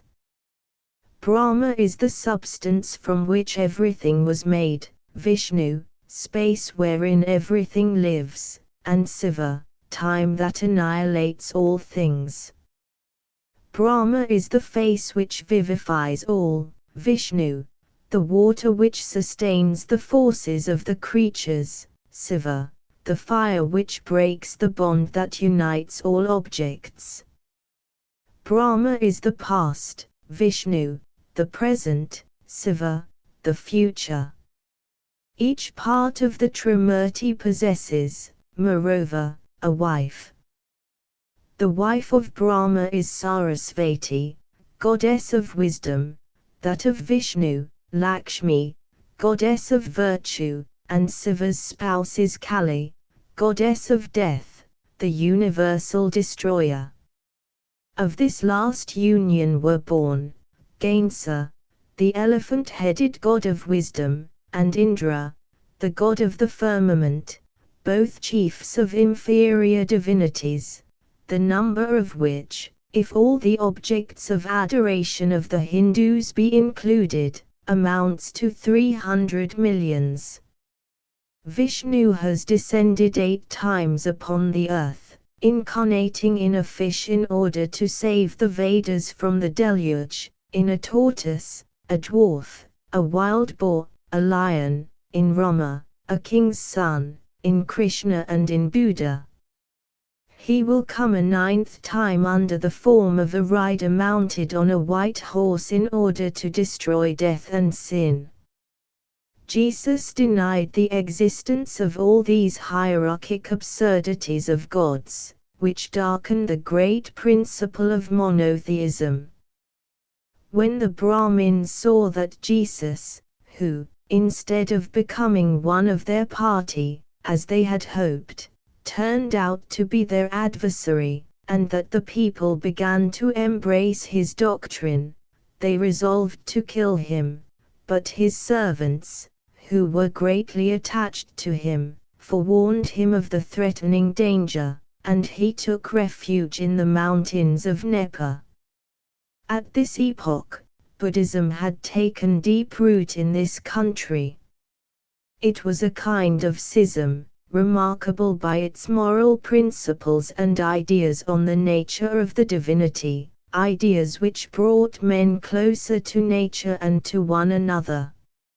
Sakyamuni, the founder of this sect, was born 1500 years before Jesus Christ, at Kapila, the capital of his father's kingdom, near Nepal, in the Himalayas. He belonged to the race of the Gautamides, and to the ancient family of the Sakyas. From his infancy he evinced a lively interest in religion, and, contrary to his father's wishes, leaving his palace with all its luxury, began at once to preach against the Brahmins, for the purification of their doctrines. He died at Kausanagara, surrounded by many faithful disciples. His body was burned, and his ashes, divided into several parts, were distributed between the cities, which, on account of his new doctrine, had renounced Brahmanism. According to the Buddhistic doctrine, the Creator reposes normally in a state of perfect inaction, which is disturbed by nothing and which he only leaves at certain destiny-determined epochs, in order to create terrestrial Buddhas. To this end the spirit disengages itself from the sovereign Creator, incarnates in a Buddha and stays for some time on the earth, where he creates bodhisattvas, masters, 3 whose mission it is to preach the divine word and to found new churches of believers to whom they will give laws, and for whom they will institute a new religious order according to the traditions of Buddhism. A terrestrial Buddha is, in a certain way, a reflection of the sovereign creative Buddha, with whom he unites after the termination of his terrestrial existence. In like manner do the bodhisattvas, as a reward for their labors and the privations they undergo, receive eternal bliss and enjoy a rest which nothing can disturb. Jesus sojourned 6 years among the Buddhists, where he found the principle of monotheism still pure. Arrived at the age of 26 years, he remembered his fatherland, which was then oppressed by a foreign yoke. On his way homeward, he preached against idol worship, human sacrifice, and other errors of faith, admonishing the people to recognize and adore God, the Father of all beings, to whom all are alike dear, the master as well as the slave, for they all are his children, to whom he has given this beautiful universe for a common heritage. The sermons of Jesus often made a profound impression upon the peoples among whom he came, and he was exposed to all sorts of dangers provoked by the clergy, but was saved by the very idolaters who, only the preceding day, had offered their children as sacrifices to their idols. While passing through Persia, Jesus almost caused a revolution among the adorers of Zoroaster's doctrine. Nevertheless, the priests refrained from killing him, out of fear of the people's vengeance. They resorted to artifice, and led him out of town at night, with the hope that he might be devoured by wild beasts. Jesus escaped this peril and arrived safe and sound in the country of Israel. It must be remarked here that the Orientals, amidst their sometimes so picturesque misery, and in the ocean of deprivation in which they slumber, always have, under the influence of their priests and teachers, a pronounced inclination for learning and understand easily good common sense explications. It happened to me more than once that, by using simple words of truth, I appealed to the conscience of a thief or some otherwise intractable person. These people, moved by a sentiment of innate honesty, which the clergy for personal reasons of their own, tried by all means to stifle, soon became again very honest and had only contempt for those who had abused their confidence. By the virtue of a mere word of truth, the whole of India, with its 300 million of idols, could be made a vast Christian country, but this beautiful project would, no doubt, be antagonized by certain Christians who, similar to those priests of whom I have spoken before, speculate upon the ignorance of the people to make themselves rich. According to St. Luke, Jesus was about 30 years of age when he began preaching to the Israelites. According to the Buddhistic chroniclers, Jesus' teachings in Judea began in his 29th year. All his sermons, which are not mentioned by the evangelists, but have been preserved by the Buddhists, are remarkable for their character of divine grandeur. The fame of the new prophet spread rapidly in the country, and Jerusalem awaited with impatience his arrival. When he came near the holy city, its inhabitants went out to meet him, and led him in triumph to the temple, all of which is in agreement with Christian tradition. The chiefs and elders who heard him were filled with admiration for his sermons, and were happy to see the beneficent impression which his words exercised upon the populace. All these remarkable sermons of Jesus are full of sublime sentiments. Pilate, the governor of the country, however, did not look upon the matter in the same light. Eager agents notified him that Jesus announced the near coming of a new kingdom, the re-establishment of the throne of Israel, and that he suffered himself to be called the Son of God, sent to bring back courage in Israel, for he, the King of Judea, would soon ascend the throne of his ancestors. I do not propose attributing to Jesus the role of a revolutionary, but it seems to me very probable that Jesus wrought up the people with a view to re-establish the throne to which he had a just claim. Divinely inspired, and, at the same time, convinced of the legitimacy of his pretensions, Jesus preached the spiritual union of the people in order that a political union might result. Pilate, who felt alarmed over these rumors, called together the priests and the elders of the people and ordered them to interdict Jesus from preaching in public, and even to condemn him in the temple under the charge of apostasy. This was the best means for Pilate to rid himself of a dangerous man, whose royal origin he knew and whose popularity was constantly increasing.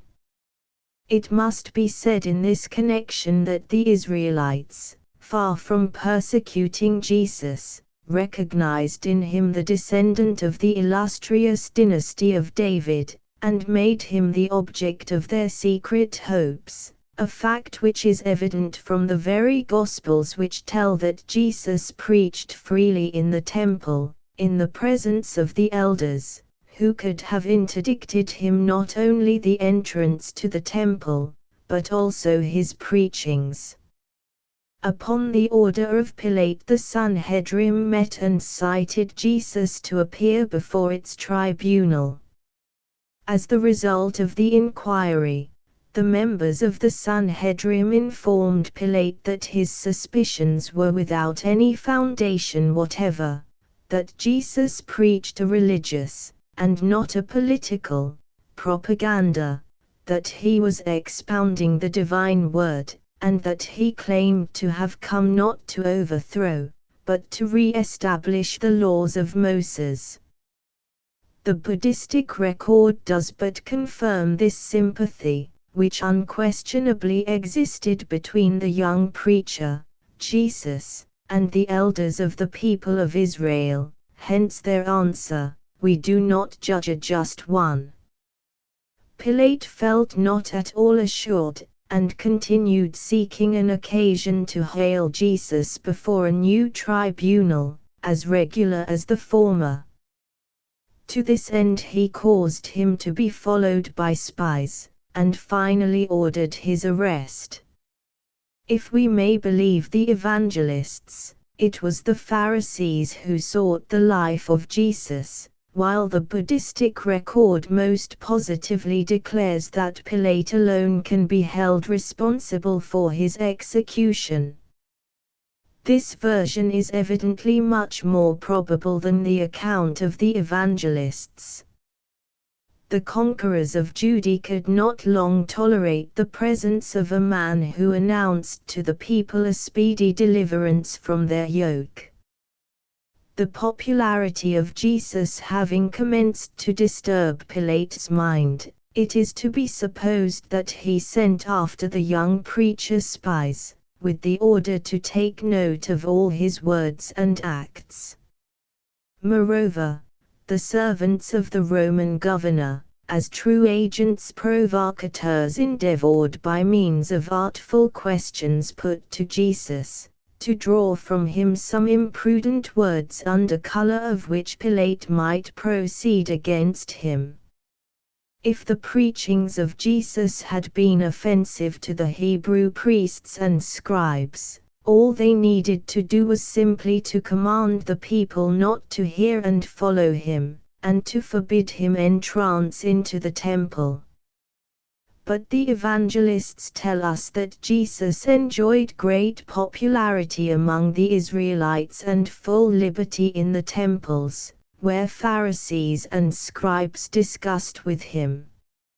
In order to find a valid excuse for condemning him, Pilate had him tortured so as to extort from him a confession of high treason. But, contrary to the rule that the innocent, overcome by their pain, will confess anything to escape the unendurable agonies inflicted upon them, Jesus made no admission of guilt. Pilate, seeing that the usual tortures were powerless to accomplish the desired result, commanded the executioners to proceed to the last extreme of their diabolic cruelties, meaning to compass the death of Jesus by the complete exhaustion of his forces. Jesus, however, fortifying his endurance by the power of his will and zeal for his righteous cause, which was also that of his people and of God, was unconquerable by all the refinements of cruelty inflicted upon him by his executioners. The infliction of the question upon Jesus evoked much feeling among the elders, and they resolved to interfere in his behalf, formally demanding of Pilate that he should be liberated before the Passover. When their request was denied by Pilate, they resolved to petition that Jesus should be brought to trial before the Sanhedrim, by whom they did not doubt his acquittal, which was ardently desired by the people, would be ordained. In the eyes of the priests, Jesus was a saint, belonging to the family of David, and his unjust detention, or, what was still more to be dreaded, his condemnation, would have saddened the celebration of the great national festival of the Israelites. They therefore prayed Pilate that the trial of Jesus should take place before the Passover, and to this he acceded. But he ordered that 2 thieves should be tried at the same time with Jesus, thinking to, in this way, minimize in the eyes of the people the importance of the fact that the life of an innocent man was being put in jeopardy before the tribunal, and, by not allowing Jesus to be condemned alone, blind the populace to the unjust prearrangement of his condemnation.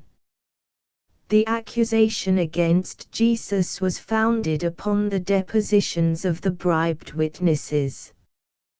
During the trial, Pilate availed himself of perversions of Jesus' words concerning the heavenly kingdom, to sustain the charges made against him.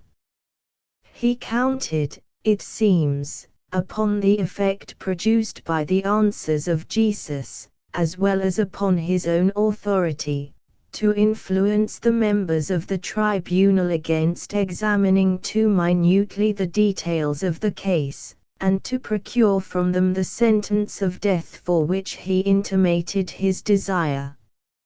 Upon hearing the perfectly natural answer of the judges, that the meaning of the words of Jesus was diametrically opposed to the accusation, and that there was nothing in them to warrant his condemnation, Pilate employed his final resource for prejudicing the trial, viz., the deposition of a purchased traitorous informer. This miserable wretch, who was, no doubt, Judas, accused Jesus formally of having incited the people to rebellion. Then followed a scene of unsurpassed sublimity. When Judas gave his testimony, Jesus, turning toward him, and giving him his blessing, says, "Thou wilt find mercy, for what thou hast said did not come out from thine own heart." Then, addressing himself to the governor, "Why dost thou lower thy dignity, and teach thy inferiors to tell falsehood, when without doing so it is in thy power to condemn an innocent man?" Words touching as sublime. Jesus Christ here manifests all the grandeur of his soul by pardoning his betrayer, and he reproaches Pilate with having resorted to such means, unworthy of his dignity, to attain his end. This keen reproach enraged the governor, and caused him to completely forget his position, and the prudent policy with which he had meant to evade personal responsibility for the crime he contemplated. He now imperiously demanded the conviction of Jesus, and, as though he intended to make a display of his power, to overawe the judges, ordered the acquittal of the two thieves. The judges, seeing the injustice of Pilate's demand, that they should acquit the malefactors and condemn the innocent Jesus, refused to commit this double crime against their consciences and their laws. But as they could not cope with one who possessed the authority of final judgment, and saw that he was firmly decided to rid himself, by whatever means, of a man who had fallen under the suspicions of the Roman authorities, they left him to himself pronounce the verdict for which he was so anxious. In order, however, that the people might not suspect them of sharing the responsibility for such unjust judgment, which would not readily have been forgiven, they, in leaving the court, performed the ceremony of washing their hands, symbolizing the affirmation that they were clean of the blood of the innocent Jesus, the beloved of the people. About 10 years ago, I read in a German journal, the Fremdenblatt, an article on Judas, wherein the author endeavored to demonstrate that the informer had been the best friend of Jesus.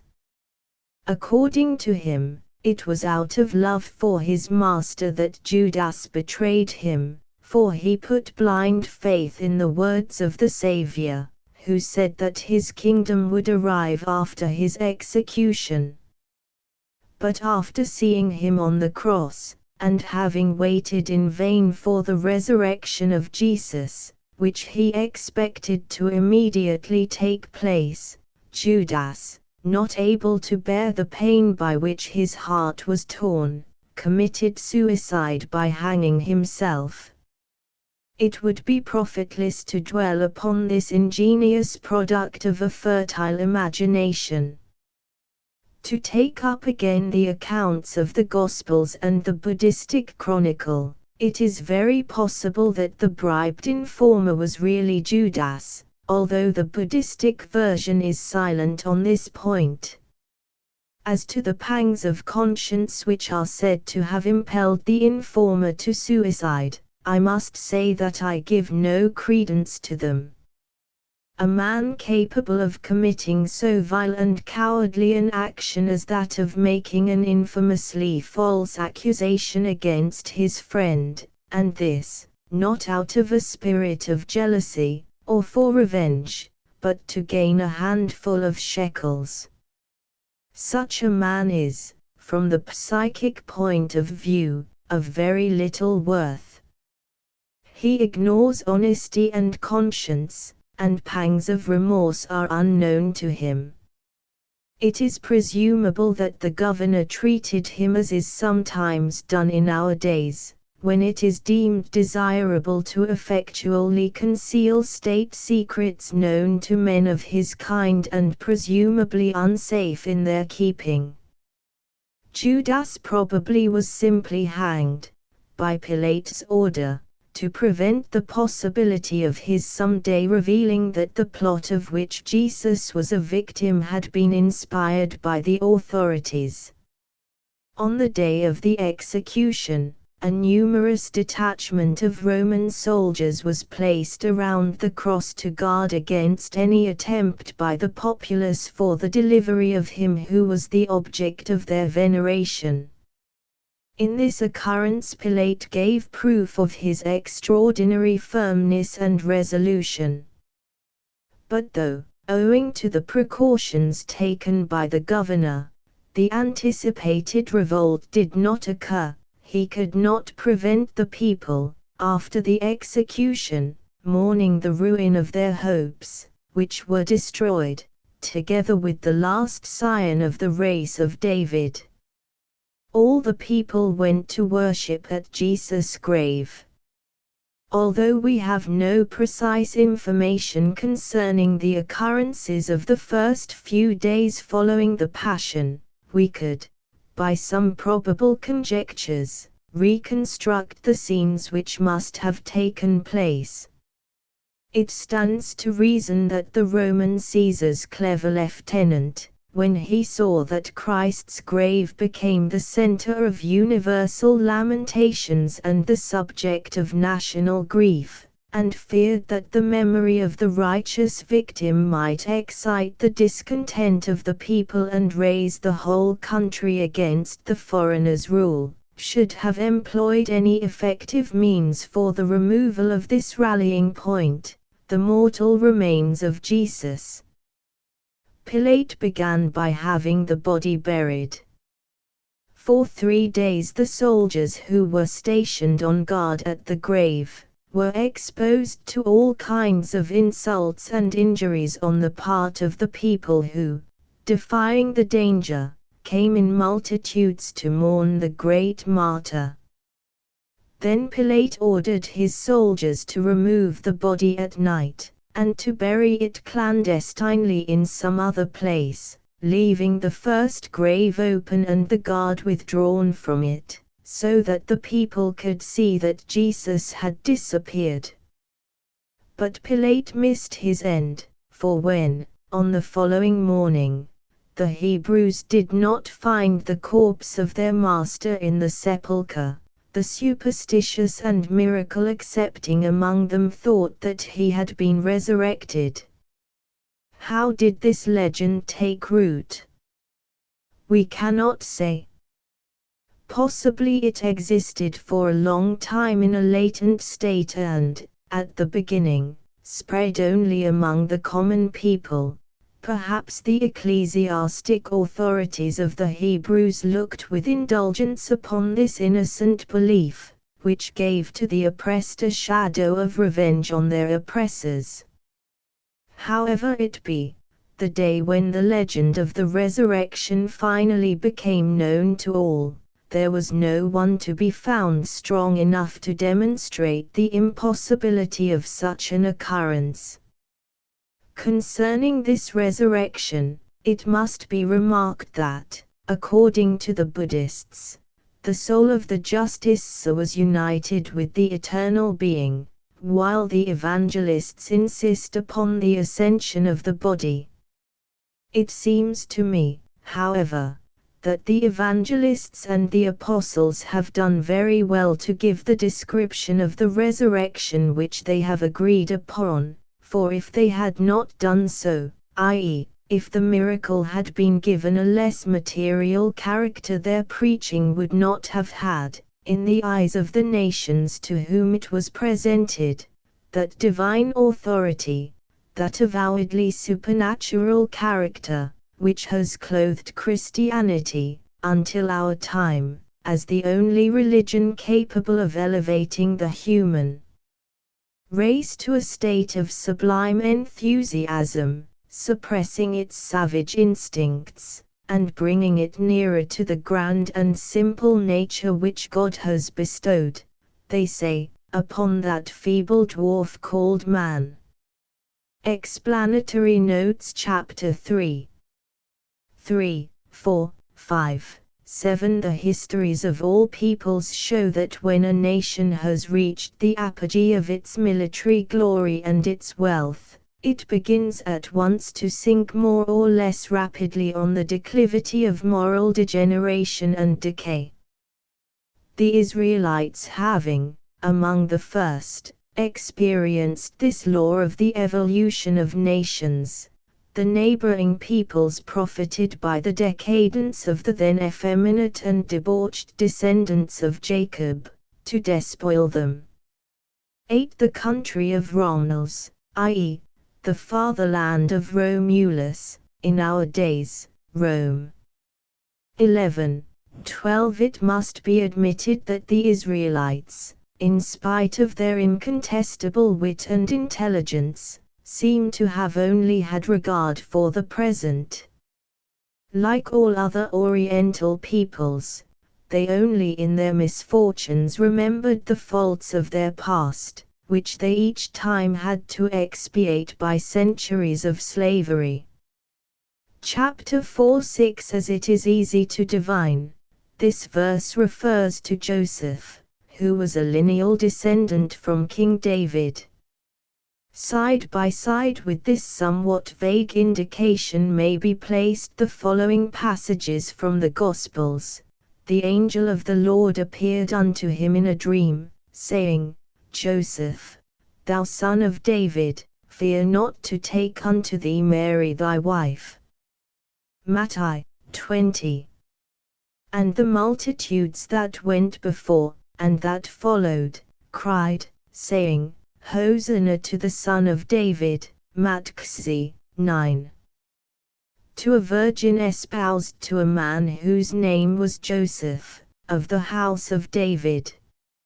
Luke 27. And the Lord God shall give unto him the throne of his father David. Luke 32. And Jesus himself began to be about 30 years of age, being, as was supposed, the son of Joseph, which was the son of Heli, which was the son of Nathan, which was the son of David. Luke 3:23-31. 7 Both the Old and the New Testaments teach that God promised David the rehabilitation of his throne and the elevation to it of one of his descendants. 8, 9 And the child grew, and waxed strong in spirit, filled with wisdom, and the grace of God was upon him. And it came to pass, that after 3 days they found him in the temple, sitting in the midst of the doctors, both hearing them, and asking them questions.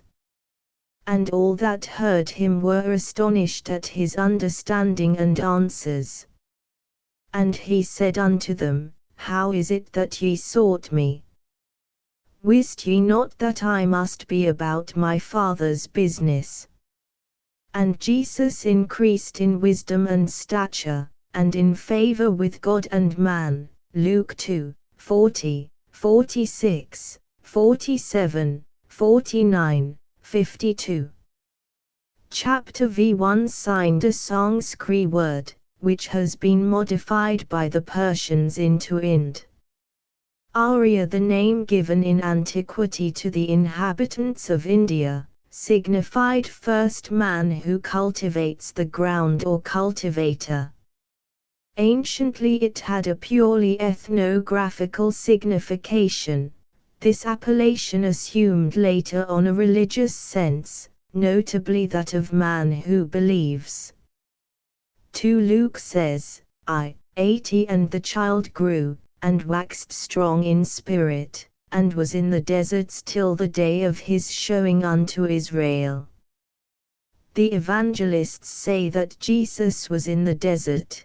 The Buddhists explain this version of the Gospels by indicating where Jesus was during his absence from Judea.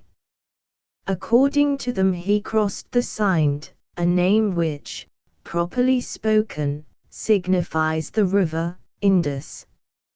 In connection with this word, it is not amiss to note that many Sanskrit words in passing into the Persian language underwent the same transformation by changing the s into h.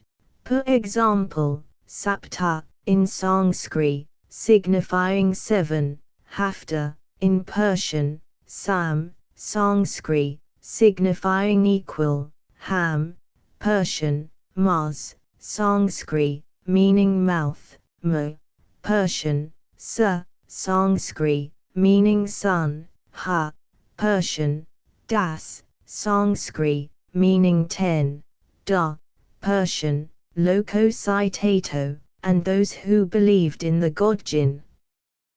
There exists, even yet, on the peninsula of Hindustan, a cult under the name of Jainism, which forms, as it were, a link of union between Buddhism and Brahmanism, and its devotees teach the destruction of all other beliefs, which they declare contaminated with falsehood.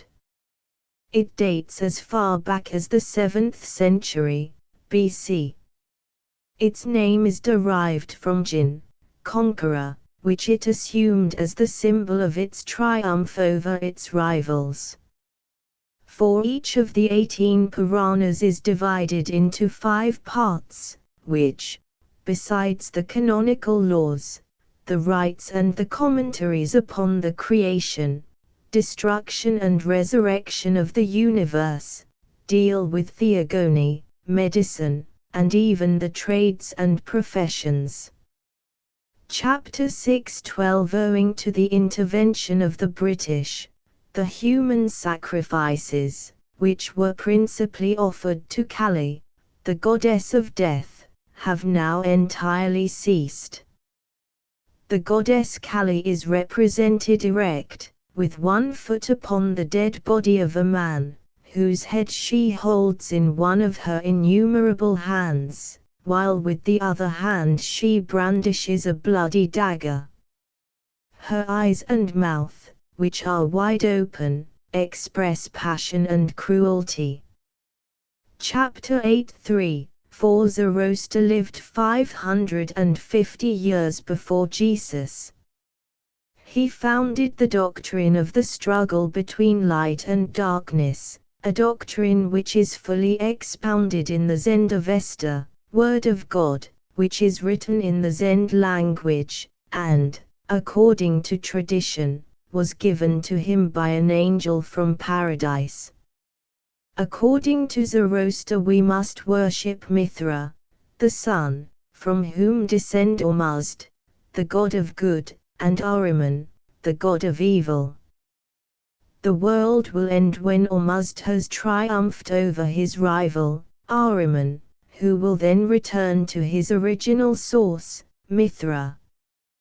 Chapter X16. According to the evangelists, Jesus was born in Bethlehem, which the Buddhistic version confirms, for only from Bethlehem, situated at a distance of about 7 kilometers from Jerusalem, could the walls of this latter city be seen.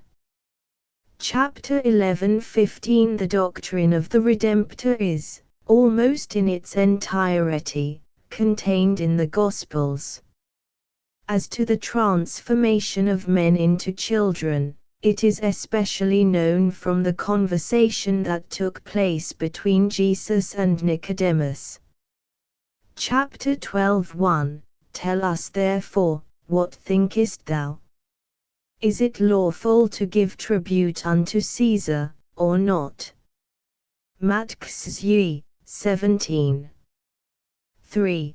Then saith he unto them, Render therefore unto Caesar the things which are Caesar's, and unto God the things that are God's. Matthew 21, it al. Chapter 14:3 According to the Buddhistic belief, the terrestrial Buddhas after death lose consciousness of their independent existence and unite with the eternal spirit.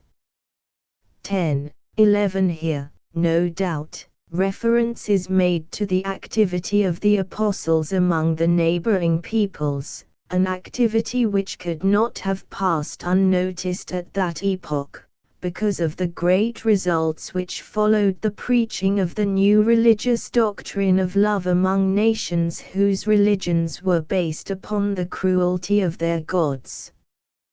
Without permitting myself indulgence in great dissertations, or 2-minute analysis upon each verse, I have thought it useful to accompany my work with these few little explanatory notes, leaving it to the reader to take like trouble with the rest.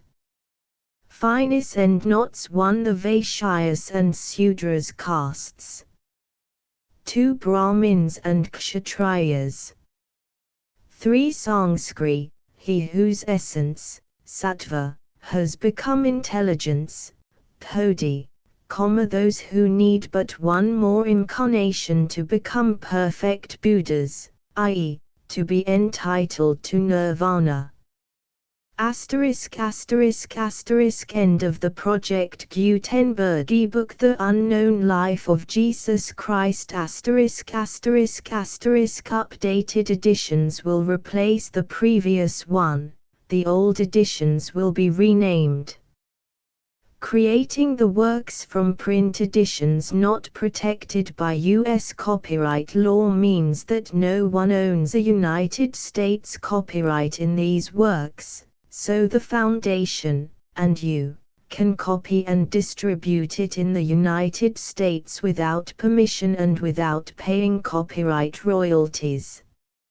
Special rules, set forth in the general terms of use part of this license, apply to copying and distributing Project Gutenberg trademark symbol electronic works to protect the Project Gutenberg trademark symbol concept and trademark.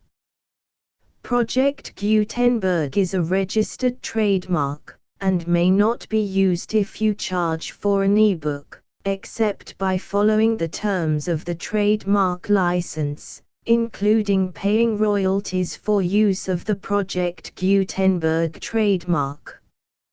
If you do not charge anything for copies of this ebook, complying with the trademark license is very easy.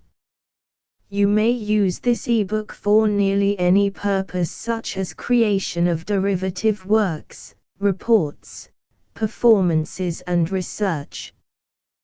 Project Gutenberg ebooks may be modified and printed and given away. You may do practically anything in the United States with ebooks not protected by U.S. copyright law. Redistribution is subject to the trademark license, especially commercial redistribution. Start. Full license. The full Project Gutenberg license. Please read this before you distribute or use this work to protect the Project Gutenberg trademark symbol mission of promoting the free distribution of electronic works. By using or distributing this work, or any other work associated in any way with the phrase Project Gutenberg, you agree to comply with all the terms of the full Project Gutenberg trademark symbol license available with this file or online at www.gutenberg.org/license. Section 1. General Terms of Use and Redistributing Project Gutenberg Trademark Symbol Electronic Works 1.0. By reading or using any part of this Project Gutenberg trademark symbol electronic work, you indicate that you have read, understand, agree to and accept all the terms of this license and intellectual property, trademark / copyright, agreement. If you do not agree to abide by all the terms of this agreement, you must cease using and return or destroy all copies of Project Gutenberg trademark symbol electronic works in your possession. If you paid a fee for obtaining a copy of or access to a Project Gutenberg trademark symbol electronic work and you do not agree to be bound by the terms of this agreement, you may obtain a refund from the person or entity to whom you paid the fee as set forth in paragraph 1.e.8. 1.b Project Gutenberg is a registered trademark. It may only be used on or associated in any way with an electronic work by people who agree to be bound by the terms of this agreement. There are a few things that you can do with most Project Gutenberg trademark symbol electronic works even without complying with the full terms of this agreement. See paragraph 1.c below. There are a lot of things you can do with Project Gutenberg trademark symbol electronic works if you follow the terms of this agreement and help preserve free future access to Project Gutenberg trademark symbol electronic works. See paragraph 1.e below. 1.c The Project Gutenberg Literary Archive Foundation, the Foundation or PGLAF, owns a compilation copyright in the collection of Project Gutenberg trademark symbol electronic works. Nearly all the individual works in the collection are in the public domain in the United States. If an individual work is unprotected by copyright law in the United States and you are located in the United States, we do not claim a right to prevent you from copying, distributing, performing, displaying or creating derivative works based on the work as long as all references to Project Gutenberg are removed. Of course, we hope that you will support the Project Gutenberg trademark symbol mission of promoting free access to electronic works by freely sharing Project Gutenberg trademark symbol works in compliance with the terms of this agreement for keeping the Project Gutenberg trademark symbol name associated with the work. You can easily comply with the terms of this agreement by keeping this work in the same format with its attached full Project Gutenberg trademark symbol license when you share it without charge with others. 1.d The copyright laws of the place where you are located also govern what you can do with this work. Copyright laws in most countries are in a constant state of change. If you are outside the United States, check the laws of your country in addition to the terms of this agreement before downloading, copying, displaying, performing, distributing or creating derivative works based on this work or any other Project Gutenberg trademark symbol work. The Foundation makes no representations concerning the copyright status of any work in any country other than the United States. 1.e Unless you have removed all references to Project Gutenberg, 1.e.1. The following sentence, with active links to, or other immediate access to, the full Project Gutenberg trademark symbol license must appear prominently whenever any copy of a Project Gutenberg trademark symbol work, any work on which the phrase Project Gutenberg appears, or with which the phrase Project Gutenberg is associated, is accessed, displayed, performed, viewed, copied or distributed, This ebook is for the use of anyone anywhere in the United States and most other parts of the world at no cost and with almost no restrictions whatsoever. You may copy it, give it away or reuse it under the terms of the Project Gutenberg license included with this ebook or online at www.gutenberg.org. If you are not located in the United States, you will have to check the laws of the country where you are located before using this ebook. 1.e.2 If an individual Project Gutenberg trademark symbol electronic work is derived from texts not protected by U.S. copyright law, does not contain a notice indicating that it is posted with permission of the copyright holder, the work can be copied and distributed to anyone in the United States without paying any fees or charges.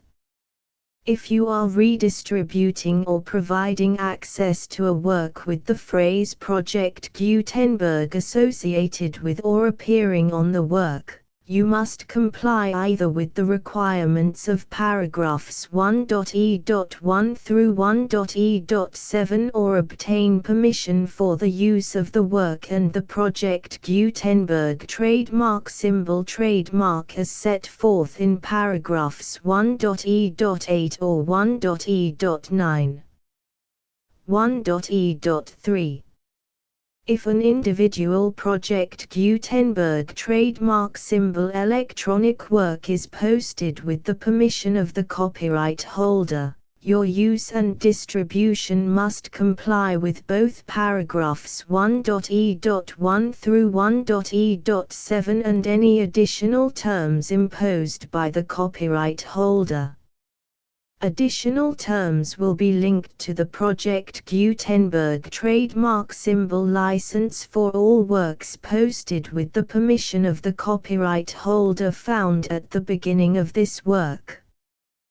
1.e.4 Do not unlink or detach or remove the full Project Gutenberg trademark symbol license terms from this work, or any files containing a part of this work or any other work associated with Project Gutenberg trademark symbol. 1.e.5 Do not copy, display, perform, distribute or redistribute this electronic work, or any part of this electronic work, without prominently displaying the sentence set forth in paragraph 1.e.1 with active links or immediate access to the full terms of the Project Gutenberg trademark symbol license. 1.e.6 You may convert to and distribute this work in any binary, compressed, marked up, non-proprietary or proprietary form, including any word processing or hypertext form. However, if you provide access to or distribute copies of a Project Gutenberg trademark symbol work in a format other than plain vanilla ASCII or other format used in the official version posted on the official Project Gutenberg trademark symbol website, www.gutenberg.org, you must, at no additional cost, fee or expense to the user, provide a copy, a means of exporting a copy, or a means of obtaining a copy upon request, of the work in its original plain vanilla ASCII or other form. Any alternate format must include the full Project Gutenberg trademark symbol license as specified in paragraph 1.e.1. 1.e.7 Do not charge a fee for access to, viewing, displaying, performing, copying or distributing any Project Gutenberg trademark symbol works unless you comply with paragraph 1.e.8 or 1.e.9. 1.e.8. You may charge a reasonable fee for copies of or providing access to or distributing Project Gutenberg trademark symbol electronic works provided that you pay a royalty fee of 20% of the gross profits you derive from the use of Project Gutenberg trademark symbol works calculated using the method you already use to calculate your applicable taxes. The fee is owed to the owner of the Project Gutenberg trademark symbol trademark, but he has agreed to donate royalties under this paragraph to the Project Gutenberg Literary Archive Foundation. Royalty payments must be paid within 60 days following each date on which you prepare, or are legally required to prepare, your periodic tax returns. Royalty payments should be clearly marked as such and sent to the Project Gutenberg Literary Archive Foundation at the address specified in Section 4. Information about donations to the Project Gutenberg Literary Archive Foundation. You provide a full refund of any money paid by a user who notifies you in writing, or by email, within 30 days of receipt that he does not agree to the terms of the full Project Gutenberg trademark symbol license. You must require such a user to return or destroy all copies of the works possessed in a physical medium and discontinue all use of and all access to other copies of Project Gutenberg trademark symbol works. You provide, in accordance with paragraph 1.f.3, a full refund of any money paid for a work or a replacement copy, if a defect in the electronic work is discovered and reported to you within 90 days of receipt of the work. You comply with all other terms of this agreement for free distribution of Project Gutenberg trademark symbol works. 1.e.9. If you wish to charge a fee or distribute a Project Gutenberg trademark symbol electronic work or group of works on different terms than are set forth in this agreement, you must obtain permission in writing from the Project Gutenberg Literary Archive Foundation, the manager of the Project Gutenberg trademark symbol trademark. Contact the Foundation as set forth in Section 3 below. 1.f1.f.1. Project Gutenberg volunteers and employees expend considerable effort to identify, do copyright research on, transcribe and proofread works not protected by U.S. copyright law in creating the Project Gutenberg trademark symbol collection. Despite these efforts, Project Gutenberg trademark symbol electronic works, and the medium on which they may be stored, may contain defects such as, but not limited to, incomplete, inaccurate or corrupt data, transcription errors, a copyright or other intellectual property infringement, a defective or damaged disk or other medium, a computer virus, or computer codes that damage or cannot be read by your equipment. 1.f.2.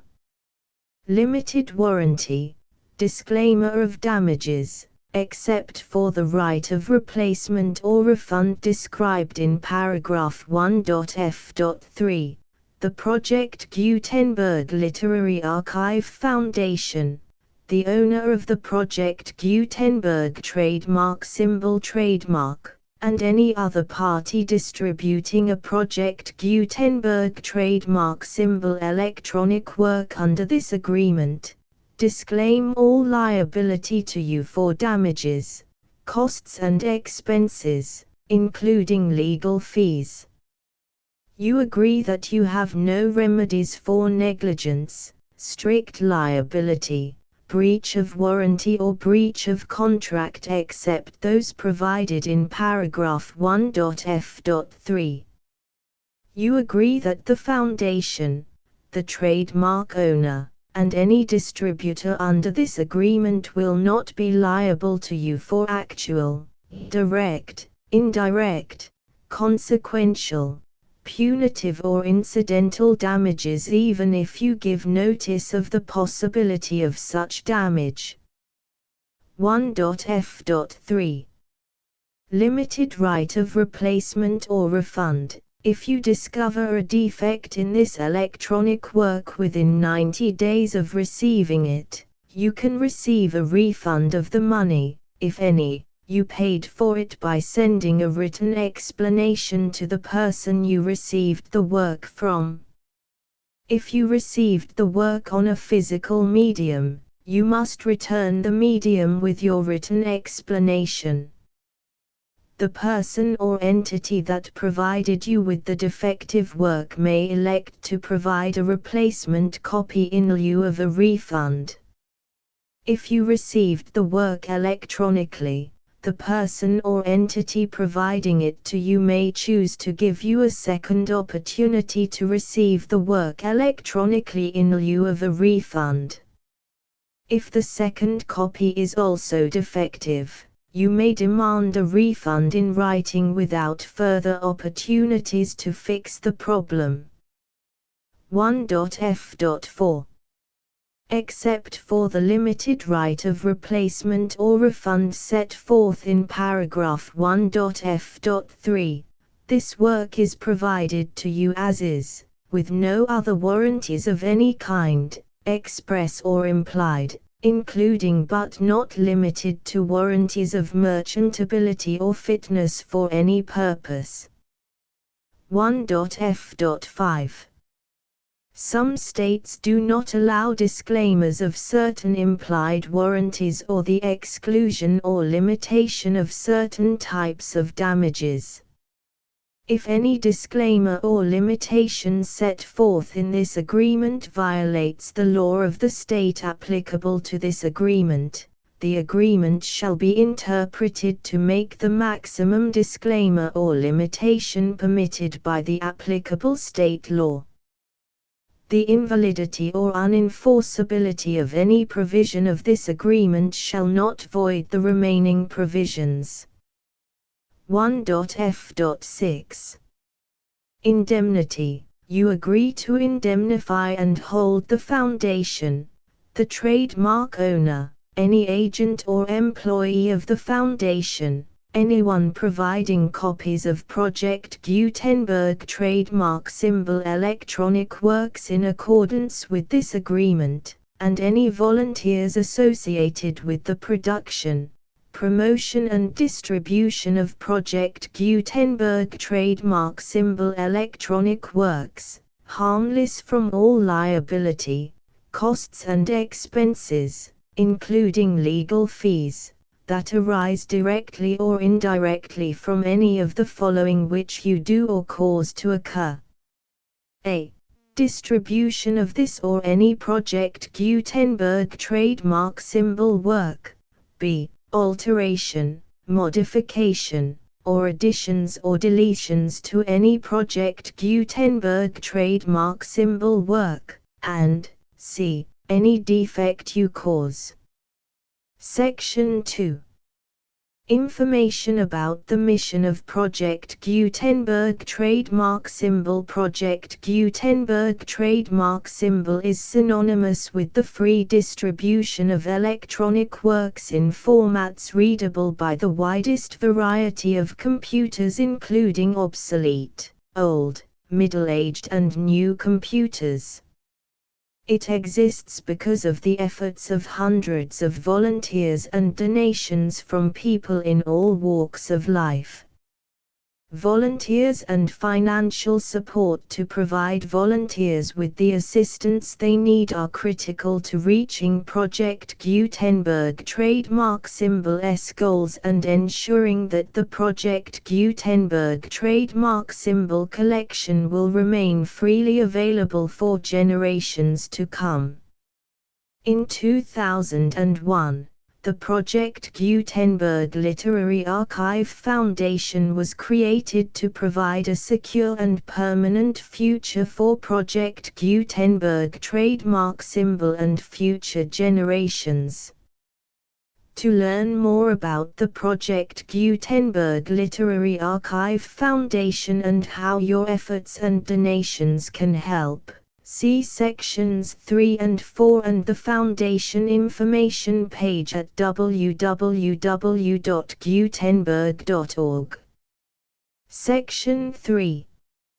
Information about the Project Gutenberg Literary Archive Foundation. The Project Gutenberg Literary Archive Foundation is a non-profit 501(c)(3) educational corporation organized under the laws of the state of Mississippi and granted tax-exempt status by the Internal Revenue Service.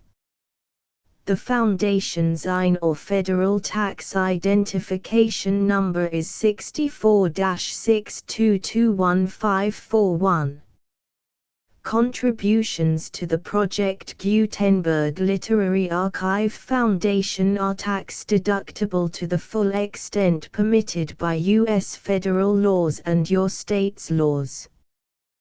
The Foundation's business office is located at 809 North 1500 West, Salt Lake City, UT 84116, 801-596-1887. Email contact links and up-to-date contact information can be found at the Foundation's website and official page at www.gutenberg.org/contact section 4. Information about donations to the Project Gutenberg Literary Archive Foundation. Project Gutenberg trademark symbol depends upon and cannot survive without widespread public support and donations to carry out its mission of increasing the number of public domain and licensed works that can be freely distributed in machine-readable form accessible by the widest array of equipment including outdated equipment. Many small donations, $1 to $5,000, are particularly important to maintaining tax-exempt status with the IRS. The Foundation is committed to complying with the laws regulating charities and charitable donations in all 50 states of the United States. Compliance requirements are not uniform and it takes a considerable effort, much paperwork and many fees to meet and keep up with these requirements. We do not solicit donations in locations where we have not received written confirmation of compliance. To send donations or determine the status of compliance for any particular state, visit www.gutenberg.org/donate. While we cannot and do not solicit contributions from states where we have not met the solicitation requirements, we know of no prohibition against accepting unsolicited donations from donors in such states who approach us with offers to donate. International donations are gratefully accepted, but we cannot make any statements concerning tax treatment of donations received from outside the United States. U.S. laws alone swamp our small staff. Please check the Project Gutenberg web pages for current donation methods and addresses. Donations are accepted in a number of other ways including checks, online payments and credit card donations. To donate, please visit www.gutenberg.org/donate. Section 5. General information about Project Gutenberg trademark symbol electronic works. Professor Michael S. Hart was the originator of the Project Gutenberg trademark symbol concept of a library of electronic works that could be freely shared with anyone. For 40 years, he produced and distributed Project Gutenberg trademark symbol ebooks with only a loose network of volunteer support. Project Gutenberg trademark symbol ebooks are often created from several printed editions, all of which are confirmed as not protected by copyright in the US unless a copyright notice is included. Thus, we do not necessarily keep ebooks in compliance with any particular paper edition. Most people start at our website, which has the main PG search facility, www.gutenberg.org. This website includes information about Project Gutenberg trademark symbol, including how to make donations to the Project Gutenberg Literary Archive Foundation, how to help produce our new ebooks, and how to subscribe to our email newsletter to hear about new ebooks.